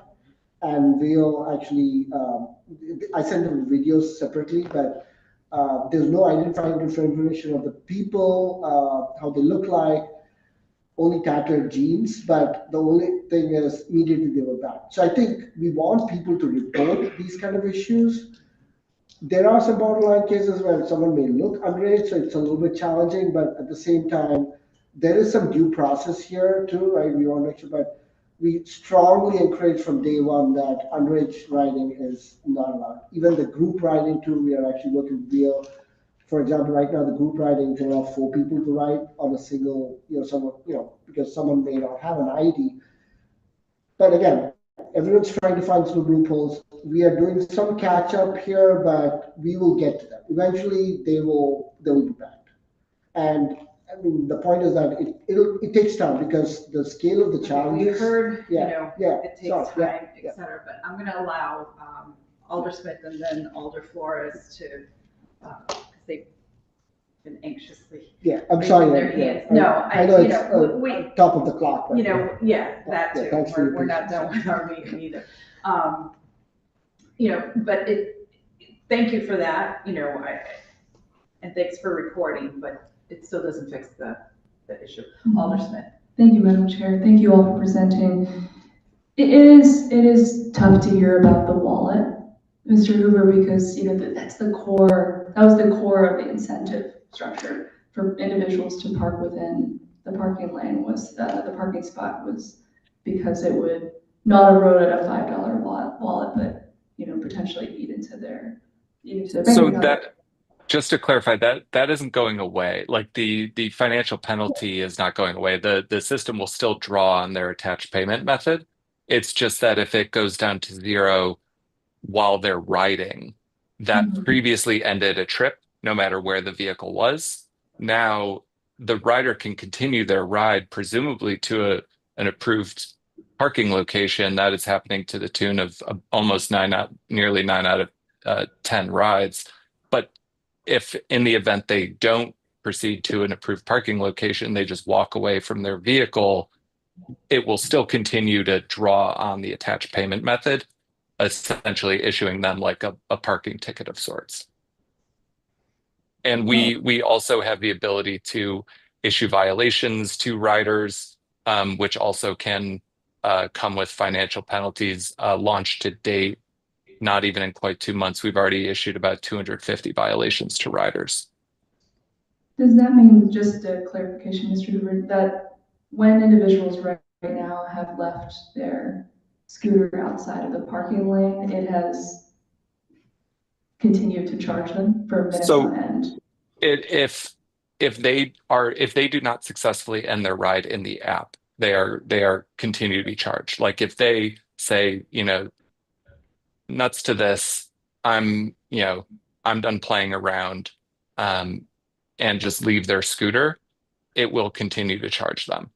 If they are close, maybe not as close as we like, but close enough to a parking location where the app allows them to successfully end the trip, they are not charged in that scenario because the app allowed them to end the trip. That is why we have a local team to come retrieve those vehicles. The rider, it would not be remotely fair to penalize the rider in that case for the app letting them do something.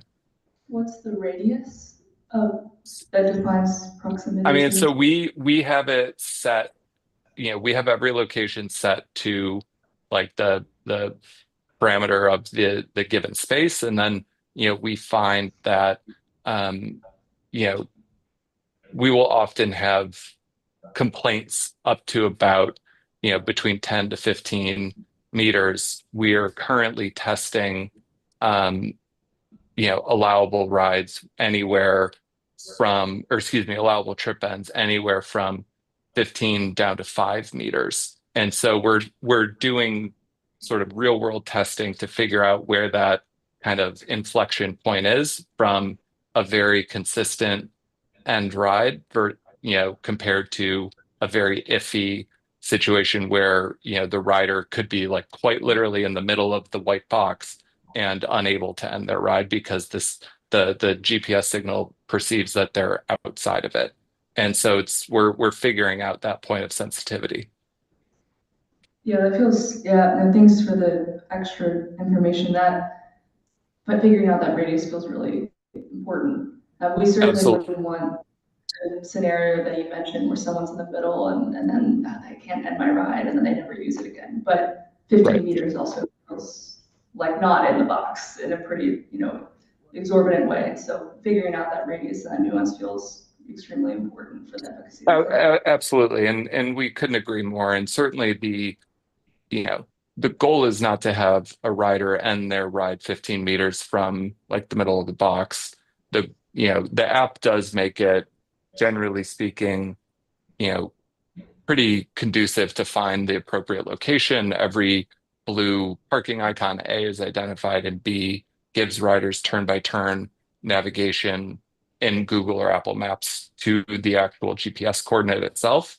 And so I think we remove a lot of the barriers to find the locations. Sandeep and, directors Isola and Winter already spoke to vertical signage and better wayfinding. I think that'll really help.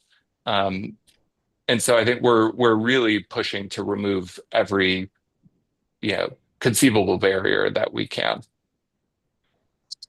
Thank you very much. I am curious. I mean, I actually haven't used them, but I do find the markers quite visible. And so wayfinding, I think, is an interesting suggestion. I'm just curious if that's actually the thing that's standing in the way of someone. It's just a curiosity, but just my second question so that Alder Flores can ask hers, which is, so my recollection of your presentation was not that individuals would immediately stop when on the sidewalk, but that they would slow, that the scooters would slow. And, and again, I could be wrong, but because I understand the concern around the immediate stop. So if there is some kind of drift, having a scooter stop immediately when they're in full speed is quite dangerous. And so that's why I was, compelled by the idea that once they got on a sidewalk, it would slow. It's a little challenging to hear that it wouldn't be for all sidewalks, but that there's a sort of data gathering method to identify the hotspots. Because I guess my understanding from a user experience is that it's almost safer as a user to understand that sidewalks altogether are not a safe place versus some sidewalks, they slow you or stop you, or some stop you, some slow you, some you can go full speed. Obviously, I think we're all on the same page. We do not want any sidewalks for anyone to go on full speed. But I'm concerned about this sort of, there's differences between different sidewalks, and I actually really feel very concerned about the idea of any zone where the scooter immediately comes to immediate halt. I think that is dangerous. And so the idea of that slowing, but equitably across all sidewalks feels more reasonable to me, but I'm welcome to hear pushback on whether or not that isn't.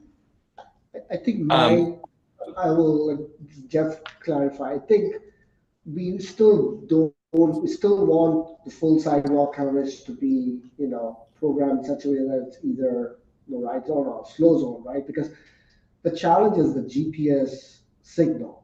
Some places, open spaces, you may be able to actually have a no ride zone. But the problem with the trees and larger buildings in downtown, it's a little tricky because then you don't know where the scooter exactly is.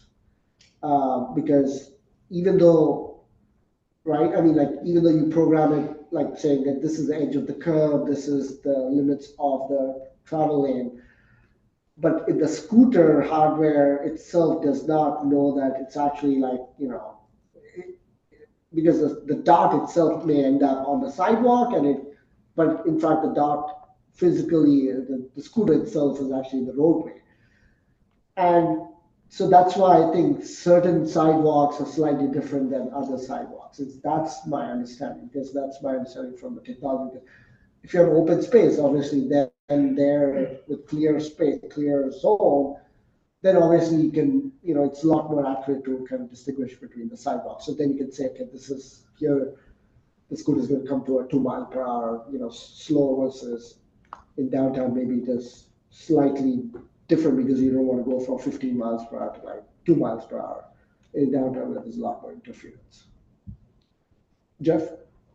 Yeah, absolutely. I mean, I think Sandeep is absolutely right. And the other, thing I'd want to note here is taking the data-driven approach. And forgive me, if I, was inarticulate before. It's less about like, will we or won't we? It's more about like, where do we start? And really trying to address the highest impact areas first. Thank you, Madam Chair. Thank you, Alder Smith. Alder Flores. Thank you, Chair Festa, and thank you for the extensive, I guess, presentation. What is not in question for me is like the diligence that both Director Winter and Director Isola have on this issue. It seems like you guys came very prepared to, explain the sort of problems that we're facing. However, I don't really buy the industry standard response of the risk of slowing down people on scooters while they're on roads, because if we're not slowing them down or we're not halting them at some point, they're getting on the sidewalk, and then the risk is then put upon pedestrians. Like I've been walking in at like 8 p.m., 9 p.m. on Crown Street or High Street or Elm Street and have literally almost gotten run over by someone going full speed down the sidewalk. And thankfully, I have the awareness to be able to just move out of the way very quickly. But, God forbid it's an elderly person or someone with disabilities, and that could turn into a horrendous situation because of how dangerous it is, especially given no one is wearing helmets. So I just don't really buy the idea that we can't do the halting or can't do the slowing because of the risk to the scooter rider, because we're just putting the risk on someone else. I also had a comment on the corrals. I initially thought from the first meeting that the corrals would have some sort of infrastructure, either signage or even like the bikes have somewhere where you can just put it, charge it. I know in other cities there seem to be corrals where you can like plug it back in. And frankly, I think the spray painted corrals are kind of ugly and they don't enhance the look of the city, the look of the sidewalks. Especially like I've walked by and there are some where it's like they didn't end the spray painting where the corral ends, so it's like a streak of paint. And that's a little thing, but I think those little things matter in terms of trying to get people to buy in that this is a structure and something that we've invested in, and infrastructure that we've invested in that is safe and reliable and legitimate. And so I guess the elephant in the room, another elephant in the room, maybe in my room specifically, is the question of like, do we want to stick with this? And because if the question I have is, when will it be at 100%, or if not 100%, like 99%? And what that looks like is the geofencing works for pretty much everywhere. They can only ride on roads. The halting stuff works. The IDs get checked every time there's a ride. And that the corrals have some sort of physical infrastructure. Because the question that I have is like, do we want to stick with this for multiple months, especially given that I don't really want to waste city resources such as Director Winter's time, Director Isola's time, or even Chief Jacobson. Like, I want him to fight crime. I want Director Winter to go seek out more grants and Director Isola to put more bike lanes in downtown. And I just like need to know, when will it be at 99% to make the decision if like I'm comfortable with continuing with this pilot program. Yeah, that's all I have to say. Crickets. That's a very difficult question. I mean, I think Director Winter said that it's not going to be perfect, right? So there's no perfect solution. People are very, very resourceful, very, very smart, and you know, they get around a lot of things. What we are trying to do is, within this existing scale, how do we get to a point where we learn the lessons and adopt that when we go, you know, another 5 blocks, when you expand it? Because I personally, at least, am not comfortable. I told Jeff's team that we cannot expand this thing beyond our existing geographic area without basically, you know, we don't have to get to perfect. Like, we have to demonstrate that we are getting to a point where we're making improvements, even if it's, you know, one thing here, one thing there, but we still have to constantly show that there's what you call growth, you know, if I have to use that term. But to the point of getting to 99%, I think that's challenging, but yeah, can't put a number to it, but we're trying to always get to a point where we know that we are better than the average sort of like scooter experience out there across the country. Because, you know, New Haven has a different, you know, it's a lot different sort of, you know, dynamic to New Haven and demographics and everything, but there's that issue of equity too. So there's, for example, the ID requirement. We didn't do that on day one, but we sat down, you know, we discussed with Rio and we instituted that ID requirement. People are still getting around the ID requirement. Then the group ride. So we said, okay, let's reduce the group rides from 4 to 2. So there's a bit of catch up, honestly, here. We're always catching up, but we want to get to a point that we're not going to get ahead of these very smart 16-year-olds. They're very smart. And they can use technology a lot better. I'll be very honest here. But the idea here is, how can we basically get to a point where we, you know, kind of reduce the instances of those things happening, but also use the power of enforcement here. Because in the end, the only way this can happen is banning a parent who actually, you know, because the account, one thing which is good is the account is linked to a phone.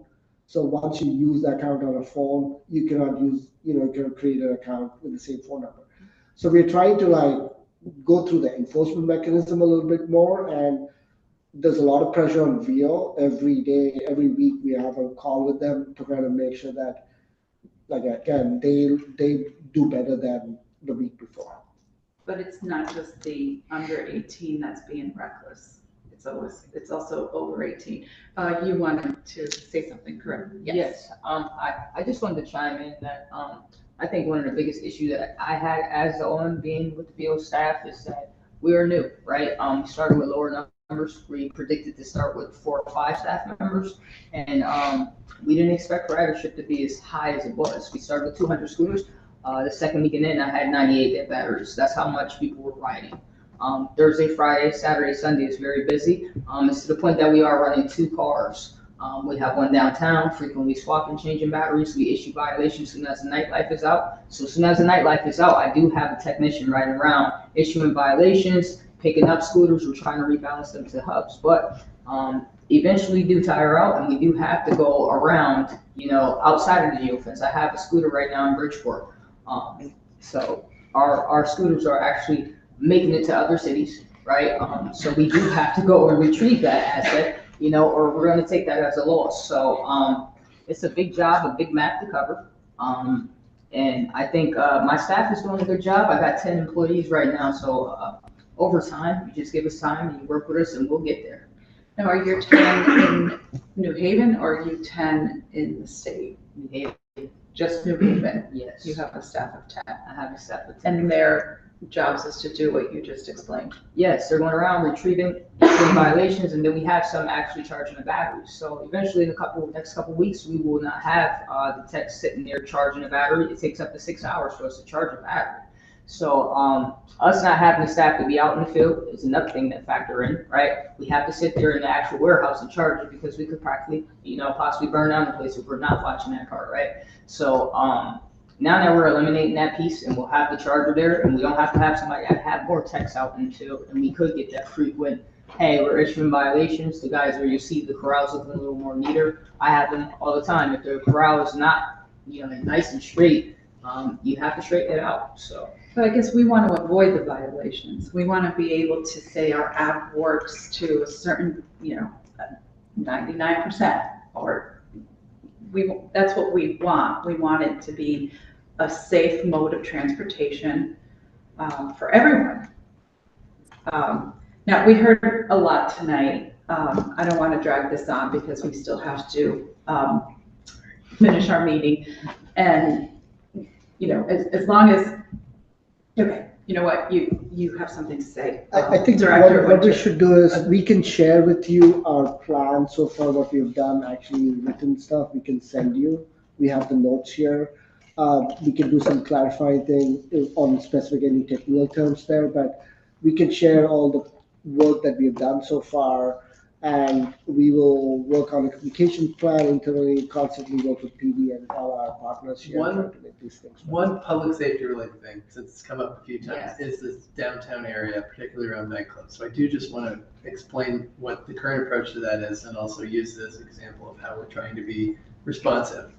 So Thursday, Friday, Saturday nights, when there's a lot of activity downtown, from 10 p.m. to 3 a.m., the area between College, George, Chapel, and Orange becomes a zone in which if a scooter enters that zone, it gets limited to 4 miles an hour. So in one of David Hartman's videos, you can see people riding scooters on sidewalks downtown on College Street. However, they're going about the pace of the pedestrian. So that's what's happening there. We're working with PD. If that's not enough, we could have those vehicles come to a complete halt. But we are trying to address this issue of these large groups of teenagers taking over in large groups. I will say the scooters, the VO scooters, have been a very small minority of the vehicles that are in those large groups, but we know there's a lot going on. The police have their hands full, so we are trying to respond to that. You brought up the article, the Dave Hartman article, and there's some suggestions that are on here, and some of them make sense. Some of them, I don't know if they can be implemented, but you should probably take a look at them. For example, curfew, shut them down at a reasonable hour so they're not roaming around at midnight.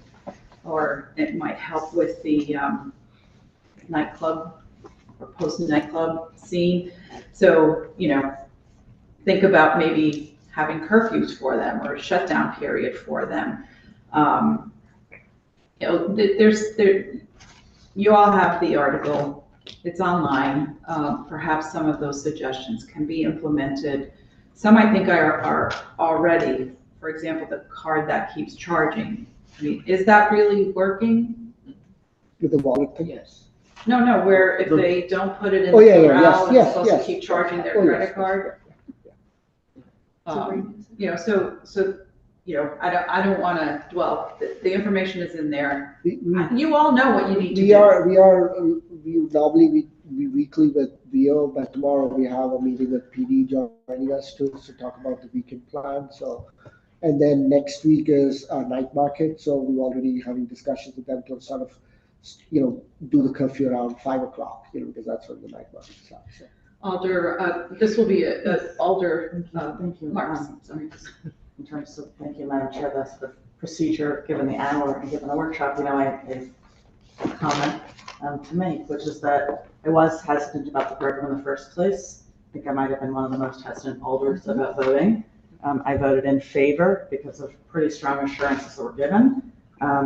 We're hearing something totally different tonight. We're hearing about lots of challenges across cities. We're hearing about ongoing challenges. We're hearing about 25% of the way there. I absolutely would not have voted yes for this if I was asked if we want to roll out an experimental program in New Haven, where how many months in, I literally saw somebody zipping in front of City Hall, like huge sidewalk in front of City Hall, the steps of City Hall, this week. I absolutely would have voted no. So my comment for the moment is, where does that leave us, Madam Chair? I think this contract is at our discretion, and I would not have approved it. So I don't know where that leaves me tonight, given the work you're all doing.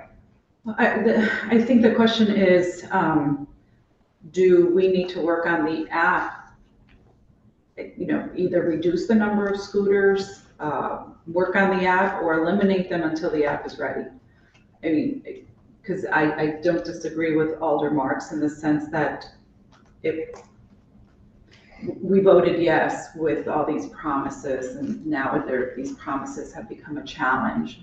So we really need to further this discussion and really give it some thought as to which direction we're going to head with this, because if we can't get this app for the basics public safety portion of it, then we need to work on the app before we continue with the scooter program. And that's just, food for thought for you. I'm not looking for answers right now. We will definitely be reflecting on it. I mean, we are constantly, like I said, we're trying to do better. But again, coming back to my original sort of mea culpa here, I think as a team, we basically underestimated, we don't want to be the victim of our own success here, and we are very cognizant about it. We want this program to be sustainable, successful, but at the same time, we don't want the people who are misusing the system sort of like completely jeopardize the program. So we'll do better, and we will constantly be in communication with you. I appreciate you picking up the phone. Yeah, I mean, I'm always, like the moment you sent me the text, I immediately sent it to me and they immediately responded. So it's just that we want people to be, also take some level of ownership here, but at the same time, report to us, let us know where the issues are so that we can kind of make adjustments. We do need to really think this through, because if the app is not ready, then we're not ready to accept these scooters. And we need to work on a plan here, and I don't know if it's a 5-week plan. Someone's going to get hurt. Someone is going to get seriously injured, whether it's a pedestrian on a sidewalk that we heard an example of this evening. We don't want that, and we don't want New Haven to be on the map that a VO scooter injured someone or worse. So we have to take this seriously, particularly that portion of it. So let's continue this conversation. I think you all understand what the challenges are that we're facing on our side. We heard what your challenges are. You heard our challenges. We need to now really come up with a plan to determine when the 90 days are up, what we're going to do. One final comment, Madam Chair, thank you. And I just want to be really clear for the record and for, all of you and for Mr. Hoover. I'm mostly frustrated with the vendor. And I think as a matter of principle at the Board of Alders, when we get a presentation by a vendor, that presentation needs to be concrete, clear, and, reliable. And at this point, I don't hold you all responsible for not knowing how this works, but I do hold DO responsible. They've rolled this out in lots of cities. And I think we got a dishonest presentation. And I think it's incredibly important as a committee of the Board of Alders that we hold vendors responsible for disingenuous presentations. Thank you. Alder Singh. Thank you, Madam Chair. I know this program has been presented and it's an ongoing, and my thought here tonight, since we have this challenges, not to expand the capacity of the vehicle until we get this right. We don't want to create a more congested vehicle because, at this point, it will just create more issue that we cannot control. So my thought tonight is to keep the capacity that we have in stock now, but work on the geofencing, whatever we need to get done with the GPS, etc., before we can increase capacity. That's my thought. I think we are on the same page on that. I've expressed that to VO day in, day out that,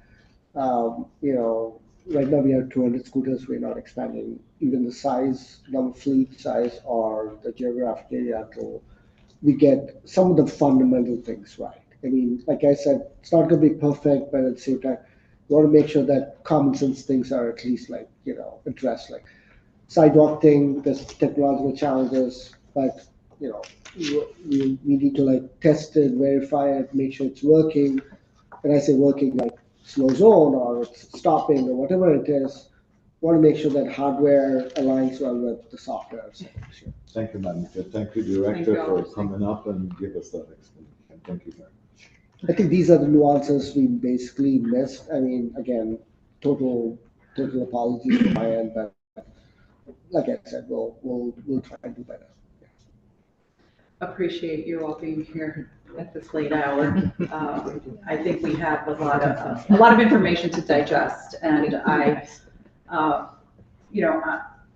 would like to say I'm confident that VO will do the right thing, but we're actually demanding that you do the right thing. So if you want to do business with us, let's work to get these issues, these challenges fixed ASAP before someone gets hurt.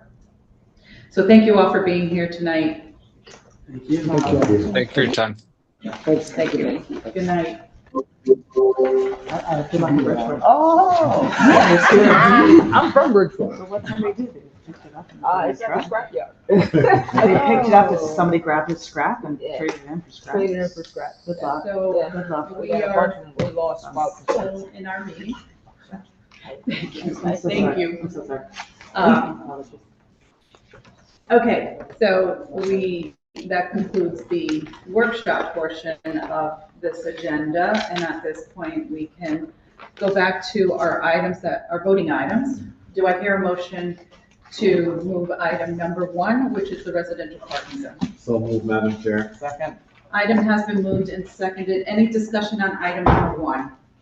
Madam Chair, this came before a committee, as I recall, like 2 times before us, and it has been approved, and I would recommend you follow the same procedure with going forward and approving these residential parking because of the situation with the. Okay, I'm going to stop you because I forgot we need to make an amendment. So I appreciate your comment, but I just realized that we need to make an amendment to From Joe to. So, from Alder Singh, are you proposing an amendment for item number 1? Madam Chair, I propose an amendment to item number 1 to change from the, let's say, written in our agenda from Gerard all the way up to Thompson. So it is, I believe, the amendment is from Burr Street to Townsend Avenue. So it's Gerard Avenue between, just to clarify for the committee, Burr Street to Townsend Avenue. Is that correct? Okay. All in agreement to the amendment, say aye. Aye. Any nays? Any abstentions? The ayes carry. Now we go back to the item as amended. All, and we. Second. Sorry. The amendment has been motioned and seconded. Any discussion on the amendment as it sits? Seeing none, all in favor of the amendment say aye. Aye. Any nays? Any abstentions? The ayes carry. We will now go back to the item as amended. Any discussion on the item? Madam Chair? Yes, Alder Singh. This came before the committee twice, I could recall, and there's been a hardship with parking, towards residents in the neighborhood. They're not being able to park their car because parking has been taken by, patrons to the airport, etc. So this is appropriate to zone this as a residential park. Thank you, Alder Singh. And I will make note while we still have our transportation, traffic, and parking director present, just to make a note that we probably need to have a conversation regarding a residential parking zone for the airport area, because we've had many, many requests probably every month for this, as our colleagues on this board have heard. So I will take up that conversation with our Director of Transportation, Traffic, and Parking, but I am in favor of this item and this parking zone. Any further discussion?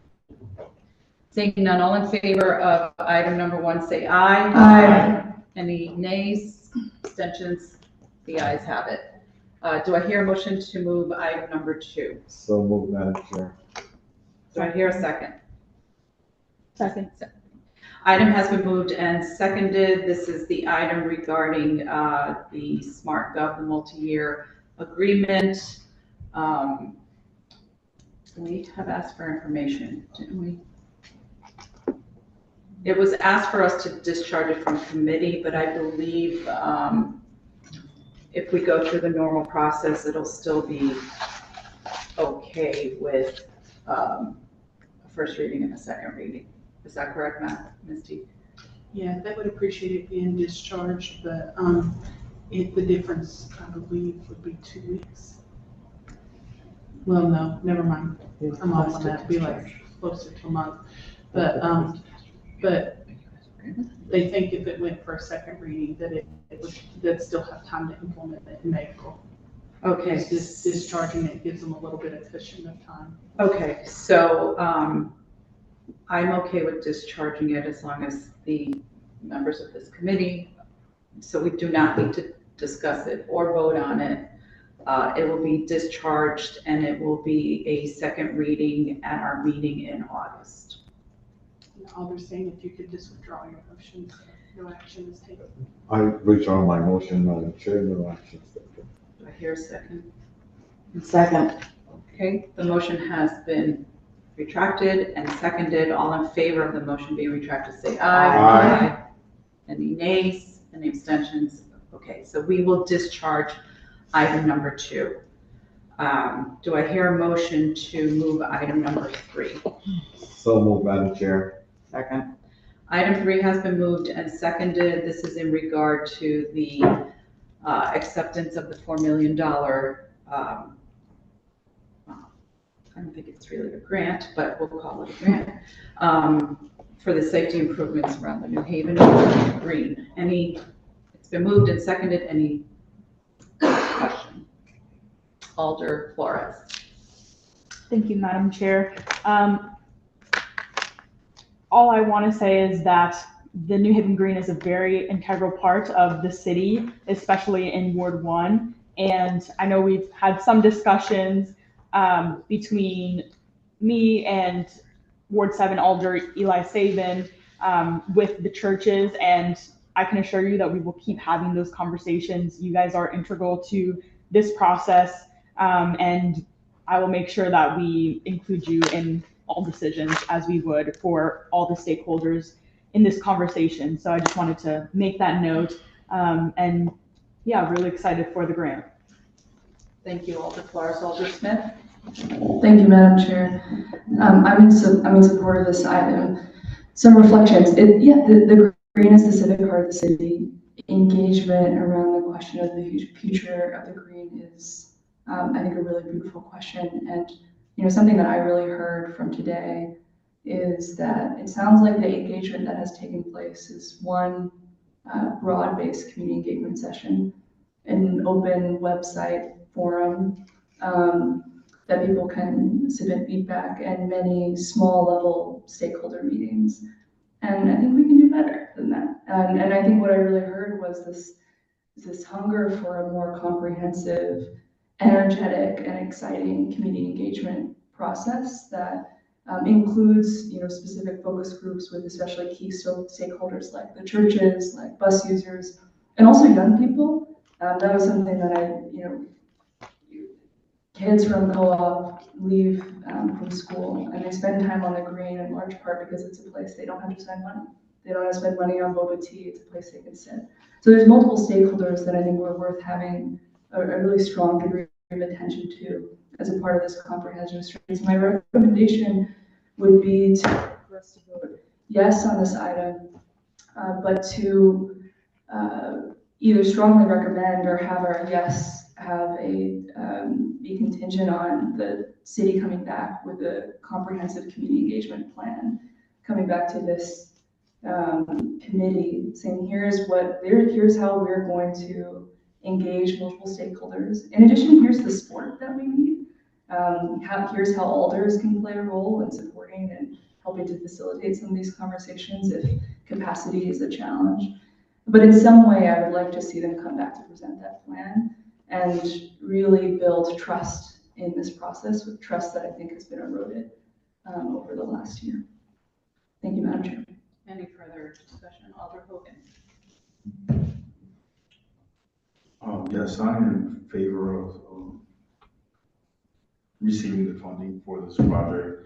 I too believe that there has to be better community engagement. It's really hard to have a organization who is impacted on their doorsteps and not being engaged, and others hear that. So I would like to see us some follow-up as to how the city is going to present that, as Alder Smith said, a comprehensive plan. But I'm in favor of the project. Thank you, Alder Hogan. Any further discussion, Alder Marks? So I think, as with my colleagues, I'm extremely eager to make sure that we receive the money. And I think the money is critical to what we're trying to do as a city. I think in the course of questioning, shared a lot of my views, my distress at major stakeholders, the clerical leadership. Presumably they're speaking about their congregations, their churches. This is a major constituent. I take particularly seriously what they're referring to as their operational needs, presumably some of the historic needs, aesthetic needs. I hope can come in from lots of different factors, but the operational needs of these three churches are fundamental. They're one of the four churches on the green, and I really, really appreciate this presentation. A lot to think about here. I'm interested in seeing us commit to more than just making sure that there's community input. I really would like to see possibilities for future plans coming here. I think that there really were two different things. One was the right of ways, and the much more, to me, in our aldermanic sort of jurisdiction purview is this street. I mean, I know that it sounds like we have some disagreement about switching usages. I think a switch of a usage is different. I don't know that it falls necessarily under our jurisdiction per se, but sort of streets and the green are really the heart of, as the Board of Alders, I think we really need to play an active role, both for oversight, but also to make sure that we really have these kinds of public hearings where the voices are really heard, in this chamber. So I think it's critical on this. So I don't know, Madam Chair, if there will be opportunities for us to hold some future workshops or meetings where we have presentations, and I would like to obviously hope and expect. And I think the public airing of this, I think, is critical to advance that purpose. You know, I heard concerns about fires. I heard, Fire Chief Alston say it was safe. I hope that we've at least fleshed out, that we have a lot of people who care a lot about the city, and I think we're all moving in the same direction. But I would like to do our best to maintain some sort of more formal oversight to ensure participation, and particularly these three voices are heard. Thank you, Alder Morris. Alder Singh. Thank you, Madam Chair. I am in favor of accepting this funding for the improvement, and we've heard a lot tonight about the partnership, and I would like to see the communication and the partnership with the stakeholders, the clarity, and CEO office and engineer continue this communication and partnership going forward. This is just part of accepting the grant, and we saw just sketches, but there are more to go, a 2-year planning, and hopefully in that 2 years, there can be more communication or partnership with this. Thank you. Thank you, Alder Singh. Any further discussion? So I'll just add that as a board, we could do whatever we want. If we want to have a public hearing, we can hold a public hearing whenever we want. So that's not, off the table. I will suggest, though, that the various departments involved in the planning report back to us with any new plans. And that will be a conversation that, I can have with the appropriate departments. I don't think it's a big ask for us to be involved in that way, where we get regular reports of any changes. And I think it was made loud and clear this evening that community input is important with all parties involved. Not only the proprietors, not only the congregations, but the residents and students and whomever else. I mean, this is a group project. This is our green. Our green is a community gathering place. At least that's what it was built upon. So with that, my word to this committee is that we will ask for routine reports on the project. If we feel the need that we need to have a public hearing, we will call for a public hearing. Of course, anyone can ask for a public hearing, including the public, the residents, or whomever, as long as a communication is submitted to our board president, it can happen. I am definitely in support of accepting these funds, and I think the sooner we move on accepting these funds, the safer I feel like we will be in yes, it might be in the state's hands, but I don't know. I don't trust Washington in ripping funds from underneath us. So, I'm in favor, and I encourage my colleagues to support the item that is before us, along with those stipulations that we set forth as a Board of Alders. I will conclude with that. Is there any further discussion? Okay. All in favor of this item, say aye. Aye. Any nays? Any abstentions? The ayes have it. And before I hear a motion to adjourn, you will all get a break next month. We will not have a CSEP meeting for August. We will reconvene in September. Oh, did I forget one? Oh my gosh, see? We have one more item to look at. Is that why you were like, hey, don't forget me? It's late, it's way past my bedtime. But anyway, okay, so do I hear a motion? So move item number 4, Madam Chair. Second. Okay, item 4 has been moved and seconded, and before we actually vote on it, we need to make an amendment to the whereas.